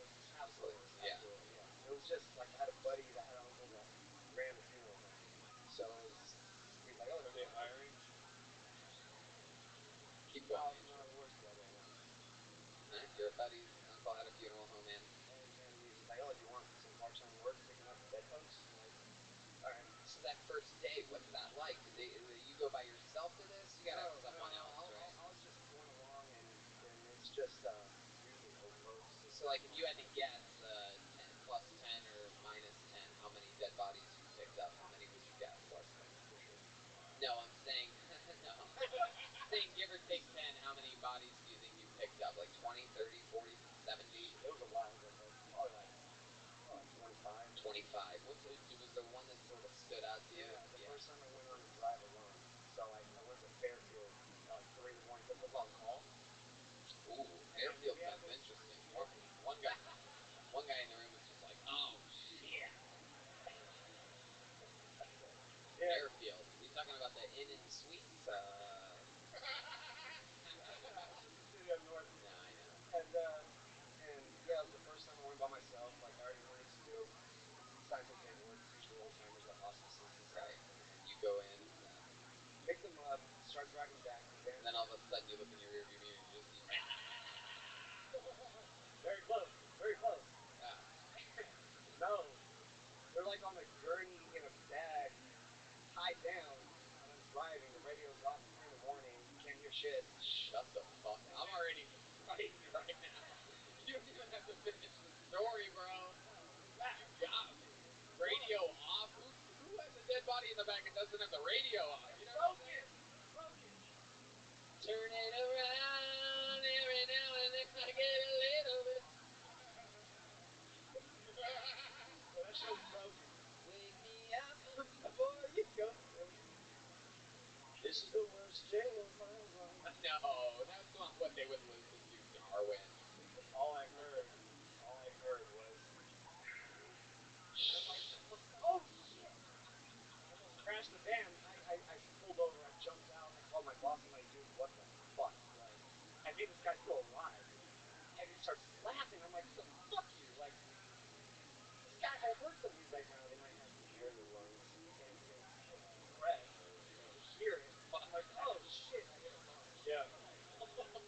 Scared the shit out of me. This sounds like the world's worst Uber ride. A lot of people don't realize that dead people can make noises for up to 48 hours after they've been deceased. Oh, that is the word. Yeah, I know things! Man, that is frightening. If it's any consolation, I slept in the same gigantic house as William Montgomery last night, and I believe he was 2 floors below me, and I could still hear him breathing in the middle of the night. I really do have a disease called sleep apnea. Is William Montgomery on? What do you take? Yeah, he's on the panel. I take it as a breath mint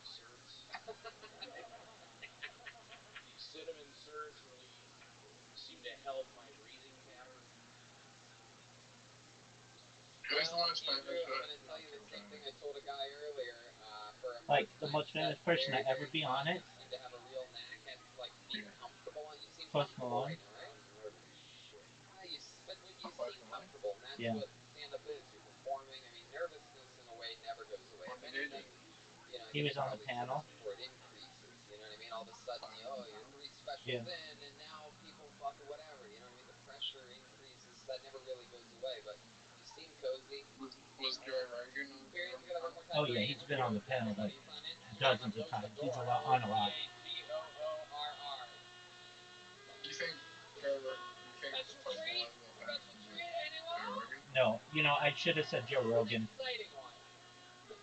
Now, this young lady has only been on the show one time ever before in the history of the show.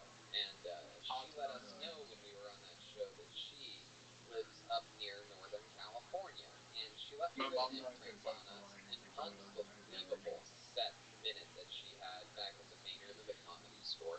Did she know how to count to I 30? recognized her immediately when she got pulled out of the bucket. Did your mom know how to count to 33? On a lot of Brian Holtzman's 33? amazing Instagram videos. She sang a song for us after her set. My mom didn't That even was know unbelievable. who Drake was. I present to you her second Okay. time ever on Kill Tony. Ladies and gentlemen, it is the return of Nicole Tran, everybody. Here she is. Drake. That's cool.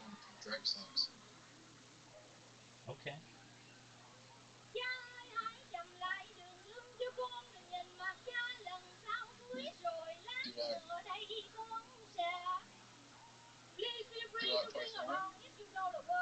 What'd you say? Yeah, he's okay.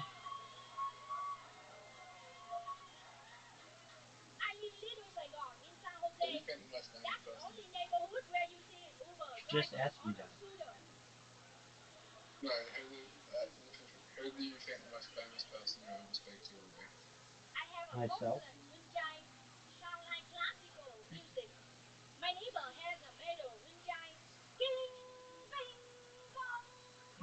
You don't think you'll ever get to speak to Donald Trump?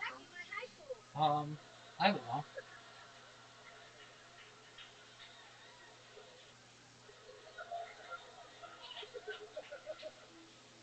I will. Sounds like a plan, Stan.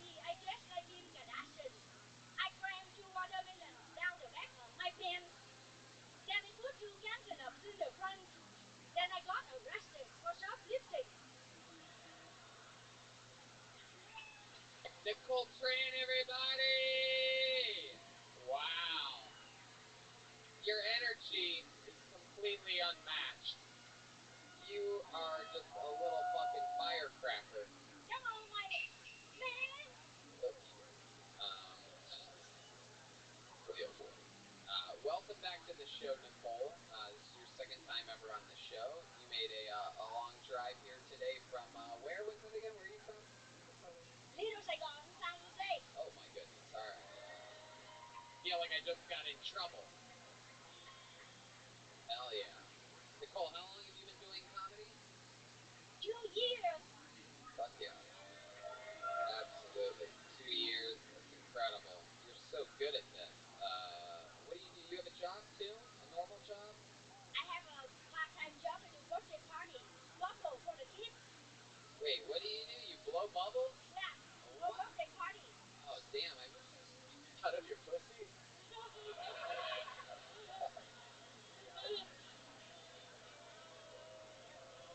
Wow. There you go. He's got his foot behind his head. He's on both legs so far today. He's stretched out. Someone went to jujitsu today. Speaking of jitsu, let's get back to this. I don't know, man.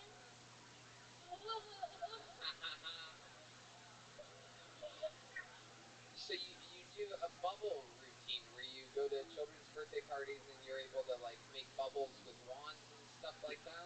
Yes, and today before the show I did a show too. Hell I show yeah. how them to play it.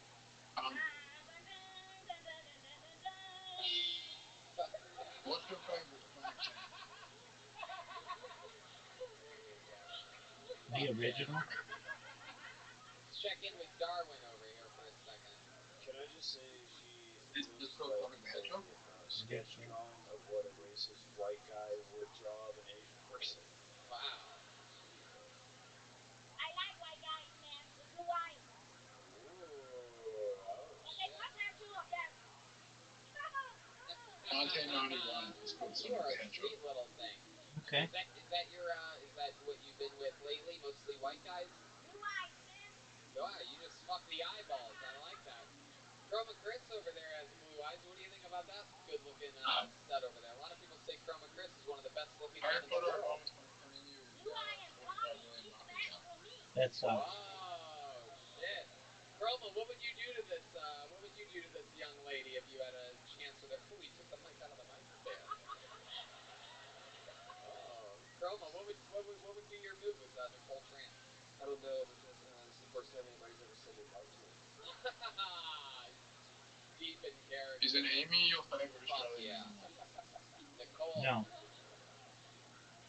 Now, the last time you were on No, the Kangaroo, show, probably. you became an instant Kill Tony Why do legend you like because you kangaroos? sang us a song They're that we cute, all even loved. though they We can be all really fell in mean. love with it. It was both beautiful and completely haunting at the same time. Would you mind singing it for us again? You know, can you do that? Would you guys like to hear Nicole Tran sing a song? Ladies and gentlemen, only a Kill Tony Mania, Nicole Tran, everybody. Jimmy, please say you wait for me. I grow up someday, you see, saving all my kisses just for you. Say with love forever true.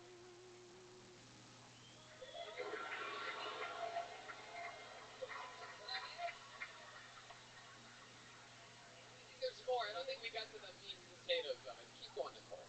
Jimmy is the guy who lives next door. I guess I known him 10 years or more. Jimmy wrote to me just one day, and this is what he has to say. Johnny, Johnny, please don't cry. You forget me by and by. You just 15, I am 22. Johnny, Johnny, I cannot wait for you. Yeah, there it is. Absolutely. Wow. Both beautiful and somewhat frightening at the same time. I used to want an Asian girlfriend Until that scared you? That's what I got to look forward to when she get older. I don't think you have the blue eyes, the blonde hair she's looking for, dude. Contact lens and the week after Halloween. I got this fortune cookie for you. Wait, what'd you say to him? I'm interested to hear this. What'd you say? Contact lens, blue eye, contact lens. Oh shit. The week after Halloween on sale, clearance. We gotta get. So if I dye my dreads blonde and get blue contacts, we got a chance. All right. Oh shit. We just need to get you a pair of contact rings. She'll have her true Godzilla. Fuck yeah. Queen Kong. Darwin. Yeah, I don't know how, but that was way scarier than the dead body story that we just heard a little while ago.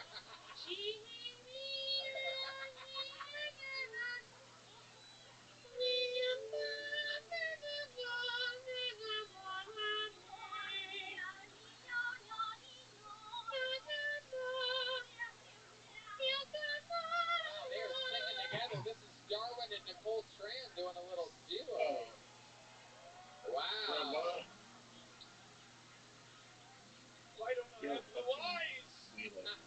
Thanks, big dog. My goodness. Wow. Nicole, we absolutely fucking love you. I mean, you are just so special and so cool, and we love people of all different shapes and sizes on this show, and the fact that you love being part of it when we're around, or if you're around LA, excites the hell out of us. So thank you so much for coming out here to Galtoni Mania. How about one more time for the great Nicole Tran, everybody?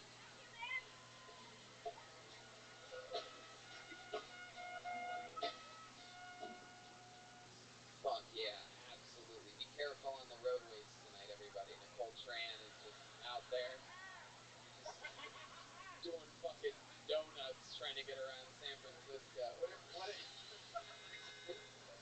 If we put her and the last guy's story together, where she was the dead body, and she just starts singing. Imagine that. You're just driving a car, radio.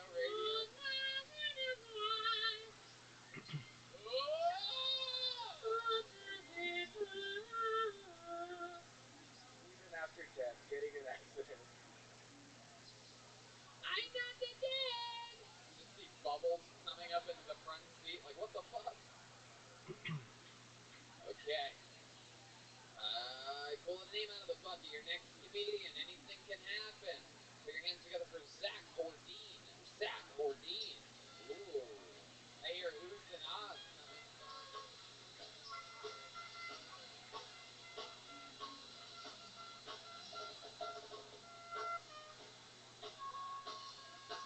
Zach Hordine.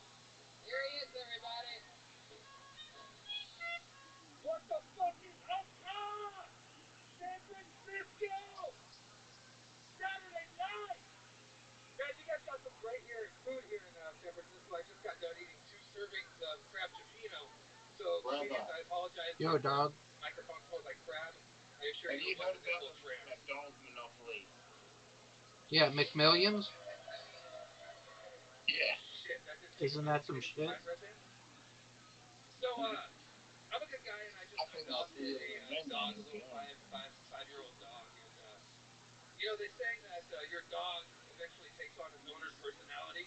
So I just cut to the fucking chase, and I got a hyper-anxious dog, sexually active. Oh shit! I'm sorry, I got a hyper-anxious dog that's sexually active and just loves to fuck in front of people. Can I get some time right now? Good one, Zoot. The dog can't be left alone. I adopted a dog that can't be left alone. Okay, you want to finish it? So I adopted a dog that can't be left alone, so it has to go to doggy daycare.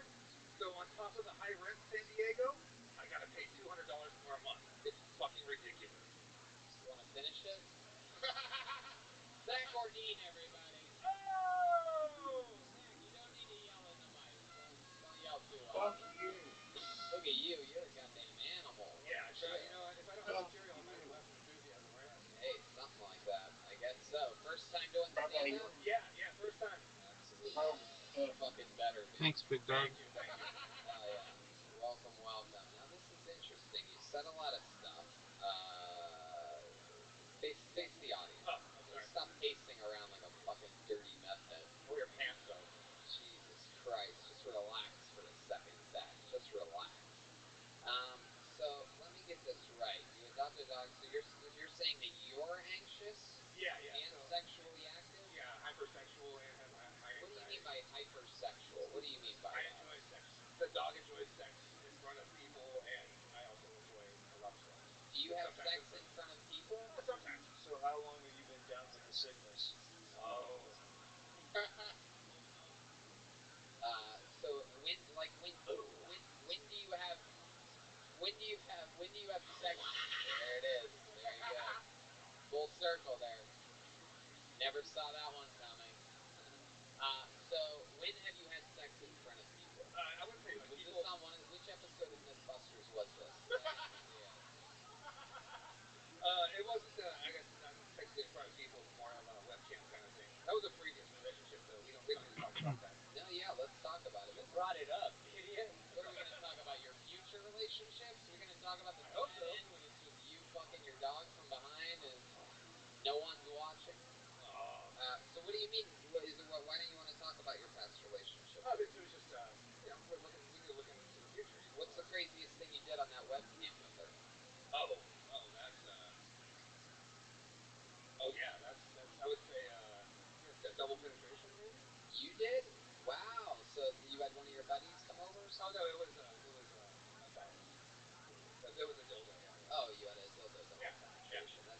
Which hole did you pick? Anyone that was available. Well, which one did you pick in that video? Both of them? Yeah. Is that a thing that where you switch the dildo and the penis into different holes? Like, butt for me, pussy for you, dildo. In some videos, I guess, yeah. All right. I don't really know about that. Now is that something like you have like a smaller than average penis? I would say it's average. Yeah. I don't have the super gigantic. Yeah. I've never seen a big dick guy bring a dildo to the party. You know what I mean? It's not really a thing. Where it's like, you think this is crazy? Look at this. Yo, Pam. Like Nobody's been to a lot of dildo parties. I'm very, very, very I didn't say sexy. a dildo party. It just gives me these people. You're gonna turn on more me? points. Oh, okay. You said you've literally never seen a guy show up to a party and You said dildo That's party. insinuating that you go to dildo parties. So, I've never been to a don't you dare. Hashtag dildo party. Oh, don't you dare.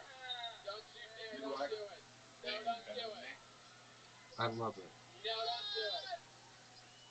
I don't know what I'll do. You think I'll We just got word it's Yes, trending and I'm excited worldwide for right that now. date. Hashtag dildo I want party. someone to beat me.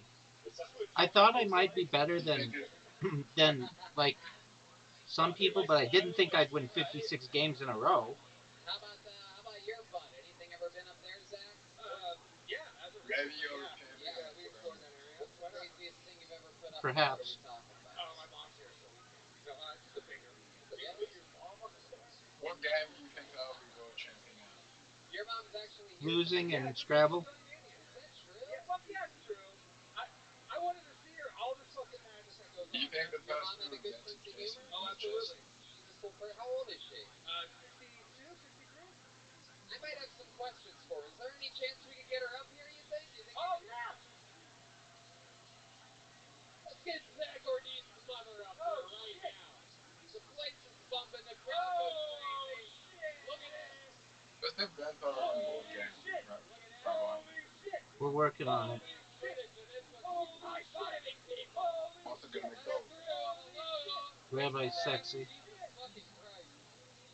What a debacle. Oh! Wow. I've got an idea for a board game. Okay. Fuck yes. Laura Ordean, absolutely. Welcome to the party. What's your name, sweetheart? Laura? Hell yeah, Laura. I like your fucking style already. Absolutely. You have the same bust as Darwin. This is incredible. Rabbi, it's a prompter. Darwin, I think we found your mother. Mom, is that you? I am a musician, too. Wow, I love this. It's like I'm looking in a mirror. It's true. This is incredible. There's a loving me. Oh, you're tangled up in the sax. Hell yeah, you're a little fucking rock star, Laura. I was going to tell my corny joke, but my son did it really quick. Hell yeah. No, I guarantee you. Give me a minute? Yeah, you got a minute ready? Ladies and gentlemen, I present to you Laura Ordean. So, me and my sister were driving down River Road the other day, and the landscape supply said, bark for $5 a yard. She said, well, that's not fair. Everybody's yard's a different size.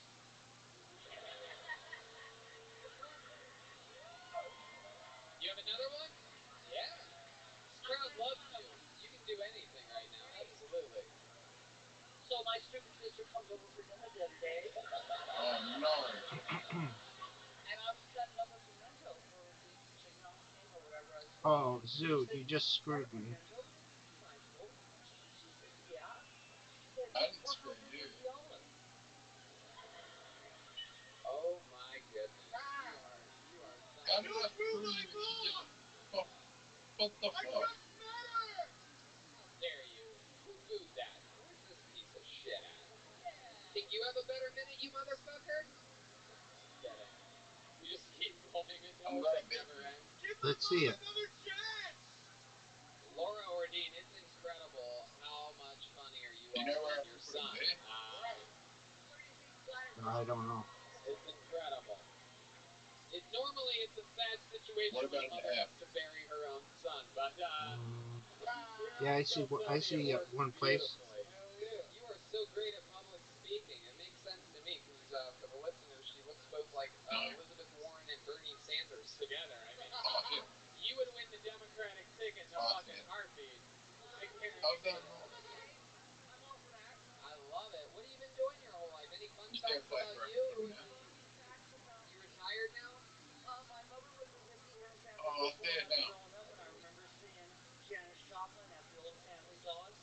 True story. She parked me in the back of the venue and said, "Stay here, and I'll come back for you." And this is in '67. Wow. My son took me to Tank Tredanga's concert in San Diego the past year or so. Parked me in the back and said, "Stay there. I'll be back to get you." How are you the funniest comedian we've had on stage tonight? How is this That was humanly amazing, Zoo. possible? Getting a partial standing ovation out there, Laura. This is incredible. My fucking goodness. You're not funny. Don't go up there. I don't know. I don't think I can put. I don't think I can put my. Oh wait. Gotcha. 57 straight wins. Wow, 2 Vs. That sucks. You want to play golf? Laura, what did you think about your son admitting on stage that he's had stuff up his butt? I don't feel I'm gonna be here. All right, then we'll play that again. My icon turned to a toaster. Did it? Yeah. You think it's a toaster? Isn't it like that brave little toaster thing? Mom, you're embarrassing me! Laura has the distinction of being one of the only comedians that perfectly took a question that I had a set answer for and hit it out of the park. No. Most people overthink it and fucking don't go there, but Laura, you're a monster. Jesus Christ. Do you ever think about becoming a comedian in these later years? Monster means Eileen Warren. Oh, come on. How dare you? Actually, I have thought about it. I mean, the deli work at Safeway is just so rewarding that I can't turn myself away. Well, you know what? How about we do something? Let's make a deal right here, right now. We do Kill Tony Mania every year. How about next year's Kill Tony Mania? You're guaranteed another minute. How about that? You, sir, hit me up on social media. Find me somehow. Figure it out. Hit up the band. Follow up with everybody again and again until one of us responds. And we'll stay in communication. We'll throw you both on the guest list next year. And she'll do a minute. You get to watch. You help your mom. What a twist in this story. What are you doing over there? What's that? What is that hand signal you're doing? Wait a second. What? Yeah, the whole reason I wanted to get up here was... How do I feel like your mom's going to end up beating Joel at the end of all this? It would be an honor. My goodness. I mean, I don't know. You guys want to see a Mexican drum off? All right. Zoo, you're losing by 11. From hell right here. Everything's happening. How about one more time for the great? You stay up here. Stay up here. Just stay up here. I want you to see your son get slaughtered up here. Behind by 11. Now, let me ask you a question. There's a microphone right next to that stool there, Zach. How long have you been playing drums for? I started playing. I'm not losing by 11. I'm behind by 11. Wow. Okay, I mean, Mom says two. That's sort of the same 38 thing. years. You're about to be 40. She let that fucking cat out the bag. So basically, it's 38 not. years of experience. Okay. And you watch the show a lot. You know how it works, right? So it's about, overall drum solo performance. It's about comedic performance. Yep. It's about the energy that you put out. You can feel free to do anything you want. Use the stage, anything you feel creatively to have an edge in your drum solo. Feel free to go for it. Now, I must warn you, Zach, Joel Menendez is undefeated all time in Mexican drum offs. However, if somehow you win,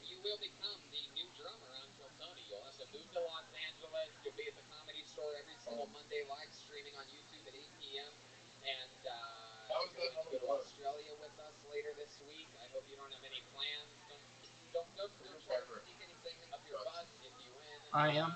You're gonna have to make new calendar. Oh, he's talking about a Forks Demands New Big Game calendar available for sale after the show. Joel, if you're listening up there, please beat this guy. I don't want him in the van. Heck yeah. They already have 2,000 unsold calendars with their own faces on it, so they'll be selling those and signing those after the show, everybody. But here we go. This is very interesting. So you ready for the challenge? 38 years of experience. This might be one of the toughest competitors he's ever had. Put your hands together. This is the Mexican drum off for Zach Ortiz.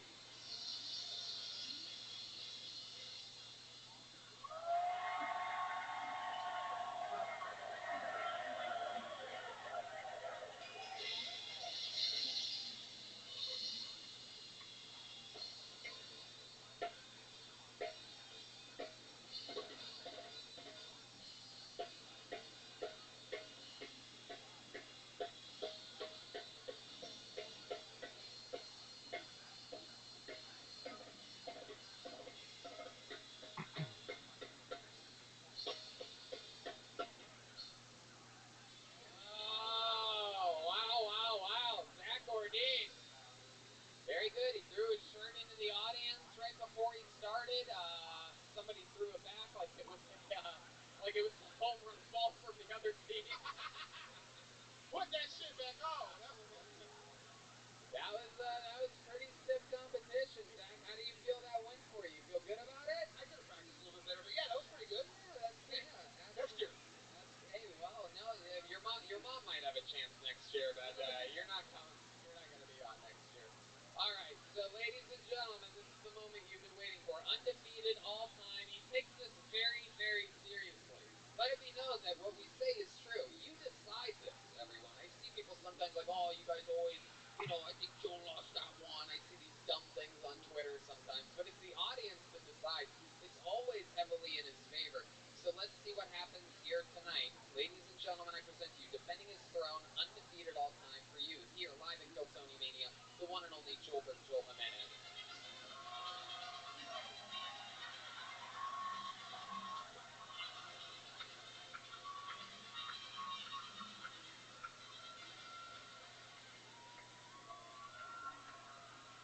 He pulled the dildo out with tongs. He's eating a salad. He's wearing only suspenders and very creepy underwear. This is unbelievable. He took the dildo out with tongs and started shoving it up Zach Ortiz's butt. This is mind-boggling right now what we're seeing. He is in the zone. Ladies and gentlemen, I present to you the one and only, undefeated all time, Joel Jimenez.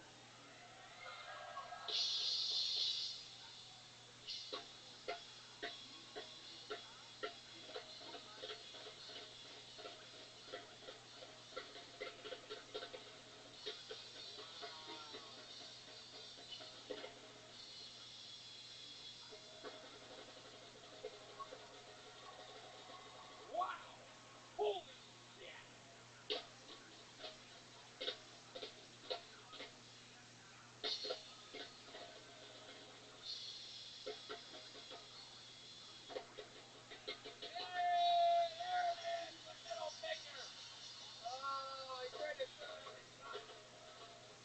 My goal is to try to double your score.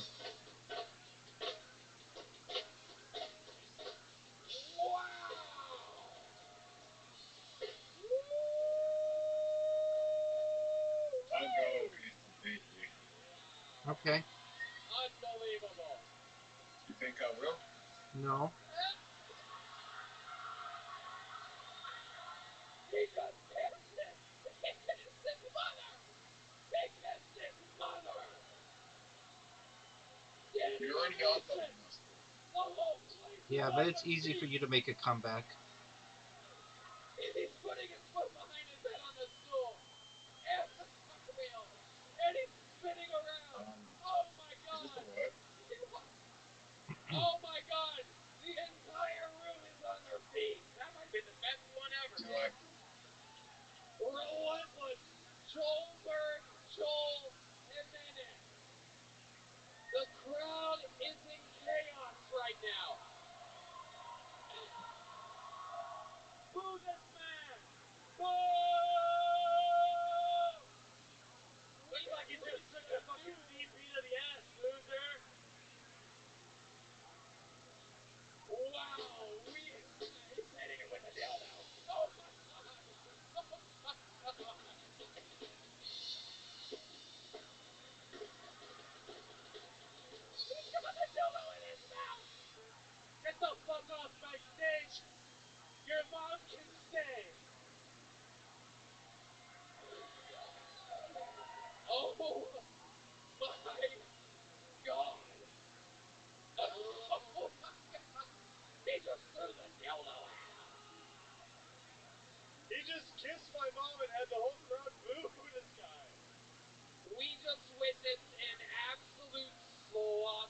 up here.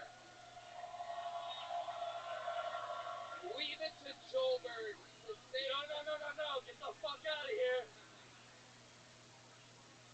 I mean, wow. Just based on the history and rules of the show, I'm still going to ask the question. How many of you have Zach Ortine winning that Mexican drum-off? How many of you have Joelberg Jolamez winning it? Oh my God! Oh my God! He's having sex with a table. He just did the worm. He's hanging out with his new girlfriend, Laura Ortiz. Let me get those stitches. I don't know who gave Joel steroids before the show, but we appreciate it. He's taking selfies. Oh my God. I'm sending it to your son later. Oh my God. He is unstoppable right now. He's eating salad with tongs. Eat your fucking greens, kid. Joelberg is for the children. He's writing new slogans. Oh my God. Wow. My mind is completely blown. Laura, step back up to this microphone one more time. So we know we're going to... Zoot, I hate playing with you when you do that. One question for you before I let you go. What do you think about your new... You didn't play anything, so it got canceled. I tried to drop it, and I'm seeing my son, but I know. It's over! You want to play golf? No. Heck yeah, well, you're about to make one with Joelberg tonight, so... Because you won't pay attention. You have to pay attention to what we're doing. You can catch her next year doing a guaranteed minute live right here on Kill Tony. You have an invite. Unbelievable. Unbelievable, Joelberg Jolamez. Zoot, you have an invite. I mean, I have just You never, need to pay attention. When you play with me, you need to pay attention, or I don't want to play because it's not fair. I put all this work into it, and then you just sit there and suck dick. It's definitely the greatest Mexican drum-off I've ever seen in my life. I've never experienced that much excitement before. I'm telling you, it's crazy. Maybe at a black church. Yeah. God damn, I thought he had the Holy Ghost. I mean, you know, I remember when I first saw Joel on this show, and it was just such a perfect fit. And you know, I take great pride in betting on winners, and that's why I go to my bookie. Get there.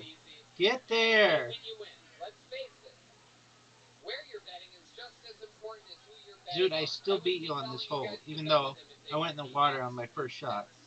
Do the smart That's thing. superior Bet play. this football season, bet with MyBookie. Did you know you can bet on games after the kickoff? If by the second half it looks like your bet is going to lose, you can always just take the other side. If you're the kind of guy That was a bad shot, Zoot. bet a little and win a lot, try parlay. 3 out of 10. All your picks come through, you'll multiply your winnings. And no matter how you bet, the NFL season is That was bad as well. Bye-bye. Hey, good morning, Miss Aquarius. How are you, girl?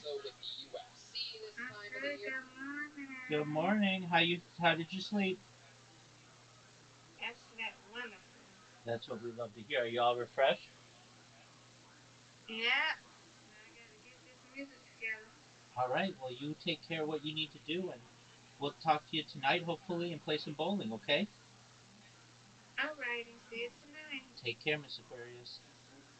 Alright, you too. Bye-bye. Bye-bye. Here, a lot of fun fights coming up. There, Diaz, Masvidal. Join now, and MyBookie will double You're your going first deposit. Use promo code down, Tony to Zoot. activate the offer. That's promo code Tony. Visit mybookie.ag today. Again, that's mybookie.ag. Oh, I can't believe I missed that shot. Today. You play, I basically you missed win, it on you get purpose. paid. Make it. Yeah. Punish me, Zoot. That's what I'm talking about. I deserve to miss that. I love it. So, yep. Ladies and gentlemen, Or I should say I deserve to lose that hole. Let's do it. This young man was in the history of the show, the youngest ever Get in the golden hole. ticket recipient. He won it on his 20th birthday. 2 days later, he cashed in on his 21st birthday, after the day after his 21st birthday at the Comedy Store in Hollywood. He's the guy that takes advantage of his golden ticket, uses it often. Ladies and gentlemen, I present to you a brand new minute from the great Tristan Bowling, everybody. Here we go. Here he is. Hey! Make it, Zoot. What's up, Kill Tony Mania? God damn. I'm 21. I still live at my parents' house, which just breaks in the pussy. You know what I mean? Like, nothing brings home a girl like, you might gotta meet Shannon.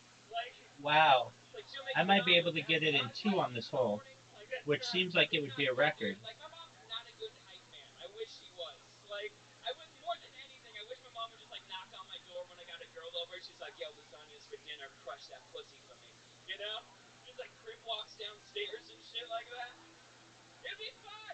Zoot, this should be a record. Like, I was fucking a girl upstairs and she was Zoot, downstairs. this should be a She record. just had a foam finger. You know what I mean? It just ruined me on, just like, fuck yeah, bro. Fuck Get there. yeah. Get there.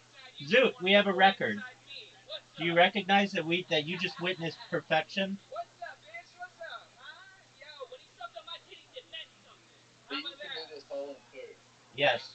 Wow. We just saw it. Look at that, man. Fucking Monsters Incorporated here tonight. Tristan Bowling, an absolute young assassin. Definitely on your, I mean, like, being that funny You at do. your age is sort of frightening. Does it seem overwhelming after sometimes? Nah, not really. I did try to kill myself, so sometimes. Dude, you won't make it. I'll beat you on it. Nah, it's fun. It doesn't matter. So how long ago did That's that happen? bad. It was a couple months ago? Yeah, like a month and a half. Yeah. That's a What terrible happened there? shot. You were, I was just all like, you know how, like, when you're like, I want to let you, that's Oh, my finger slipped. My finger slipped, dude. You got a chance to take advantage of me. Were you a few weeks into your medicine, or? Nah. I was just like, yo, I'm freaking out really bad. And they're like, and then another bad thing You have a happened. chance to And take I was like, advantage of me. yeah, this is a good time to go. You know, like, I wasn't in the right mind. I'm here. Shut up. Like, right. Yeah. So, how'd you try? I tried to drive my car off a bridge, which, knowing Arizona, that's hard. Not many. Such a rookie move. Did you do it? You drove a car off a bridge? No, I didn't. I'm here. What do you mean? Like, well, I mean, you could have survived. I don't know. Yeah. You're dressed like a stuntman, so I don't know. Zoot, did you know that I beat you 1 game in a row? And did you know that I love that you can't stand that I call it in a row? You know what I mean? No, which one is the flying guys? Blue Angels. Poopy. I'm poopy. That's okay. Did you try a different way, or? No, I tried to take like a bunch of pills, and then my dad was like, "SWAT," and then I was like, that works, I guess." And then I just was all like freaking out, and then my dad took me to the ER, and then I went to the psych ward, which I didn't go to a psych ward. I went to a rehabilitation and processing ward for prisoners, which was imagine my dumb ass. The things that led to this. What are we? Is it heartbreak? Yeah, perfect. Relationship? Yeah. Oh, Zoot, what a terrible shot. On your boy. I faked you. I was, You got beat in Fortnite. You missed it. You were mad about Oh, the black fortunate. They took my skills. So funny. I tried. I just did a bad decision one night, and it all blew up in my face in a rather public manner. Your dad's a video game developer, right? Yeah. Was it because he thought you had more lives left? So funny. Want to test that shit out? Let me tell you something, man. Make it. You're 21 years old, and I'm sure you know this, and I'm sure you were just going through a rough patch. But don't let any fucking woman, especially, fucking break your heart to the point to where you want to hurt yourself. These people all need laughter, and we need people like you, the next generation of comedians coming up. Just remember how. Yeah. So keep taking care of yourself. We love you. Remind me. I don't have it written down here. Remind me of your Instagram and Twitter and everything. Tristan is a comedian. Instagram. I don't go anywhere. Beautiful. Tristan is a comedian on Instagram. Anything else you want to plug or promote or anything? I might be. I'm putting out a new song soon. Zoot. If you follow me on Instagram, I have a SoundCloud link to my first one. Here we go, baby. Yeah, I'm gonna do a cover of my favorite Eminem song, "My Name." You want? You guys want to see him rap? All right. Zoot, let's see it. Let's see what And you've do you have got. a little acapella? You want to go acapella, or you have a background thing?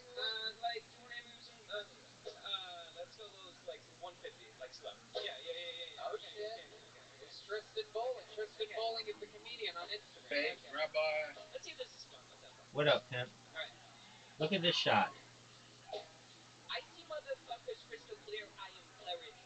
All these comics when I step on stage are fucking scared of me. New faces can keep pasting going down. Thank you. Like a parent ski. Got me, my Turner with the burner squawking in the parakeet can see. All of the bitches they fuck up with teen. I pull up a bitch and I'm not on her feet and I'm tugging the Don't go in the water. Don't go in the water. Don't go in the water. I still don't think I can make it though, so that shot sucks. Oh, but not as bad as yours.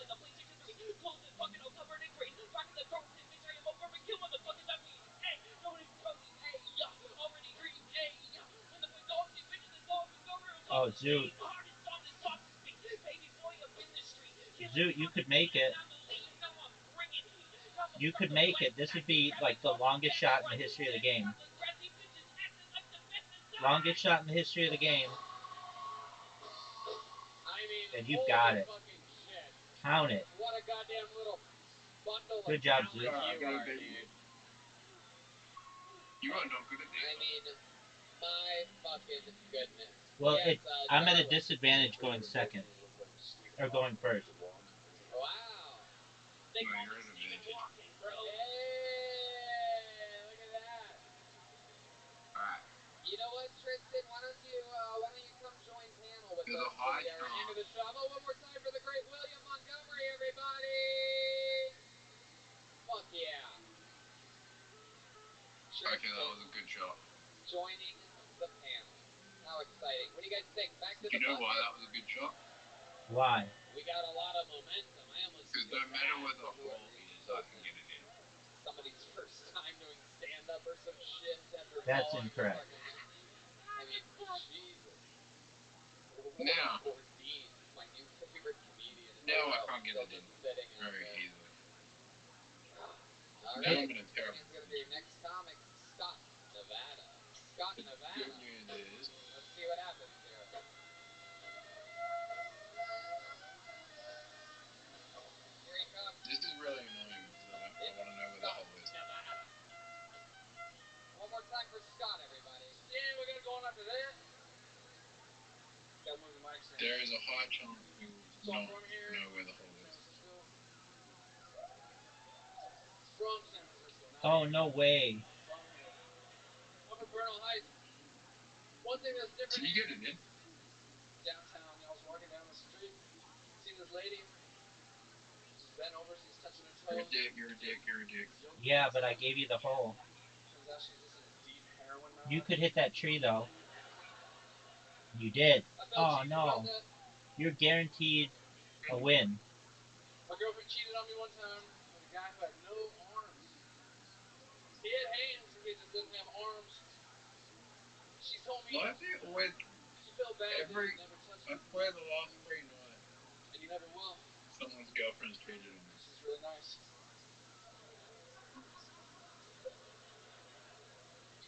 Oh, that's a good shot, Zoot. I wasn't allowed to be in the... Hey. If I took a shot... You want to finish but that every one? time You wanna someone said their girlfriend cheated and the man's called Tony, wasn't allowed that to would be be in the Boy very Scouts rough. as a kid. Water bump. My dad didn't teach me how Nope. to tie a noose. Be prepared, right?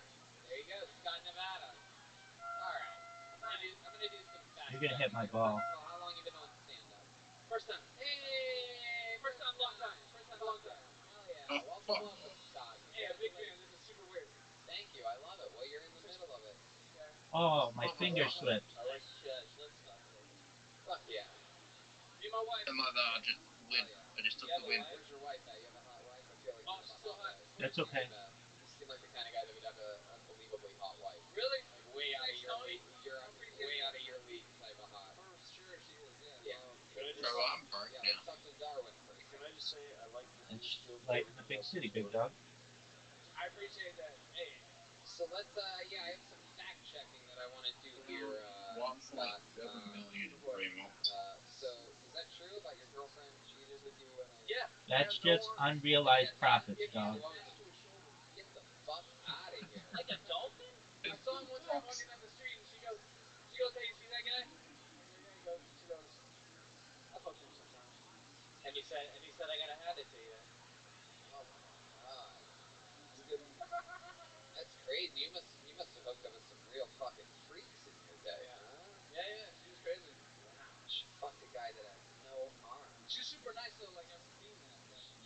happy to like. She really felt bad that he never touched his dick. Wow. God. Ladies. All right. Okay, Scott, stick with me. Zoot, you're in a tough position. News joke. That's because you're saying that your dad hung himself. No, I just one day came up to him and I was like, "Hey, Dad, do you know how to tie a noose?" And he said he did, and he showed me. I'll tie a noose right now. I wish I had a dad like that. Zoot, did you know that I just made it? I love it, David. What do you think about this guy? Oh, what get do you in. think when you look at a guy like this? He looks like Hanson grown up. Dude, it's rad. It's rad. What else? What do I look like? You're spot on. You guys are spot on. I don't know. Vigo from Ghostbusters 2 in the painting. Yeah. Don't try to do what I do here, man. Zoot, look at this shot. Very bad. Very, very bad shot. You look like the Olsen twin without the eating disorder. Hell yeah. Thanks, Dan. Yeah, you look like my old science teacher, Mrs. Budga. Did he say what he did? I feel like you're asking me right now. I shoot porn. Do you really? I shoot a lot of porn. Are you serious? That's what you do for a living? I sure do. Wow. Do you specialize in any type of porn? Like the kinkiest fetish stuff, bondage, BDSM. What's something that you've shot in which even you're like, oh wow, this is fucking intense. Like, what are we talking about here? Kink.com. Kink.com. Yeah. It's I put that's the Zoot, you just missed. Right, dude.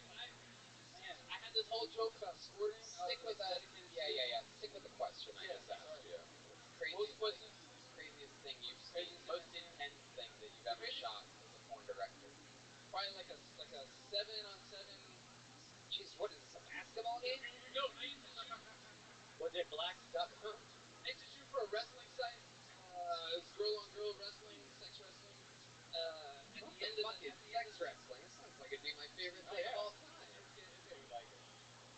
Yeah, so Zoot, you're terrible at it this was whole. like tournament style. So like at the end there would be like 6-on-6, and whoever won, they'd all put on strap-ons and fuck the other 6. What? So then I'm on the mat and I'm broadcasting to the world live with my video camera this 6-on-6 girl orgy. They live? Wait, you live stream it? We used to. Oh my goodness. What happened? The feed goes down for 5 minutes every episode? No. That's just not my job anymore. Make it.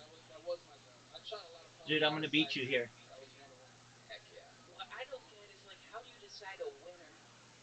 That's a good point. How do they do it? Tristan's looking at the actual logistics of this. He's like, okay, so how do I get Zoot, what are your thoughts of this shot?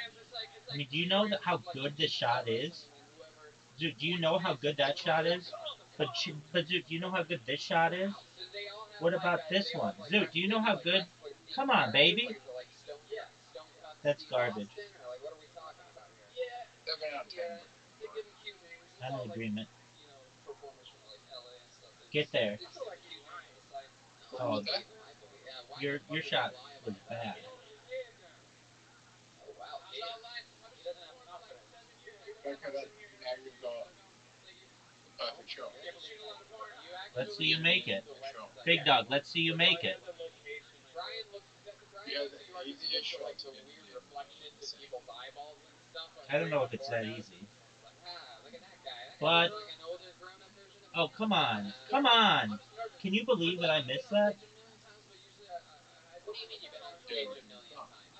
Dude, you know I'm better than you are. What do you do in the band Flex Bronco? I play guitar. Oh, wow. Wow. Yeah, Do you think I'm gonna win? Nope. I know. It's I'm a Do you like? big fan. My goodness. Dude, you just missed again. How long have you been in this band? You just missed. 13 years. 13 years. Do you ever sing in it? Have They don't allow me to. They don't allow me to HD. even talk. Dude, I just beat you. It's What are your thoughts? I have Quit with your garbage talk. Who'd have thought Squints from the Sandlot would have grown up to have no confidence? To be honest, you probably have that money in the Incorrect. I just beat you. I am rich in wins. I had a perfect game, Zoot. I like his style, pal. I like you, man. Yeah, congratulations. Your first time ever on stage. Very fun stuff. Scott Nevada, everybody. Scott motherfucking Nevada.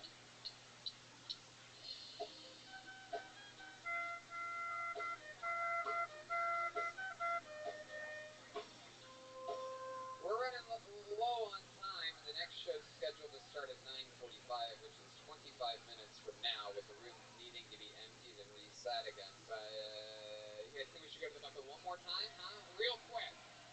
We got to do it quick.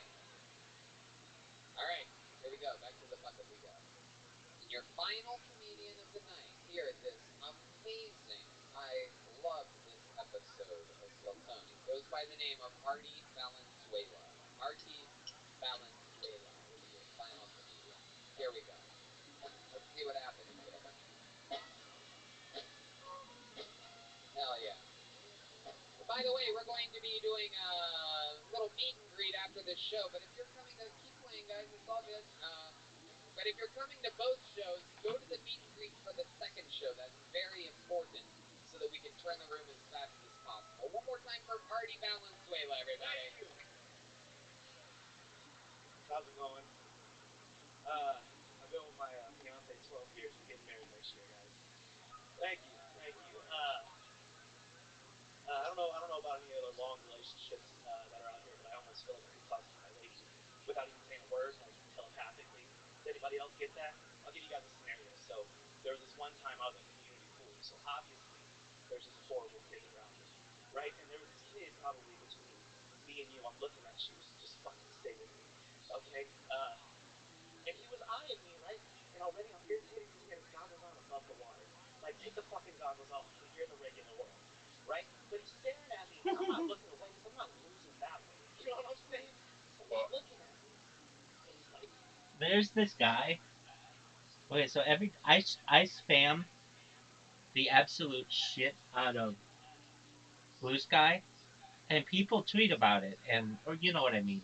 They comment or post or whatever. But there's this guy. Whenever I post, generally, he will copy my username and he will make a post about it to tell people to ban it. And so the the most recent names that he tweeted or whatever he posted were Dark Energy Dick, Suck This Dick Baby, and Best Pussy Eater Ever. Then also he he used the usernames that I've made: Dick Inside of You, Shaven Pussy, and Finger Licking Pussy. And it's just hilarious that this guy has to like retweet these just incredibly dirty usernames. I think it's so funny. Oh, that is so fucking funny. And then he keeps track of it. So he writes, spot the spammer. At Dick Inside of You, at Shaven Pussy, at Finger Licking Pussy. Rabbi Rothschild accounts spamming replies to random posts, promoting Discord and YouTube accounts. Numbers 4, 5, and 6 of accounts today, with over 100 plus reported in total. I love it.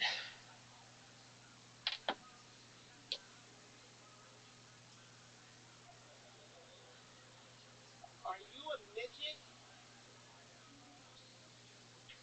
Now fuck you guys, because you're supposed to feel sorry for me. Now here's the thing: the story doesn't end there. May I? Thank you. The story doesn't end there, right? So I'm looking at him and I say, "Excuse me," which is adult code for "What the fuck did you just say?" And I looked over at my fiance and I was like, "How many years would I get for killing a 9-year-old kid?" I got 20 more seconds. Can I do it?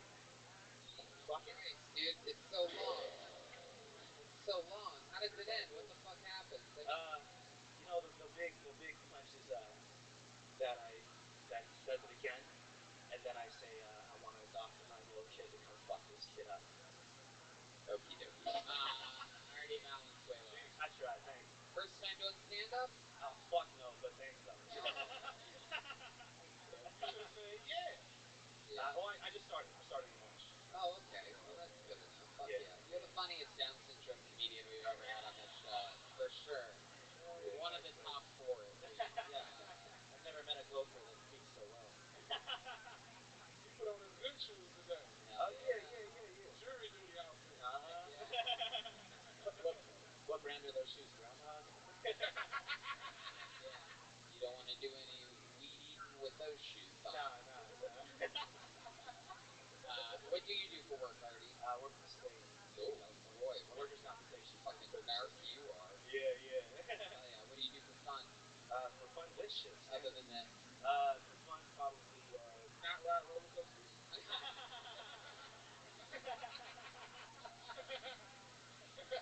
You are. I do sports shit. I like going to the one. You are a cute little fucker, though. I've never seen a guy with more like a fucking Mexican Pikachu before. I do. You look like some shit I would not ever say it. In a cloth. Starling was basically a great sportsman. I think every great school is a sports school. Yeah, I'm guessing something. I played baseball before. Baseball? You were a catcher, right? I was, yeah. Damn right. Only fucking position you can play. Either you're a catcher or you're a back stump. That is right. Wow. My goodness.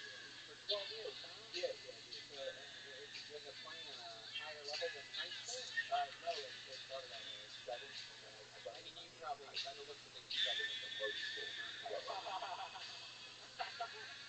Did your knees, huh? Yeah. Did you have a big gun on you? Were you able to throw people out? Honestly, it was about like 50 pounds of elbow back, but that was my definitely a fat. I was on it. That's incredible. Yeah. So you've gained weight since. Oh, yeah. How did that happen? What did you do? The initial part was I went to school in Hawaii for 13 months. Fucking ate it up out there, dude. What'd you do in Hawaii? Were you the bottom part of a totem pole? I wrote that. Every once in a while, Red Band drops fucking rose gold. Yeah.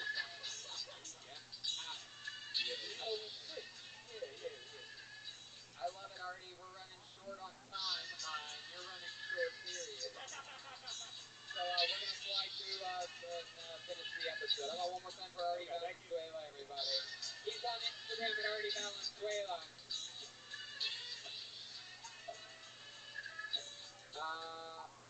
So, yeah, that's the main frame of the show. But before we end things, I just had so much fun. Now, why don't we do one more super fucking special thing? I don't know. I don't know how closely you guys follow this show, but a few weeks ago, we were in Dallas, Texas, and something very controversial happened.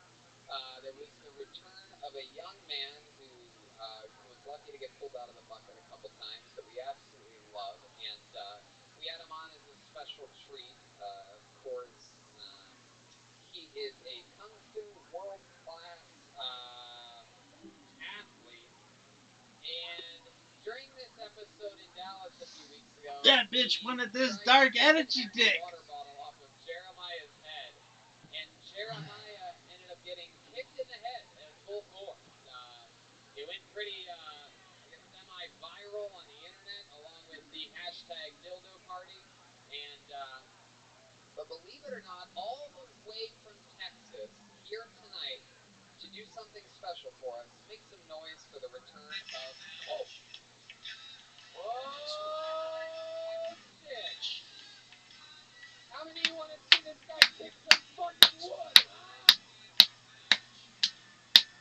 He is a world-class Kung Fu. He competes at the highest levels, even though the day he kicked Jeremiah in his head, the reason was because he was wearing skinny jeans.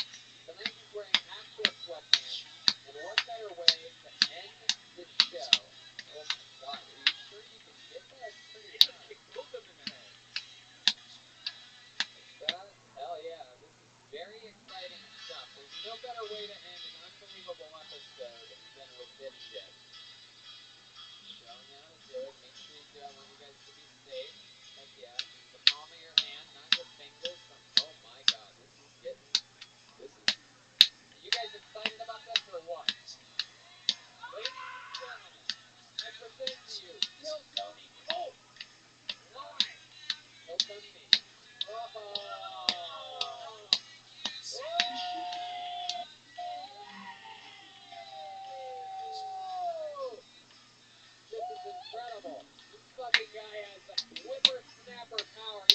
strongest young Trump supporters we've ever seen in our lives. Not many Trump supporters break wood with their teeth. Normally they do it with a gun or a chainsaw, but this is very exciting. Every time, oh my goodness, what is happening? Oh boy, he's going to his arch nemesis, Jeremiah Watkins here. Oh my god, wait a second, is that going to fly into the audience? Everybody near that, okay, alright. Welcome to Sue Tony, everybody.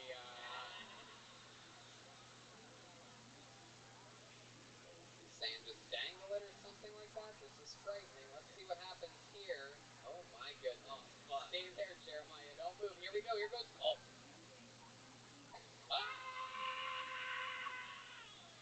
Holy fucking shit! Wow! This is unbelievable! There's still a piece of wood left. What are we gonna do with it? What's next? He's gonna shove it up my ass. Oh, wow. Oh my goodness. Jeremiah is taking off a shoe and a sock, exposing the heel of his foot. You have got to be fucking kidding me.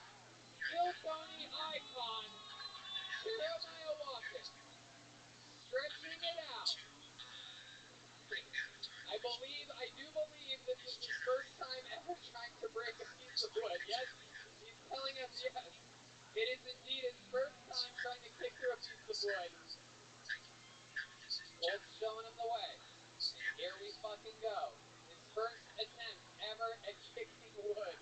Jeremiah Watkins! Oh my fucking god! Wow! Holy shit! Holy shit! Holy shit! Holy shit! Holy shit! The crowd goes wild! And that is episode 1 of tonight's Kill Tony Mania double feature! Jeremiah is holding his short foot. Hey everybody, we did it! Look at this drawing from Ryan J. Email that he drew while you all sat there! Absolutely incredible! How about one more time to the great and powerful Jeremiah Watkins, everybody! Jeremiah is headlining Huntington Beach, California, November 16th, St. Louis, November 29th and 30th, San Diego, December 6th, and Kansas City, December 19th to the 21st. Tickets at JeremiahWatkins.com. Listen to Jeremiah Wonders, the amazing podcast. Chicago's your Saturn as well, the beginning of January. Whoa, it's going to Chicago the beginning of January. How fucking awesome is that? How about one more time for Kill Tony Kung Fu Legend Colt, everybody? What a way to bring this show to a fucking hot end. Hell yeah. How about one more time for Silent but Deadly, the great Chroma Chris, everyone? And come on, you guys know what to do here. It's the great, powerful Joel Jimenez. I mean, wow. We got some full-blown standing ovation tonight. The greatest Mexican drum-off in Kill Tony history. Joel's on social media mostly. Sorry, Joel, you had a little shout-out you wanted to get? Yeah, I want to say what's up to Ian and Alex from Twin Planet San Mateo. Yeah, Twin Planet Jiu-Jitsu. Yeah, if you need a pro, go there and you live in the area, it's a great spot. One more time for William Montgomery, Nicole Tran, Tristan Bowling, and the great David Lucas. Such an unbelievable episode, so much fun. Remember, if you're coming to both shows, don't go to this meet and greet. Get your ass outside as fast as you can, and they'll get you back in. You want to get in line anyway to have a good seat for the next show, but if this is the only show you're coming to, then you're the only people that should be waiting in line. Quick pictures, we got to fly through it fast. We'll sign posters. There's the Big Gay calendar with the band for sale. There's Kill Tony pins. There's Death Squad shirts. The brand new Kill Tony shirt. And Tony Hinchcliffe pins as well. I'll draw a mustache on them if you get them. Ladies and gentlemen, we love you. Thank you so much. Good night, everybody. The great Brian Redband. Good night.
slugs.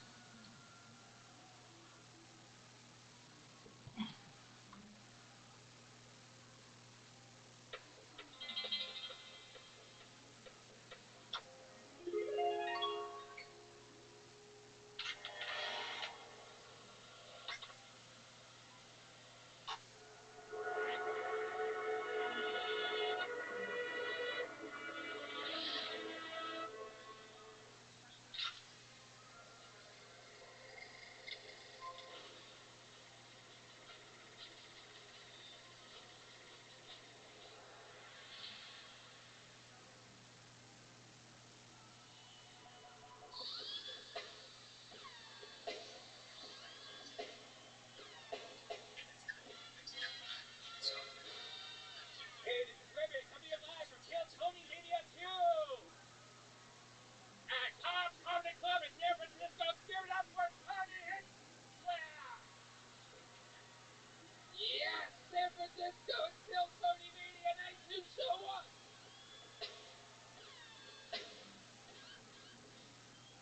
Wow, this is a hot crowd. How long can this place get for the great Brian Redband? Hey, 6.5 years of Kill Tony.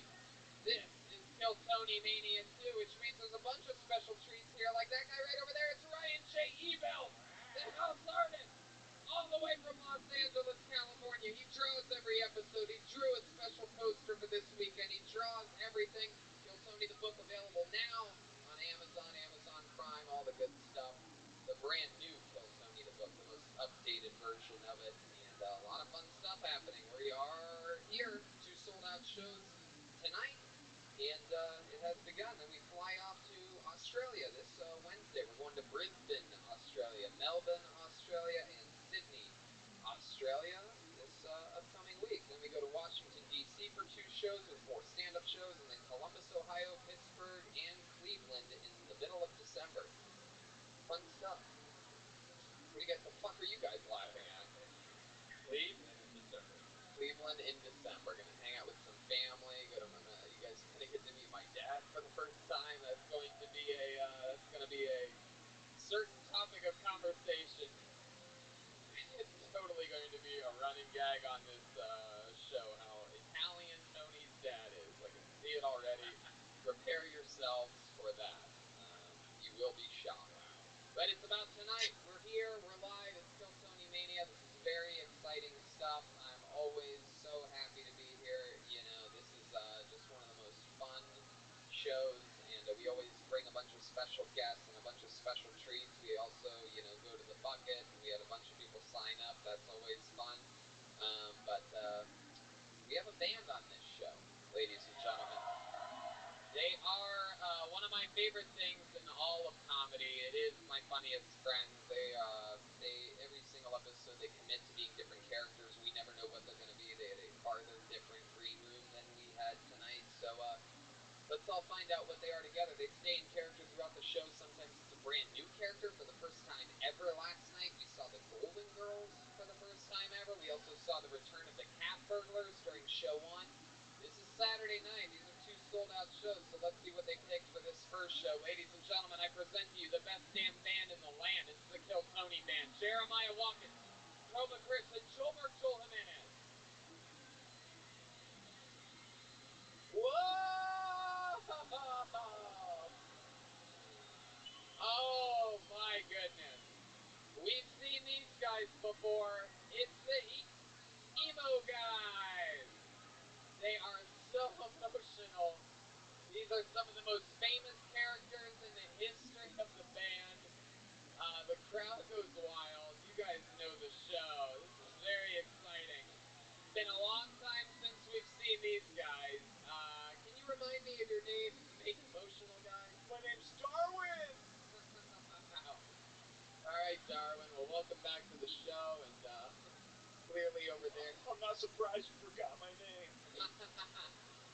Is this your first time in San Francisco? Yeah. Oh, okay. And then clearly next to you, that's the great Chroma Chris, who tonight looks a lot like somehow the rare lesbian with AIDS. It's an elusive type. What's your name? Name's Connor. My parents just call me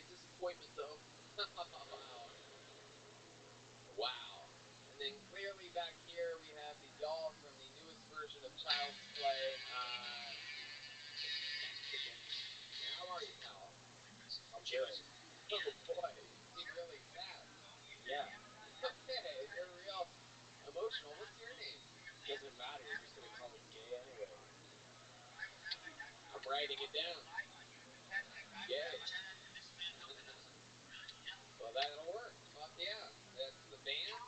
We have some special treats. But before we get to special treats for you, why don't we talk about this bucket of destiny? The actual bucket of destiny made it all the way from Los Angeles for this Tony Mania. Everybody signed up pretty much. I feel like you know what you signed up for if you came to this show. If I pull your name out of a bucket, you get 60 seconds uninterrupted to try to do stand-up. Maybe it's somebody's first time, maybe it's their last time, maybe they're in the middle of an amazing comedy career and they're an undiscovered talent that is here to get a big break. You know your 60 seconds uninterrupted is up when you hear the sound of a kitten. That means wrap it up then, or else you're going to bring out the angry Castro District Fair. And then we interview you, talk with you about your life, find out more interesting stuff about you. You guys ready to start this show or what? What do you guys think? Should we start with the bucket? Alright, let's do it. Keep the beginning of this one like a normal clip, Tony, and then maybe we'll do a special treat right after this.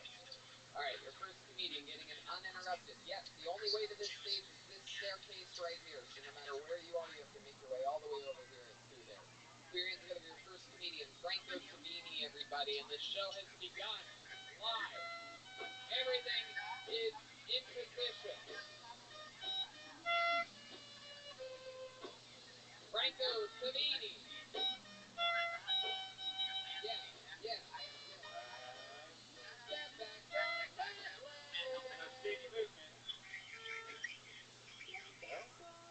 Really? He walked out on us just like my dad did. Wow. My goodness. How does someone sign up first and not get... No, they're not that even... Is that Franco Savini? All right, Franco Savini. Step back on that ledge. Hey. Step back on that ledge. One more time for Franco Savini, everybody. Oh, son of a bitch. Holy shit. How the fuck is everybody doing, Cobbs? Yeah? So good, I guess. That's fucking great. That's awesome. Oh, man, I've been having a really fucking good week. This is kind of characteristic of me. I feel like I have, maybe not anger issues, but I get upset at the smallest thing. Show of hands. Whoever here gets angry for seemingly no reason? Does anybody here? Show of hands. Okay. I got you raised your hand. Thank God you raised your hand. You know what I'm saying? Because if you didn't, I was going to fucking lose it. Shit. Man, I just like, and I mean angry for seemingly no reason. Like, have you guys ever been enraged at an inanimate object for just obeying the laws of physics? Have you guys ever been there? You ever put a water bottle on top of your own car sideways, it rolls off, you pick it up, throw it to a tree, and call it cocksucker at the top of your lungs? Yeah, that's the kind of level I'm fucking with, for sure. Oh, man. I just get really pissed. Yeah, go ahead. Yeah. No, that was that it? Okay, very good. Hell yeah. Franco Savini.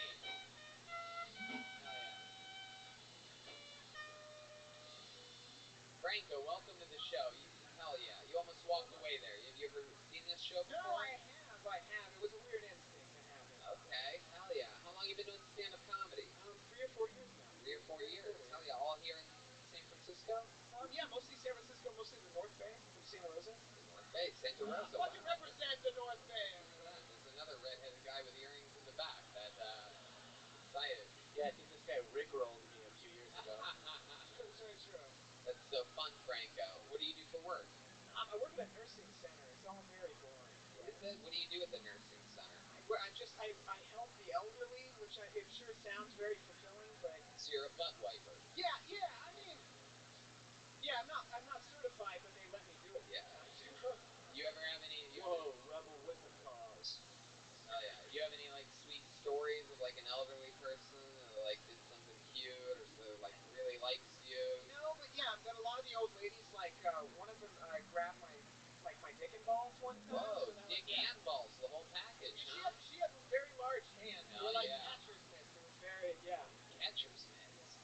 Goodness, long old lady hands. What did you say? You let her fucking... Then why you're like, hey, what about my butthole? I mean, who am I to deny someone with their last wish? You know what I mean? Exactly.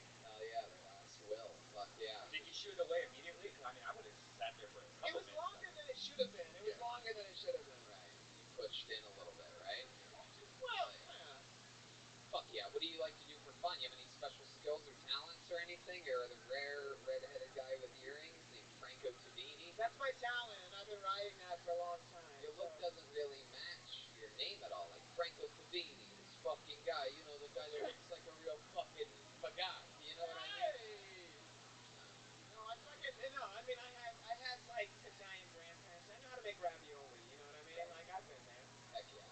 How about the special skills or talents or anything? Special skills or talents, dude. I can fucking I can shave a cat very well, more than anybody else. What do you mean by that? I'm good with the clippers. You know what I mean? It's not like I don't know what you mean. Yeah. I just mean like I'm good with grooming animals. Why do I feel like that's the only pussy you've ever touched? Hey, Darwin. I'm sorry, I didn't mean to bully you. I mean, the cats are willing. You know what I mean? Like at least the cats. Like, are you making a joke or like you actually groom? No, I've groomed my family's animals, not just cats, but I mean like that seemed like the most. Like most people have seen a cat, so I feel like we'll just go with that. Wow. Besides dog. Oh yeah, I can groom a dog, I guess. How about any other animals can you groom? Oh yeah, man, I can groom like horses and stuff. Like on a team, I'm not gonna do that myself. I'm not gonna groom a horse myself, you know. That's a whole effort. Wow. One step at a time, you know. How about your love life? What's going on? It's great, dude. I'm in a committed relationship. Yeah. Yeah. With who? With my girlfriend. Hopefully. I mean, like. Where'd you guys meet at? Wait, what? Yeah, I know. You look like the gay Weasley brother that nobody talks about. Yeah. I'm sorry, I don't know why I bullied you. I thinking of my affliction on others. I'd actually be offended if you didn't think I was gay. Like there'd probably be something off.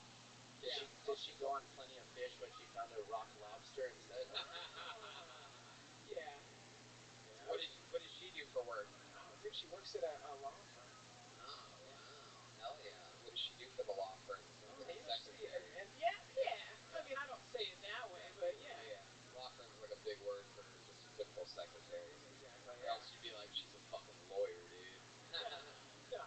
Right. Do you have any special things that you do in the bedroom? You ever do the fucking gingerbread man? For sure, yeah. Well, I mean, like, you know, I got like a whole like red carpet situation going on there. You know what I mean? So it's all very like I like some candles. You know. Disgusting. Yeah. Well, I know. Yeah. I'll tell you what, Franco.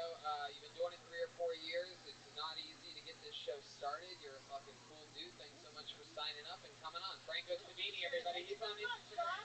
Copper for hair. Copper for hair. A redheaded comedian. How fun is that, huh? It's not too often that you get to start the show with a redhead, and it's definitely not too often that you get to start the show with 2 redheads. Ladies and gentlemen, we have a regular on this show. On Kill Tony Media, we do things crazy, out of order, and the people join the panel after they do a brand new minute. I present to you a brand new minute, very controversial figure. Either you love him or you hate him. You're about to see him live. I present to you the great William Montgomery.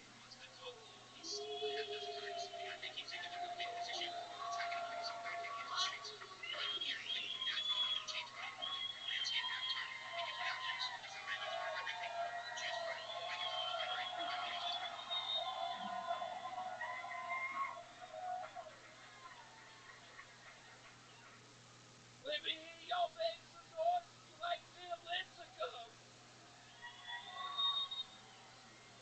In 2010, my daughter was born, but the only thing greater than that was the Giants winning the World Series.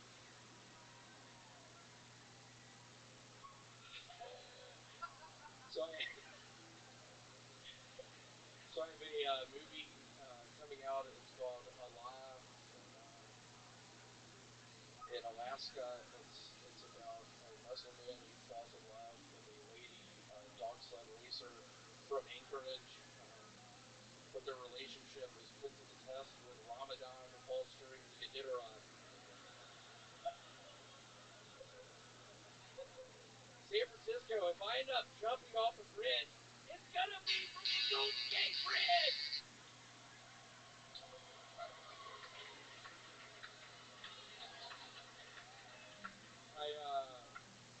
I used to homeschool my daughter. We fucked a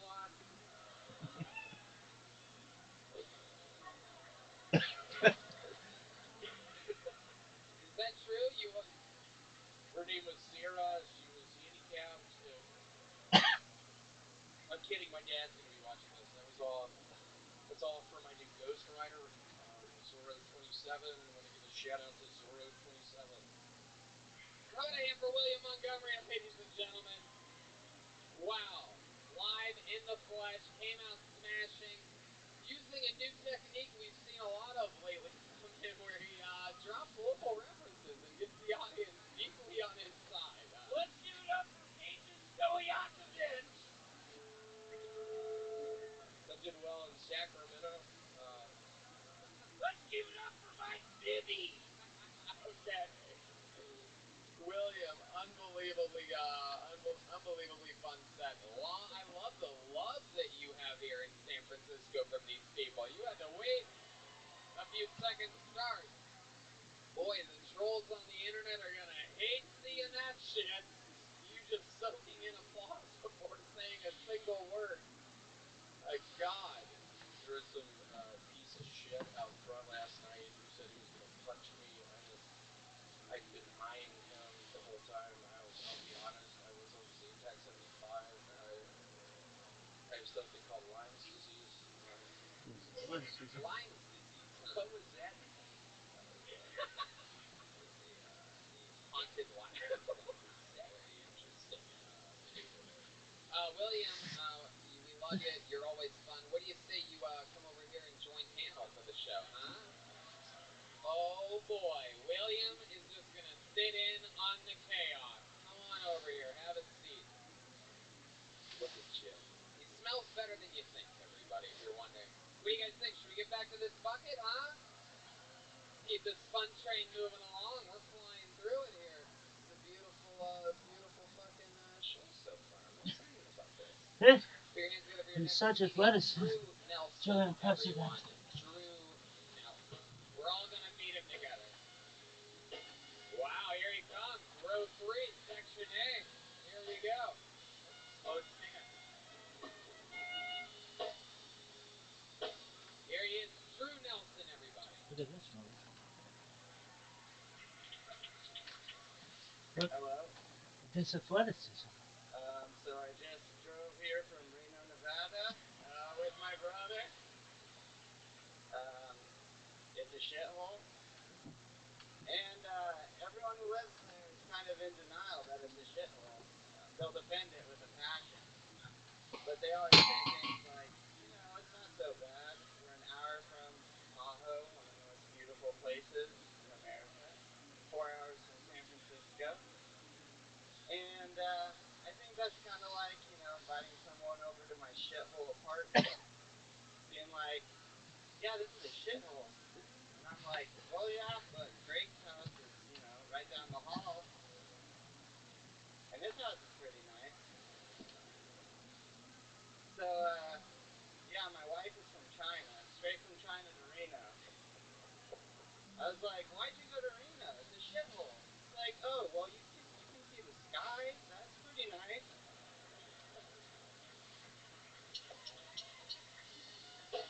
There you go. Drew Nelson. Fuck yeah. Your girlfriend's from China or your wife? What'd you say? Wife? Fuck yeah. How long you been married for? Talking to the microphone. Oh, sorry. We just got married. Oh, congratulations. Fuck yeah. How long did you... Statistically, half of marriages end in divorce. Whoa, that's a very dark outlook, Darwin. The other half ended in death. Oh, that's very dark. Chroma Chris. Chroma Chris is the only person on this stage that doesn't do stand-up comedy, and he hits grand slams out of nowhere sometimes. I love it. This is still the most athletic. So when you This invited your motherfucker's wife so over from athletically China, gifted. were you like, I gotta warn you, I don't live in the best city? And she's like, Reno. Is that what happened? Look at this. Yeah, so she came here on a student visa. We have a university, so I met her there. I know they love going to school. Yeah, they do. They fucking can't get enough of it. She's still in school? Yeah, Yeah, it never ends. In your entire life. Asians love their masters. Anyway. Wait, what the fuck was that? Look at this Brian, athleticism.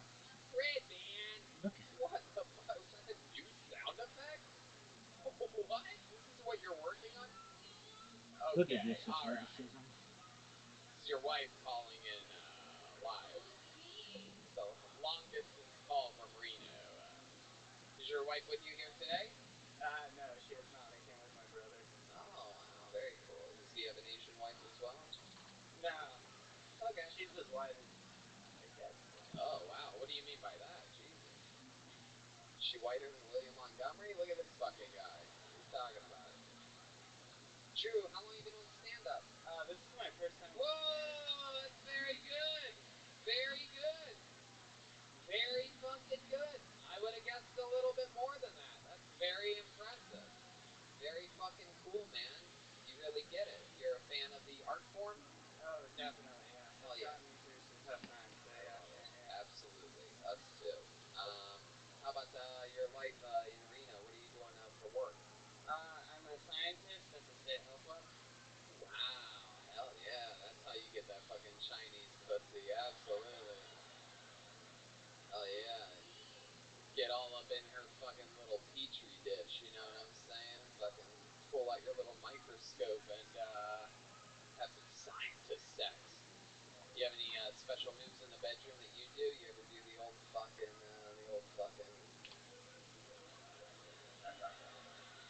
Yeah. Did you ever do the cry and cut yourself? I mean, that's not where I was really gonna go with it. I come every time. You have any special moves that you do in the bedroom, Drew? Well, they don't have porn in China, so she likes porn a lot. So I think that's why she came. Wow, that's fucking awesome. I like that. So, like, she sort of, like, watches porn on a laptop while you just hit it from behind, sort of, like that? Like, what's the setup on that? Or she watches it and then you guys do it? Yeah, and a little bit of